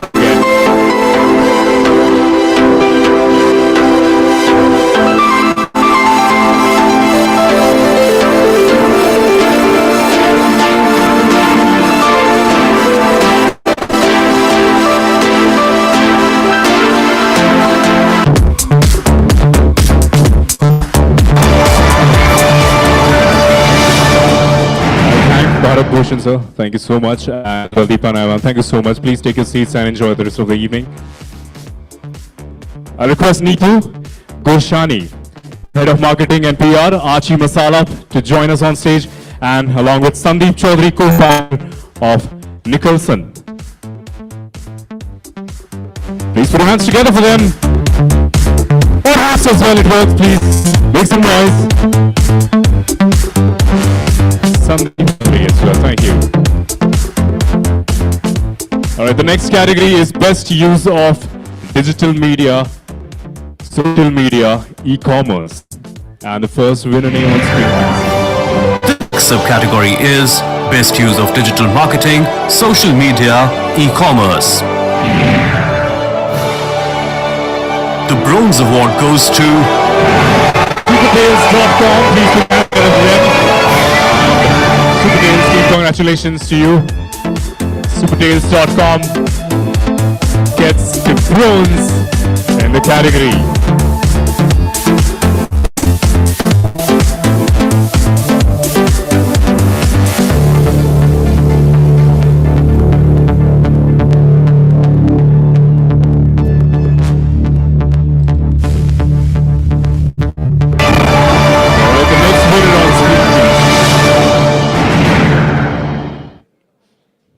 the silver award goes to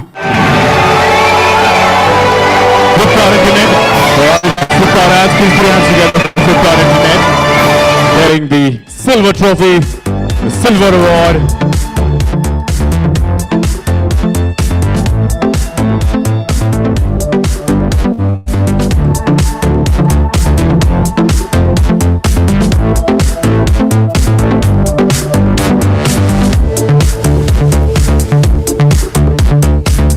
I'll request you to stay back there. For the next set of winners, I'll request the next TV, please. The gold award goes to Flipkart Internet again for 2 more product finals of Flipkart. Please put your hands together and take another award.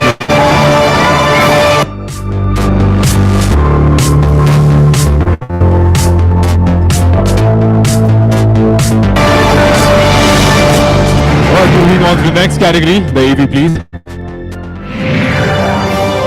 The next subcategory is best use of digital marketing, social media, media. There are 2 bronze awards under this category. The first bronze award goes to AVP Network for AVP Nadu launch the campaign. Please put your hands together. AVP team, please step on the dais, receive your award, and congratulations to you.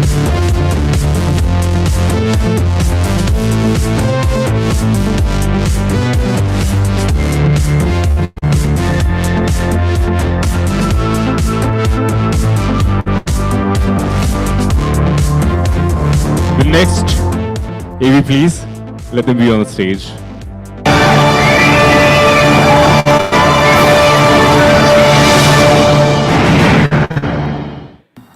the second bronze award goes to AVP Network once again for AVP Patient launch. And yes, you can raise your hands. Please put your hands together. Make some noise.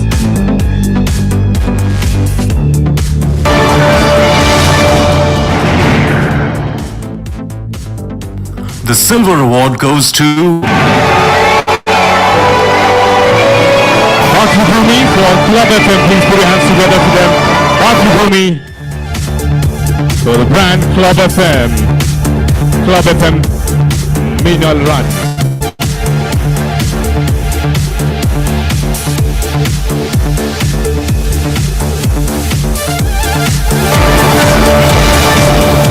Next award.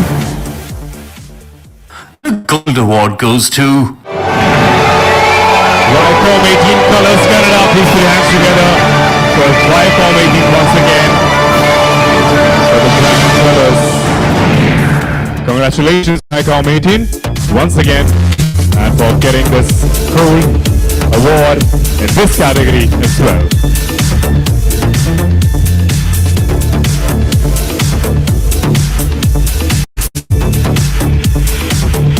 Now the next category is best use of digital marketing, social media, healthcare. Can you have the AV, please? The next subcategory is Best Use of Digital Marketing, Social Media, Healthcare. The Bronze Award goes to Grapes Digital for Trigger News. The campaign is to be date to Mat Karo Wait with Kajal Agarwal. Please put your hands together for Grapes Digital.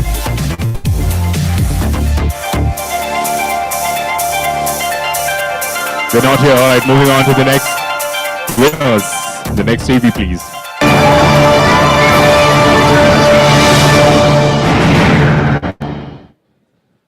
The Silver Award goes to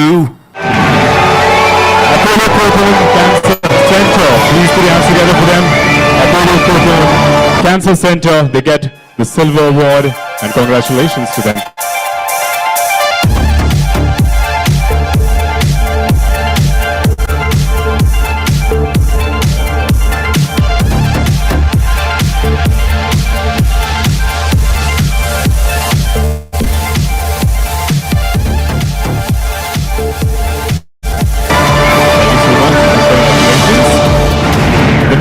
Gold winner in this category, please. Can the Gold Award goes to Social Media, ladies and gentlemen. Please put your hands together for them.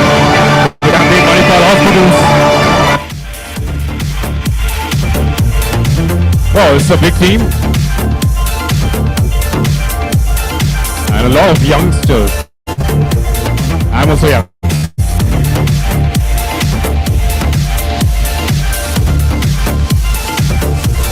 Congratulations to the team, Social Panga once again. Thank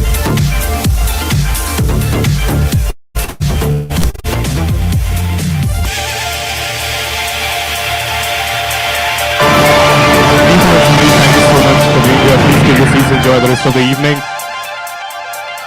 I'll call upon Nirmal Shah, Sales Head, Van Code, along with Mohit Nirula, CEO, Columbia Communities.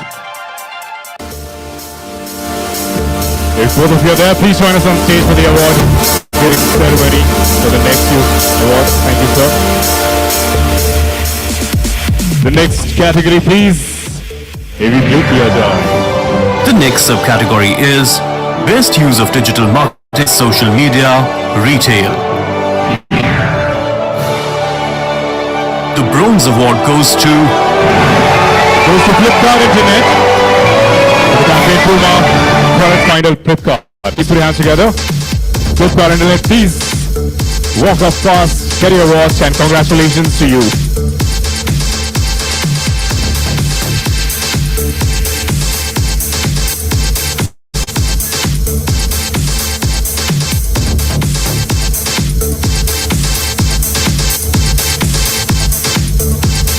The next winner on screen, please.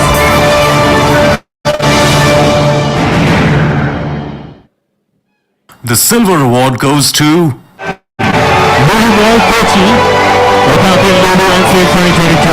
Please put your hands together. Ladies and gentlemen, I request Lulu Mall once again to come up on stage, receive the award, and congratulations as well.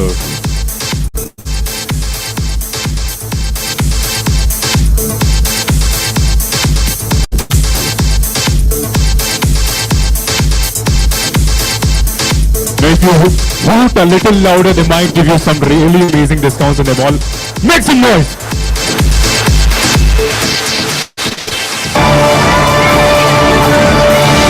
They have a beautiful wall. Now the next category, we have Best Use of Digital Marketing, Social Media Services. And can we have the first winner name on screen? The next subcategory is Best Use of Digital Marketing, Social Media, Services. There are 2 gold awards under this category. The first gold award goes to AGB for Zoomcard. AGB. Congratulations to you, the whole team. You have been hooting a lot, and you have to hoot for them now. Make some noise.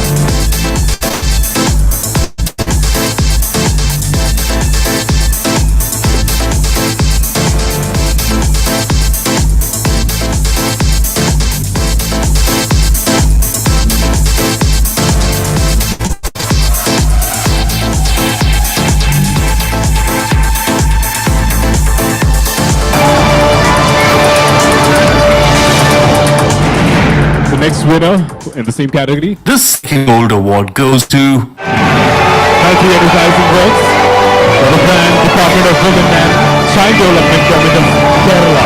Please put your hands together for Maitri Advertising Works. The campaign name is No More Compromise. And it was dedicated for Department of Women and Child Development, Government of Kerala. They get the gold in this category. Congratulations to them.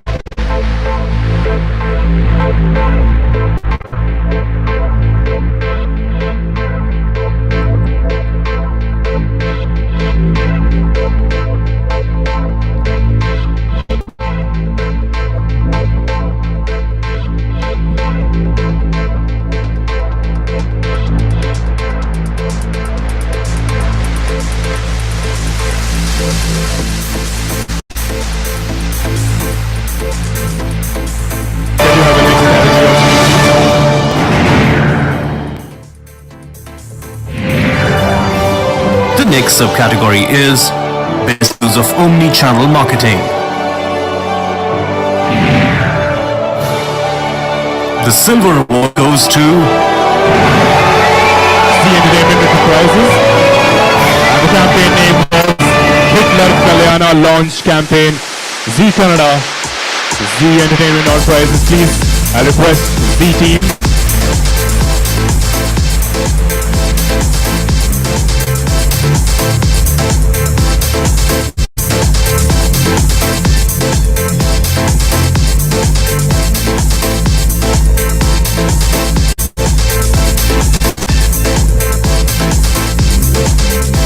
And meanwhile you're clapping and hooting, I'll play the next award name as well.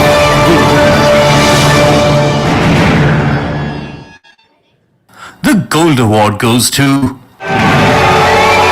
Entertainment Enterprises for Saregama Championship. Please hands together for them. Request the whole Z team, please come on stage. Take a picture. The whole family should be here.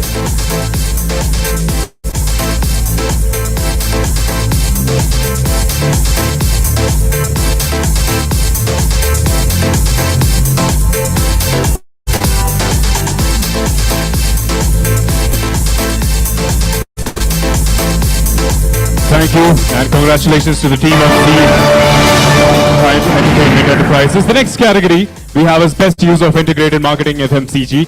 Can we have the AV please? The next subcategory is Best Use of Integrated Marketing FMCG. The gold award goes to Madison PR for Parachute Coconut Oil brand. The campaign name was Parachute #VR Tamil campaign. Please put your hands together with Madison PR once again with the gold in this category.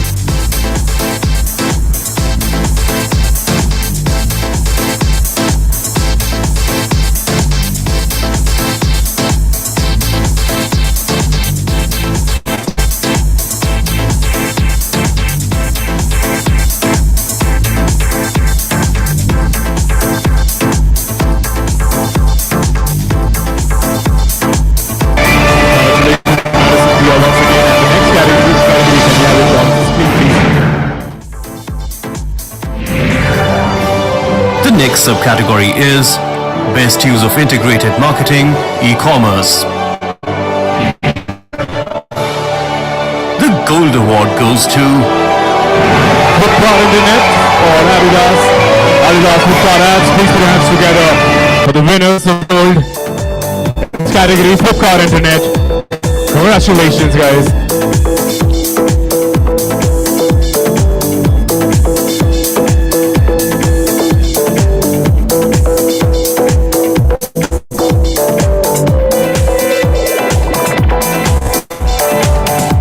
Can we have the next category?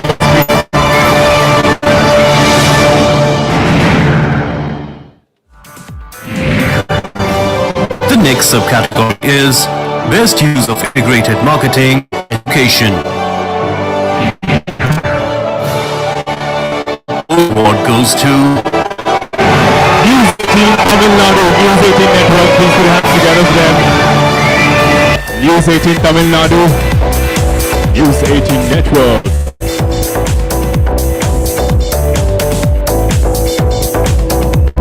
I'll try to mispronounce the campaign name. Katral Virutukal special show on education. The campaign was run by News 18 Tamil Nadu. Congratulations once again. Please.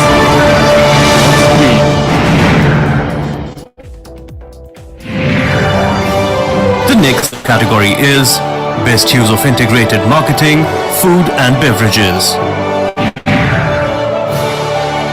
The silver award goes to... Once again for Flipkart Internet, please put your hands together for the brand Happy Low.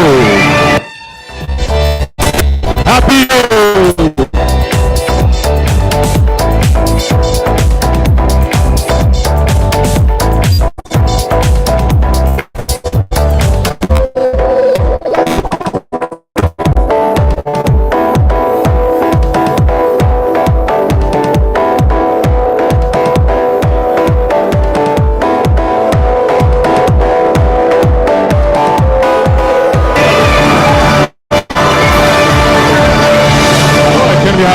Category on screen, please.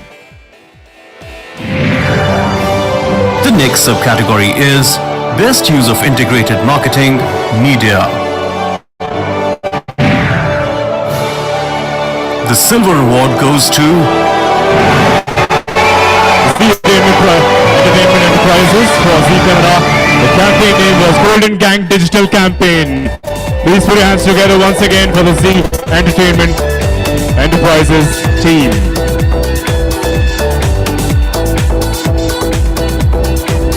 Congratulations for the silver.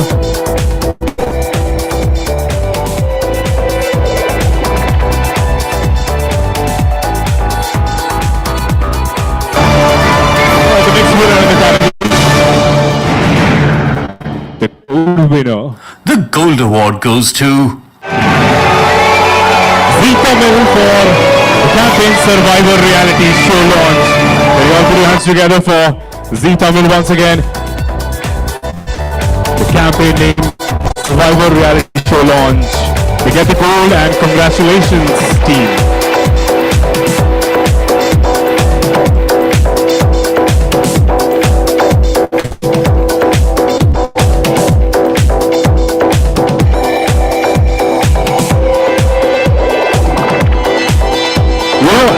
We have so many tables, one table each after every award, duty to go ahead and hoot. We'll have an amazing show. Take your chances, hoot at least. Yeah, thank you. The next category on the screen, please. The next subcategory is Best Use of Integrated Marketing, Healthcare. There are 2 gold awards under this category. The first gold award goes to Gasofast, but they're not sure, so round of them, claps for them. I'm moving on to the next winner. I think the gold with them is... The second gold award goes to Social Panga for Manipal Hospitals. The campaign was Happy Doctors Day. Really? Once again.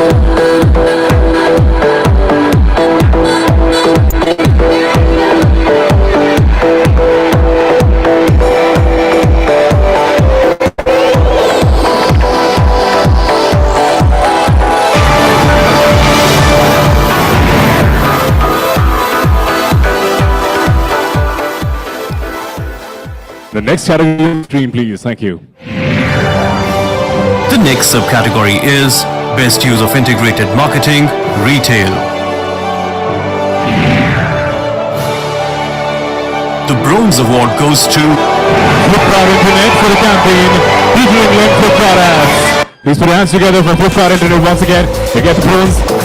They get the bronze in the category of Best Use of Integrated Marketing, Retail.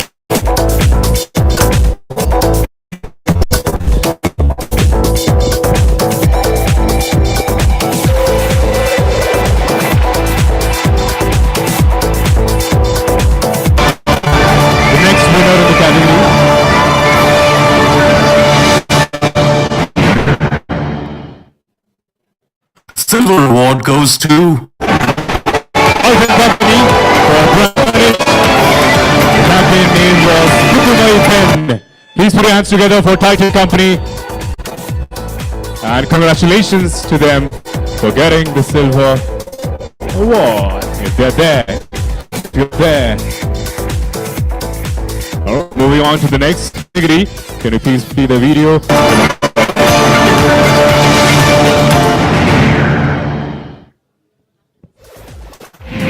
The next subcategory is Best Use of Integrated Marketing, Consumer Durables, Automotive Manufacturing. The silver award goes to Duroflex. Nothing like Duroflex. Please put your hands together, getting the silver trophy, the silver award. If anyone is there from Duroflex, flex yourself in there. No. All right.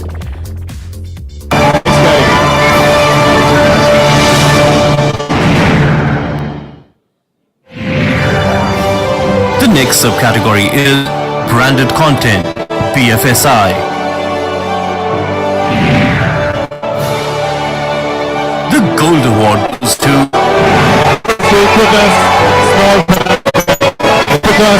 Please put your hands together for them. I request the team. And congratulations for Equitas Small Finance Bank for getting the goal in the category of branded content BFSI.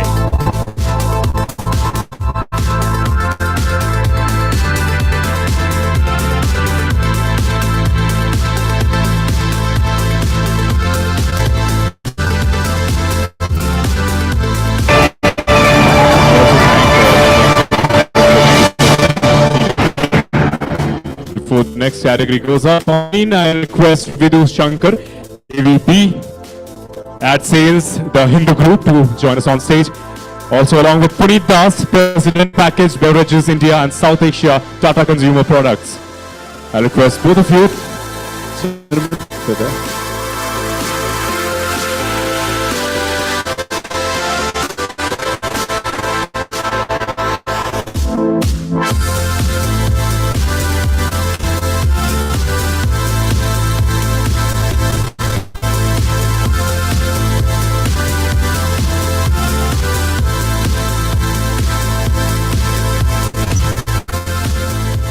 The next category on the screen, please.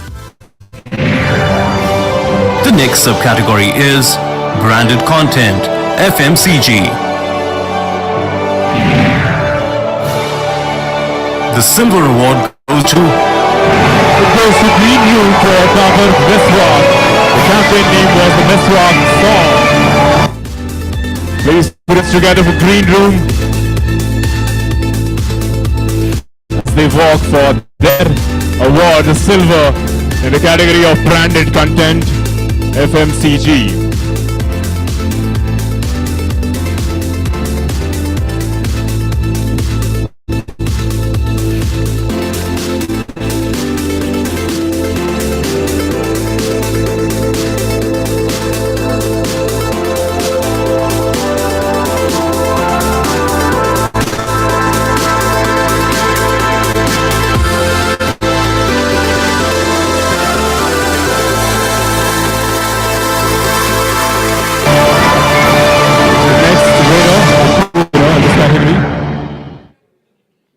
The Gold Award goes to White Reverse Media for Bingo. Bingo Achalu. Please put your hands together for White Reverse Media. And the campaign was Bingo Achalu. If they're there.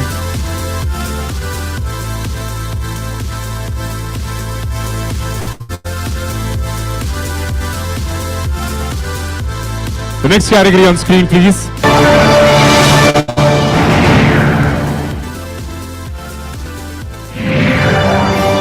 The next subcategory is Branded Content, E-commerce.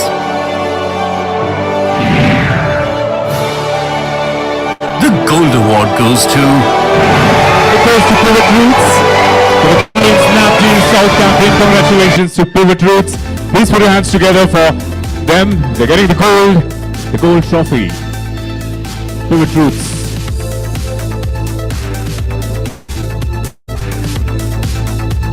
Just making sure his beard is okay, his sleeves are okay, and he's...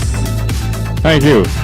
Congratulations once again for Pivot Roots.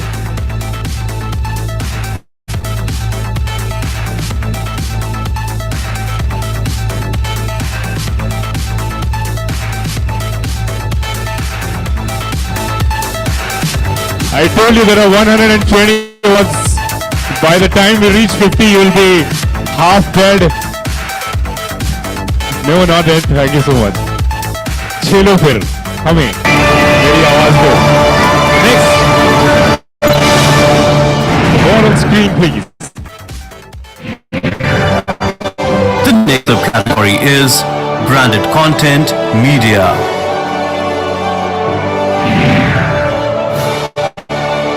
Silver award goes to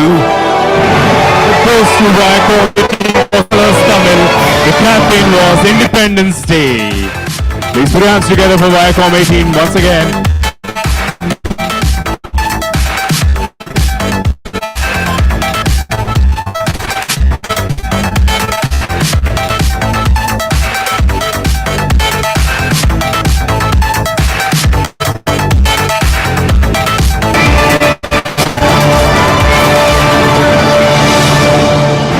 The category, the same category, we have the gold winner. The gold award goes to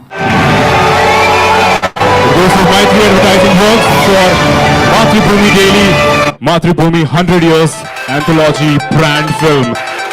Look at the gold and please put your hands together once again for them. Thank you. I like the music.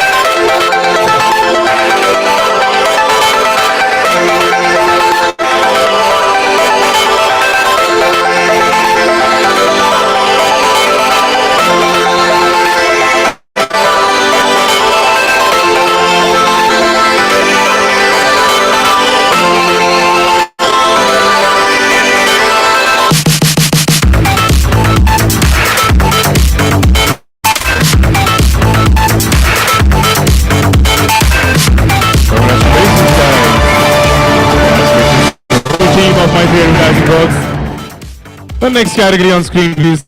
The next subcategory is branded content healthcare. Branded content healthcare. The gold award goes to social power for my hospitals. Please put your hands together and quickly walk up to the stage, receive the award, and congratulations to you and your team.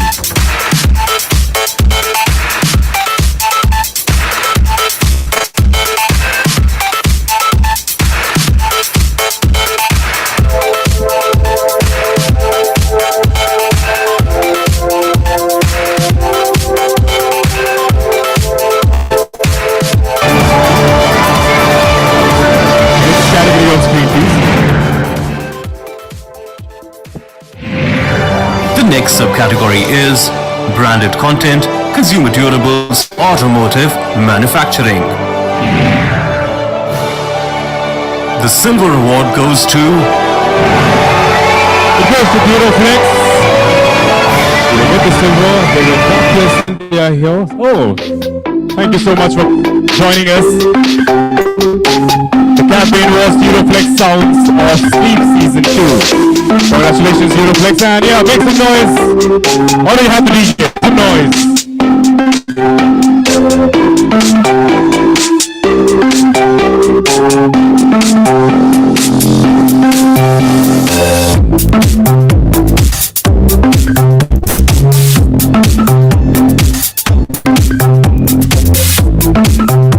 Thank you, team. Duroflex.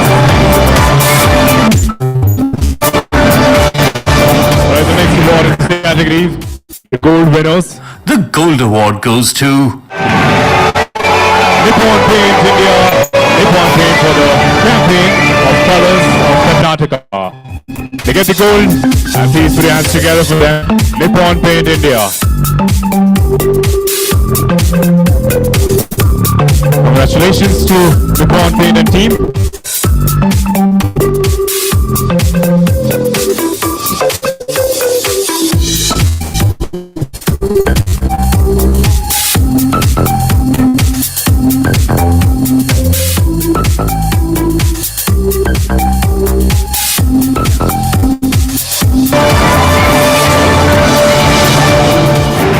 category on screen, please. Can we have the EP? The next subcategory is innovative use of technology.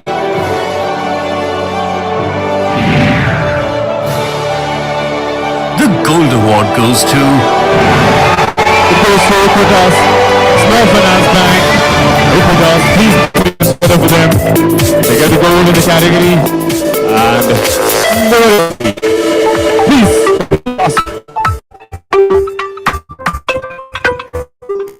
All right, thank you guys, thank you.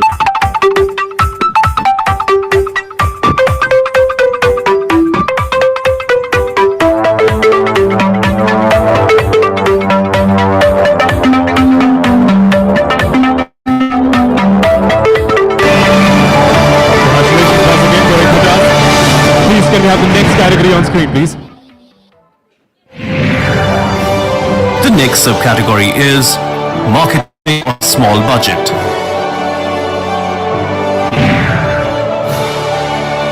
The silver award goes to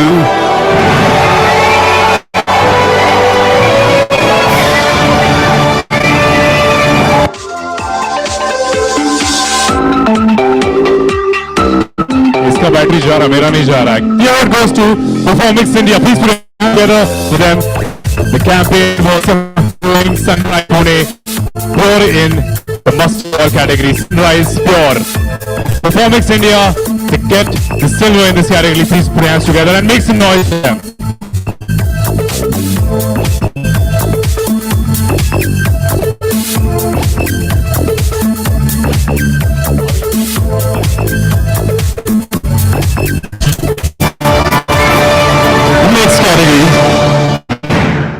That scared me. The first subcategory under South Awards for special marketing is occasion, festive-based or seasonal marketing, real estate.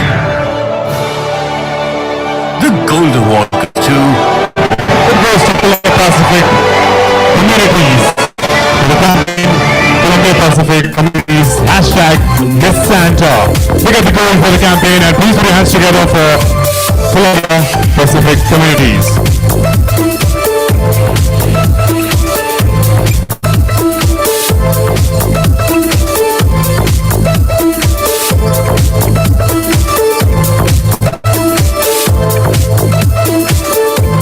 Sir Puneet Das, thank you so much.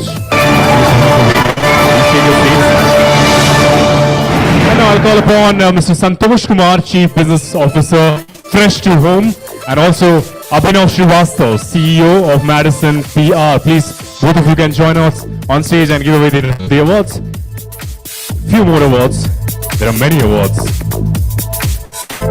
If we have Santosh Kumar and Abhinav Srivastava here,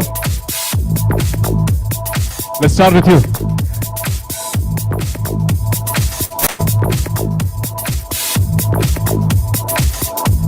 Let's start off. Our next category we have on screen, the winners. The next subcategory is occasion, festive-based or seasonal marketing, e-commerce. There are 2 silver awards under this category. The first silver award goes to Performix India. For the campaign, harness the festival of Rocky to grow sales on Amazon. Please put your hands together and make some noise for Performix India to get the silver in this category.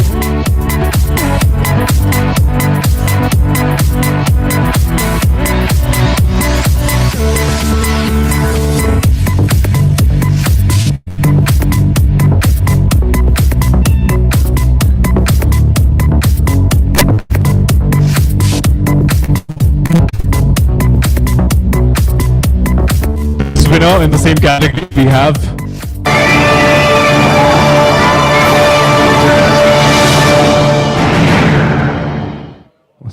the second silver award goes to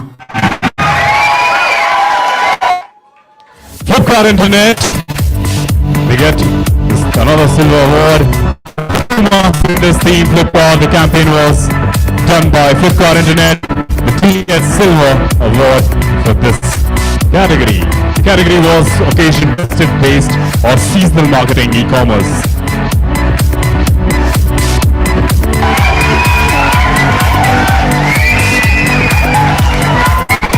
Can we have the next category on screen, please. Thank you.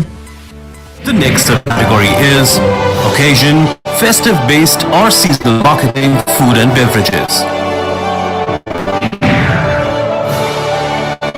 The bronze award goes to It goes to Flipkart Internet, the Happy Low campaign.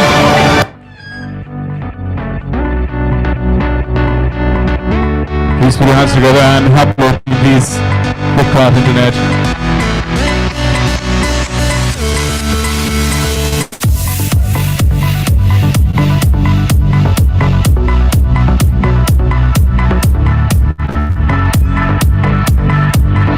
Thank you so much, ma'am, for still voting once more. A little louder.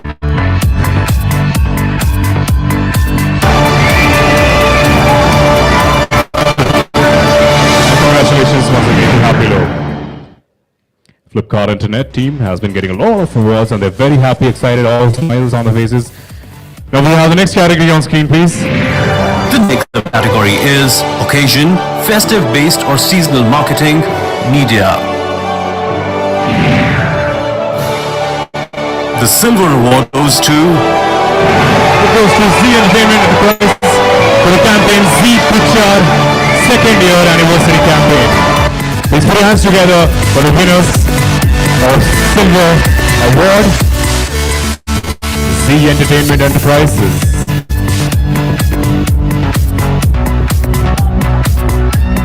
अरे हो जाए थोड़ा जोर से हो जाए.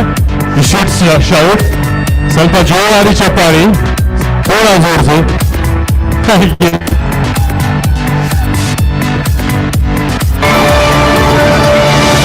Now we have the next winner, the gold winners in the same category. The gold award goes to Z Telugu for the campaign Bungaraju holds television premiere.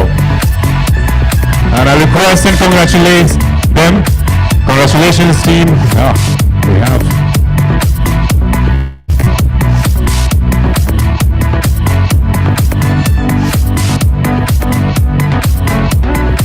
Thank you and congratulations once again. We have the next category. Can we play the EV on screen?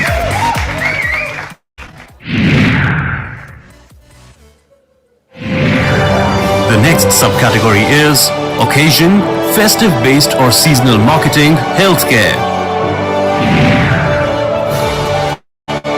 The gold award goes to Apollo Proton Cancer Center. The campaign name was Screen to Win. Apollo Proton Cancer Center के लिए please put your hands together, make noise, and be alive a little bit. Thank you so much.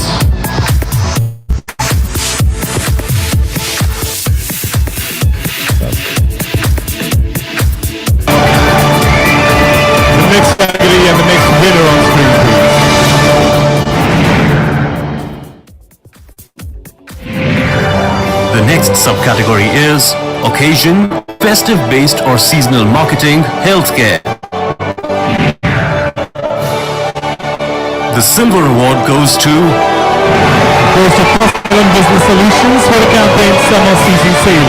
Please put your hands together for Tasmilan Business Solutions. A round of applause for them. Thank you.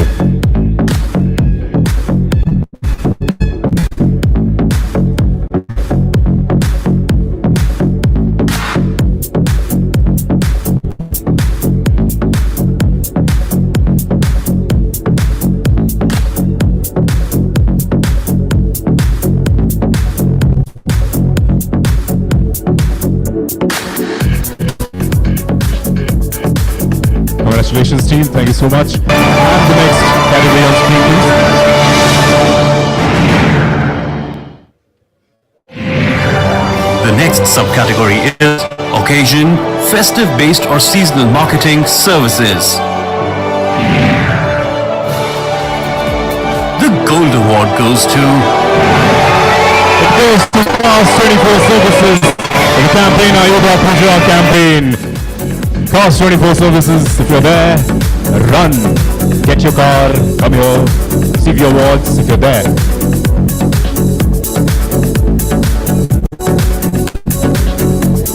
If not, we move on to the next category.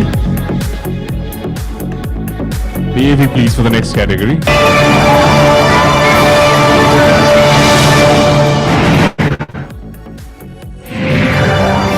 next subcategory is Talent in Marketing E-commerce. The silver award goes to Bullet Roots for the campaign name Snap Team South Campaign. Bullet Roots, once again, they get another award in another kind of category. I request the team of Bullet Roots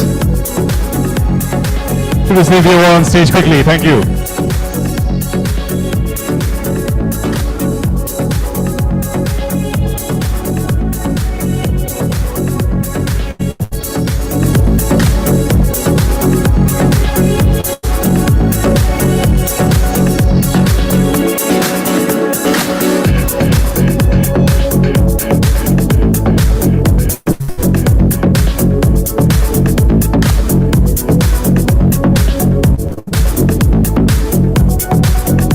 Congratulations and thank you for the votes once again. The next category on screen, please. The next subcategory is Talent, Influencer Marketing, Food and Beverages. The silver award goes to 88 GB for Heritage Foods. The campaign name was Refresh with Heritage, Bake with Heritage. They get the silver award for the campaign 88 GB. DJ, they're not making any sound. You have to pump it up. Pump it up.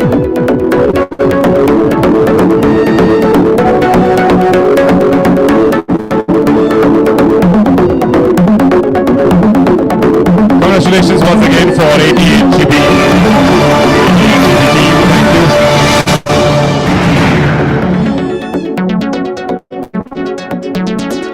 The next category on screen, please. The next subcategory is Talent, Influencer Marketing, Media.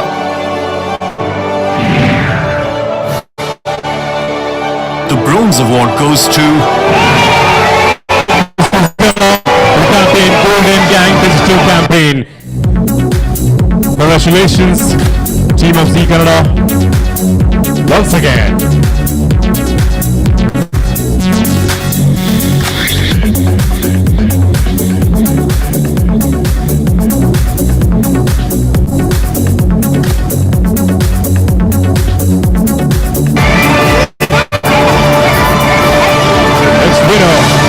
There are two silver awards under this category. The first silver award goes to Social Beat for Raj Cartoons International for the campaign Patala Patala Influencer Promotions. Please put your hands together for Social Beat.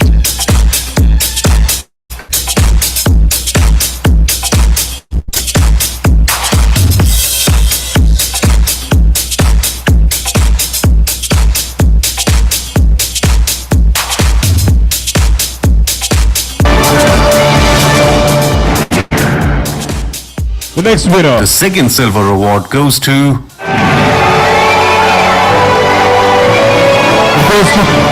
Poland Zoo Media Z5 for the campaign Z5 launch. Please put your hands together for Poland for getting this award.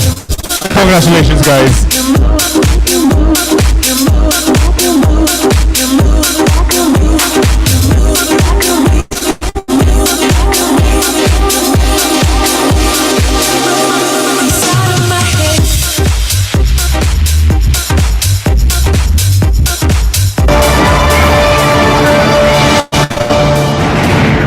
Both the gentlemen, Santosh sir and Abhinav sir, thank you so much. Take your seats. And for the next couple of few awards, we have Neetu Gosani, Head of Marketing and PR, Achi Masala. Please, if you can join us on stage. And also Preetam Alex, Head Marcom, Apollo Proton Cancer Center. I request both of you to join us on stage and give away the next few awards. And can we have the next TV, please? The next subcategory is Talent, Influencer Marketing, Retail. The bronze award goes to Joy all across India for the campaign, a tribute to friendship. Please put your hands together for Joy Oliphant, India. Congratulations. And thank you. Inside of my head,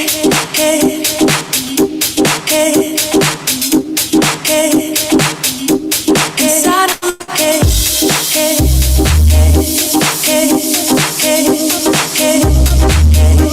inside of my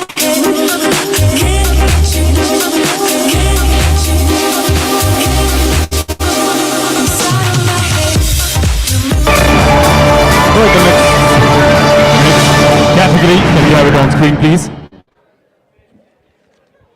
The next subcategory is talent, influencer marketing, consumer durables, automotive, manufacturing.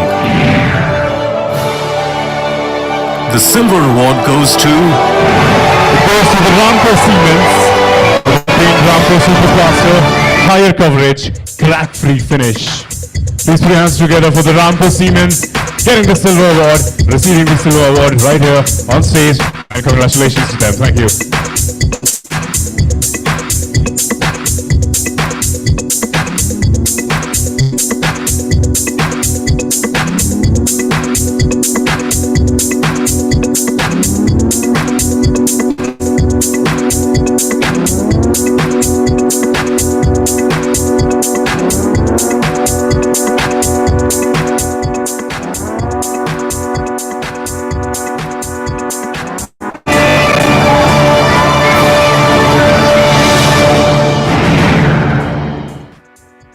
The gold award goes to Duroflex,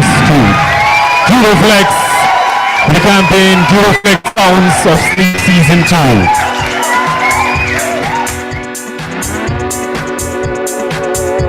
Once again, congratulations Duroflex for getting the gold in the category of talent, influencer, marketing, consumer durables, automotive, manufacturing.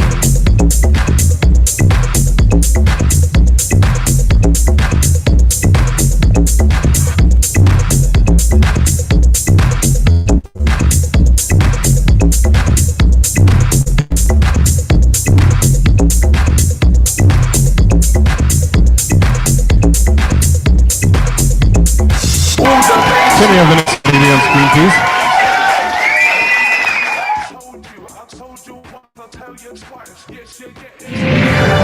The next subcategory is sustainable marketing, FMCG.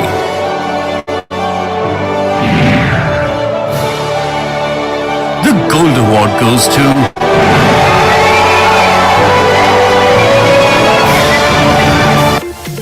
Congratulations to White Rivers Media. Please put your hands together for White Rivers Media. They get the gold in this category, sustainable marketing, for their campaign, I'm your all-rounder. Moving on to the next category. Sustainable marketing,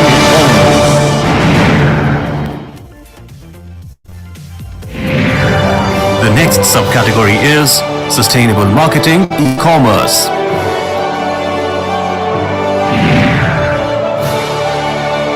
The gold award goes to Car Internet for Simona Flipkart. Please put your hands together for Team Flipkart. Congratulations once again.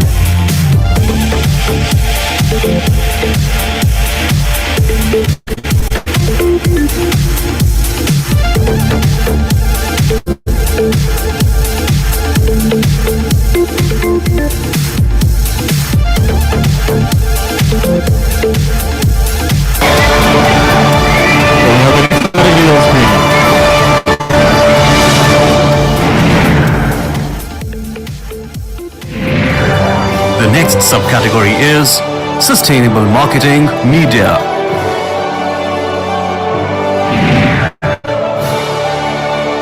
The gold award goes to Viacom 18 Media for the campaign Media Madras Day. Brand Colors Tamil.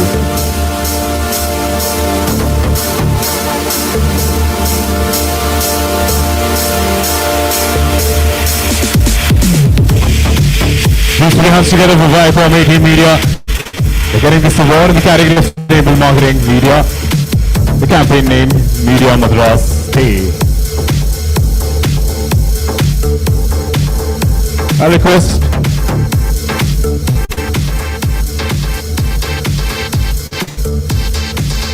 Neetu and Peter Morrison to be seated, please, to the chairs. Thank you so much for being here.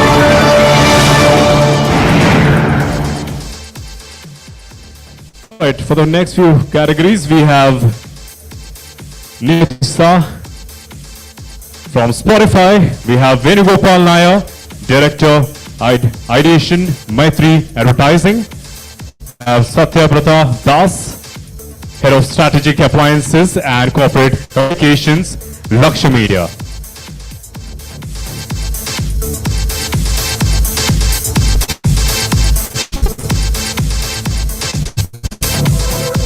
And also I request Shalini Shankar. See, I'm very bad with Shasha. Please, when whoever has Shasha in their name thrice, please forgive me. Shalini Shankar, please put your hands together. Senior Vice President, Lakshya Solutions, to give over the awards for the next few categories. The next category on screen, please. Next subcategory is Sustainability Healthcare.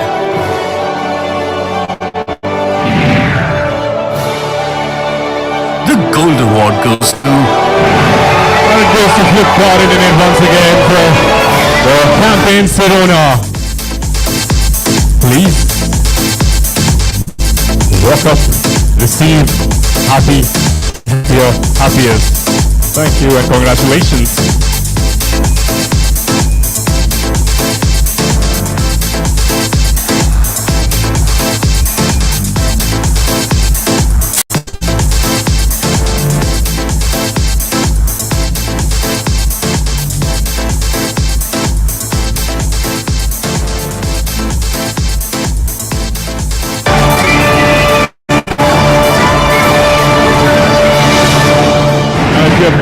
We have missed few awards, and if you are not there, I'll call out your name again. Best use of experiential marketing. The campaign name was Coffee on Wheels. The brand name Continental Coffee. They get the gold trophy. Please put your hands together for Continental Coffee.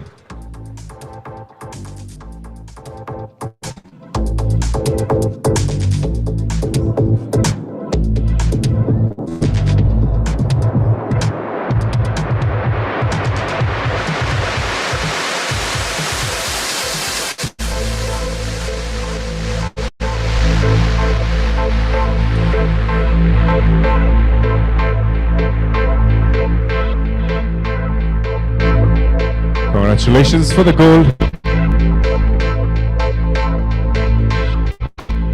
I'll also request you to be there. There's another category which you have got the award gold for. Best use of a TV in the FMCG category. So be there, please. You have got the gold in this category itself. The campaign name was Malgudi Mami Campaign. Continental Malgudi. Please put your hands together once again for Continental Coffee for getting this award in the category of Best Use of a TV in the FMCG category. Congratulations, Continental Coffee. Thank you.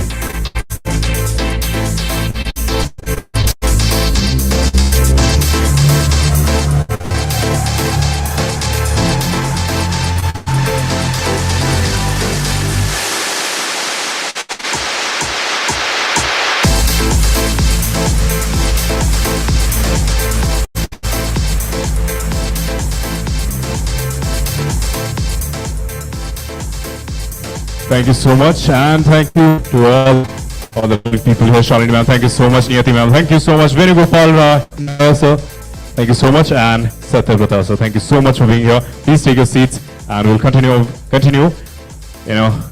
Very short while for the next set of awards. But before that, can we have you please?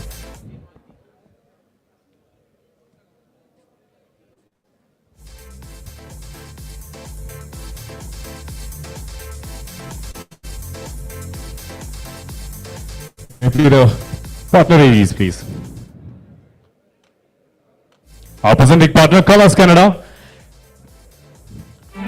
Colors Kannada currently offers a wide variety of fictions. Genres that range from history and fantasy to family dramas and crime. Colors Kannada is home to several electrifying reality shows like Nannamma Superstar, Dancing Champion, Gichi Indigiri, and of course, Big Boss. With initiatives like Serial Sanpe and Anubandha Awards, Colors Kannada has endeared itself to millions of Kannadigas. GEC that brought people together to watch television invites you and your family to switch on your television sets and lose yourself in the magic we call entertainment.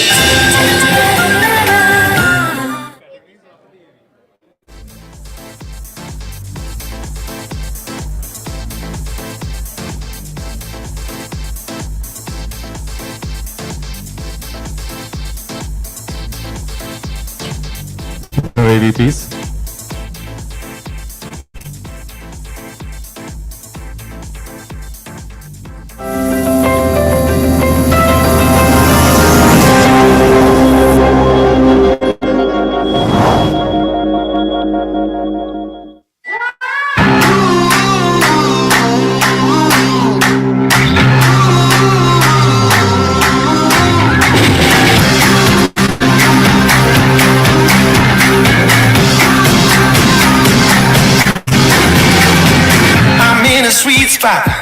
I'm feeling good.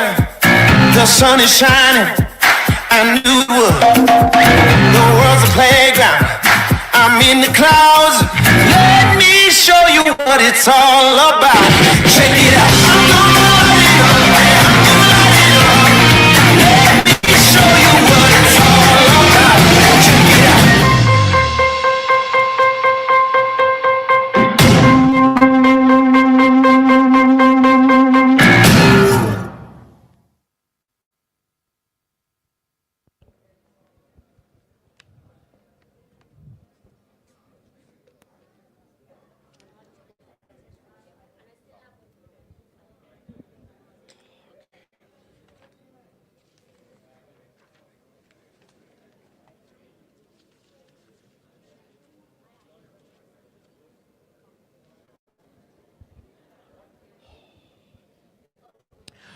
All right. Thank you so much for being so patient. And can we have the next category on the screen, please? The first subcategory under South Awards for Startups Emerging Players is Best Startup of the Year. The silver award goes to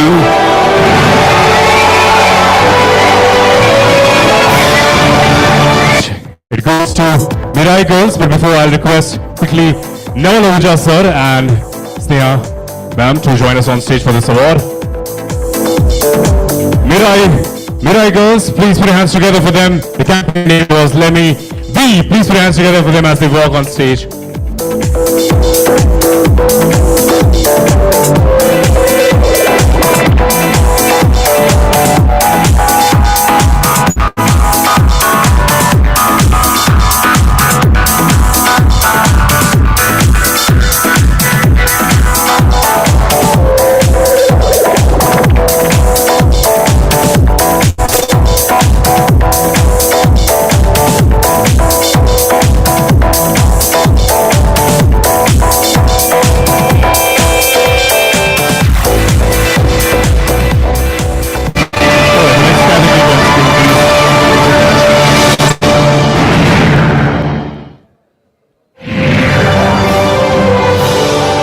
the next subcategory is Best Emerging Player.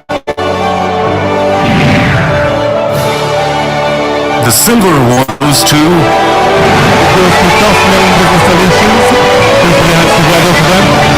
and the campaign name was Beyond Banking. Cross-Melon Business Solutions.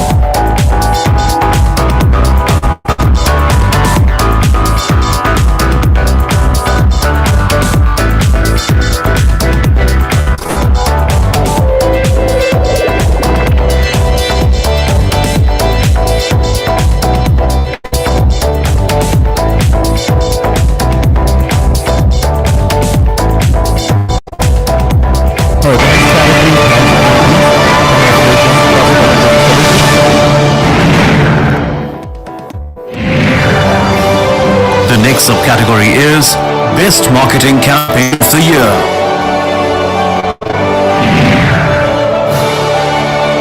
The silver award goes to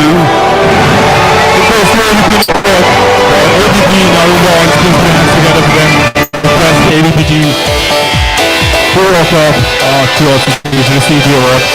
Congratulations to all of you.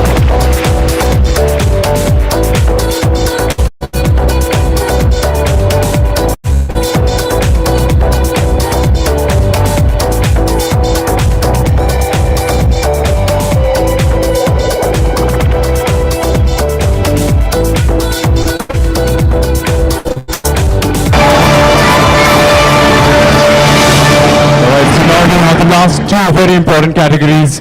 Can we have the first TV, please? Before the year goes, the brand of the year goes to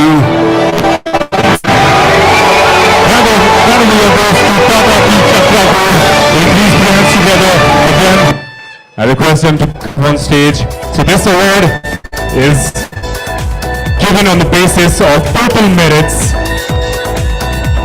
We have got 10 trophies altogether. 7 points for silver, 10 points for gold, 17 trophies. Oh my god, it's 22. I'm very bad with maths.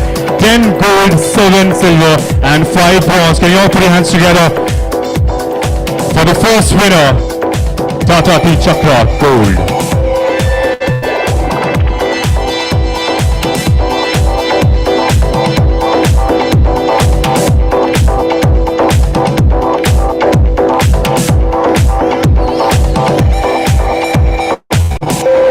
Now can we have the next category on the streets? Just 1 second, okay? So, Mr. Puneet, if you can just 2 minutes. It would be really bad from my side. I'm in a hurry, so sorry. But if you could share a few words from your side.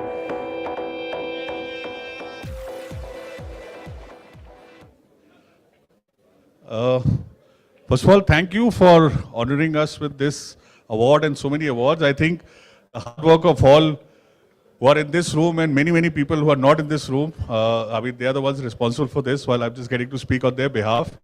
I think one of the reasons why sort of, we are where we are is because I think there's a lot of deep, passionate work that happens in terms of consumer understanding of consumers and understanding the regional and the local context on basis which Chakra Gold, which is the tea for the South, we are based on.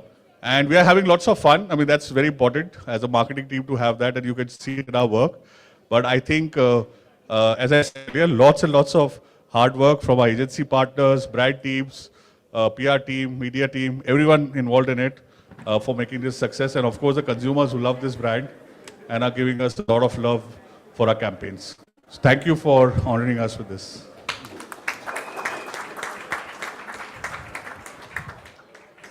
It can be a little more louder. Thank you so much. Please put your hands together once again for in total of 22 awards. We have the next category on screen, please. Thank you. Agency of the Year goes to Please put your hands together for them. They have been getting a lot of awards, and it's, of course, obvious. Congratulations to them once again, and I request them to walk up to the stage, quickly receive the award, and give a thanking note as well. Thank you.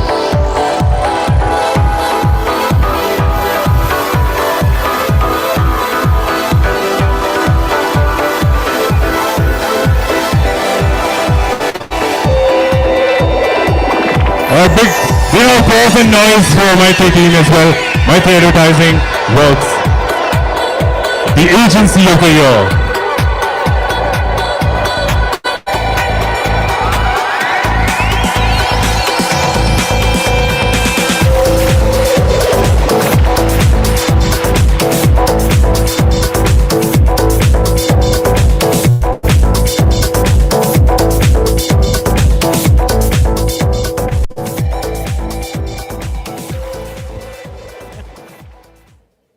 Thank you very much for this award. I mean,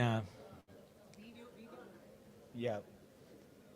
We are from a small town called Kochi, but I think we have great clients and they've supported us throughout and we were able to bring out these creatives. Thank you very much. Thank you very, very much.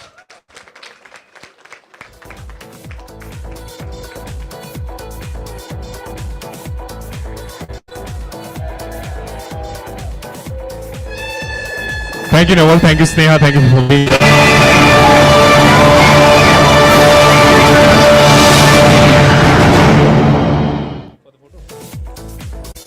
I'll request all the winners, both the winners, please. All the winners, all of you on stage, please. All of you on the stage, all the winners on the stage, please. We'll take a big picture if we can.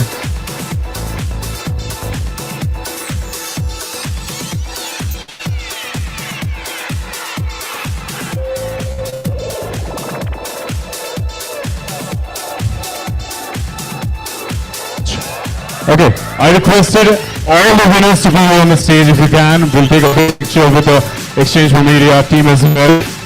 If you can, well, if you have, obviously you have the awards and you have no idea, you've got the awards, please step forward and we'll take a big picture. All of you, I'm done saying all of you, irrespective of the company, irrespective of being any of your friends you are, please join us together for a big picture. We would love to share those pictures with you later. Please come up on stage as well. Occupy the stage.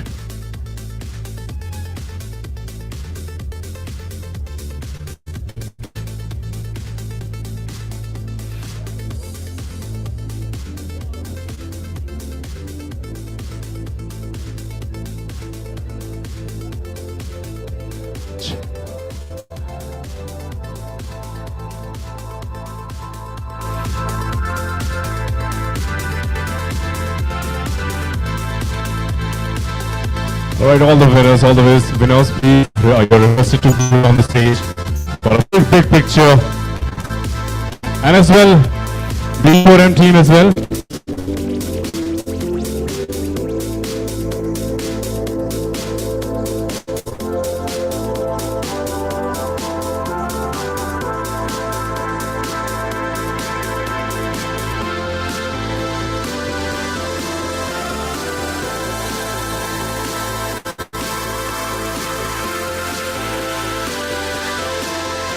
Ladies in the front and spread out a little bit. Spread out a little bit. Thank you.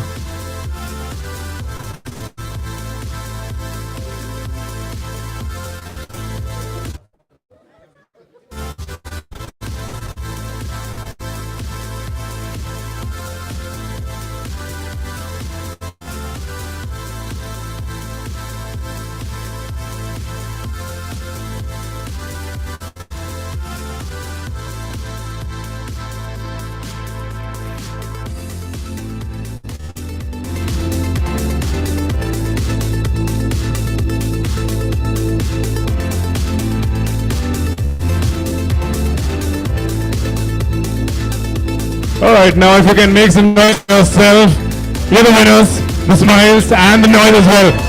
Big applause for yourself and noise. Thank you and congratulations.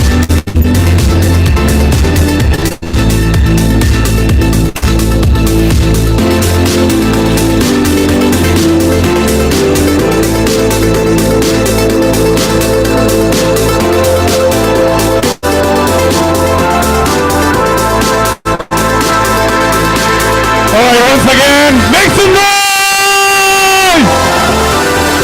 Don't need it once more, hip hip! Hip hip! Hip hip!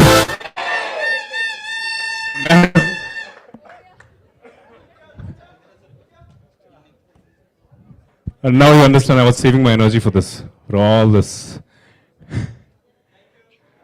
Thank you so much all the way. Congratulations once again. Please go have your refreshments, talk, chit chat, and I request our own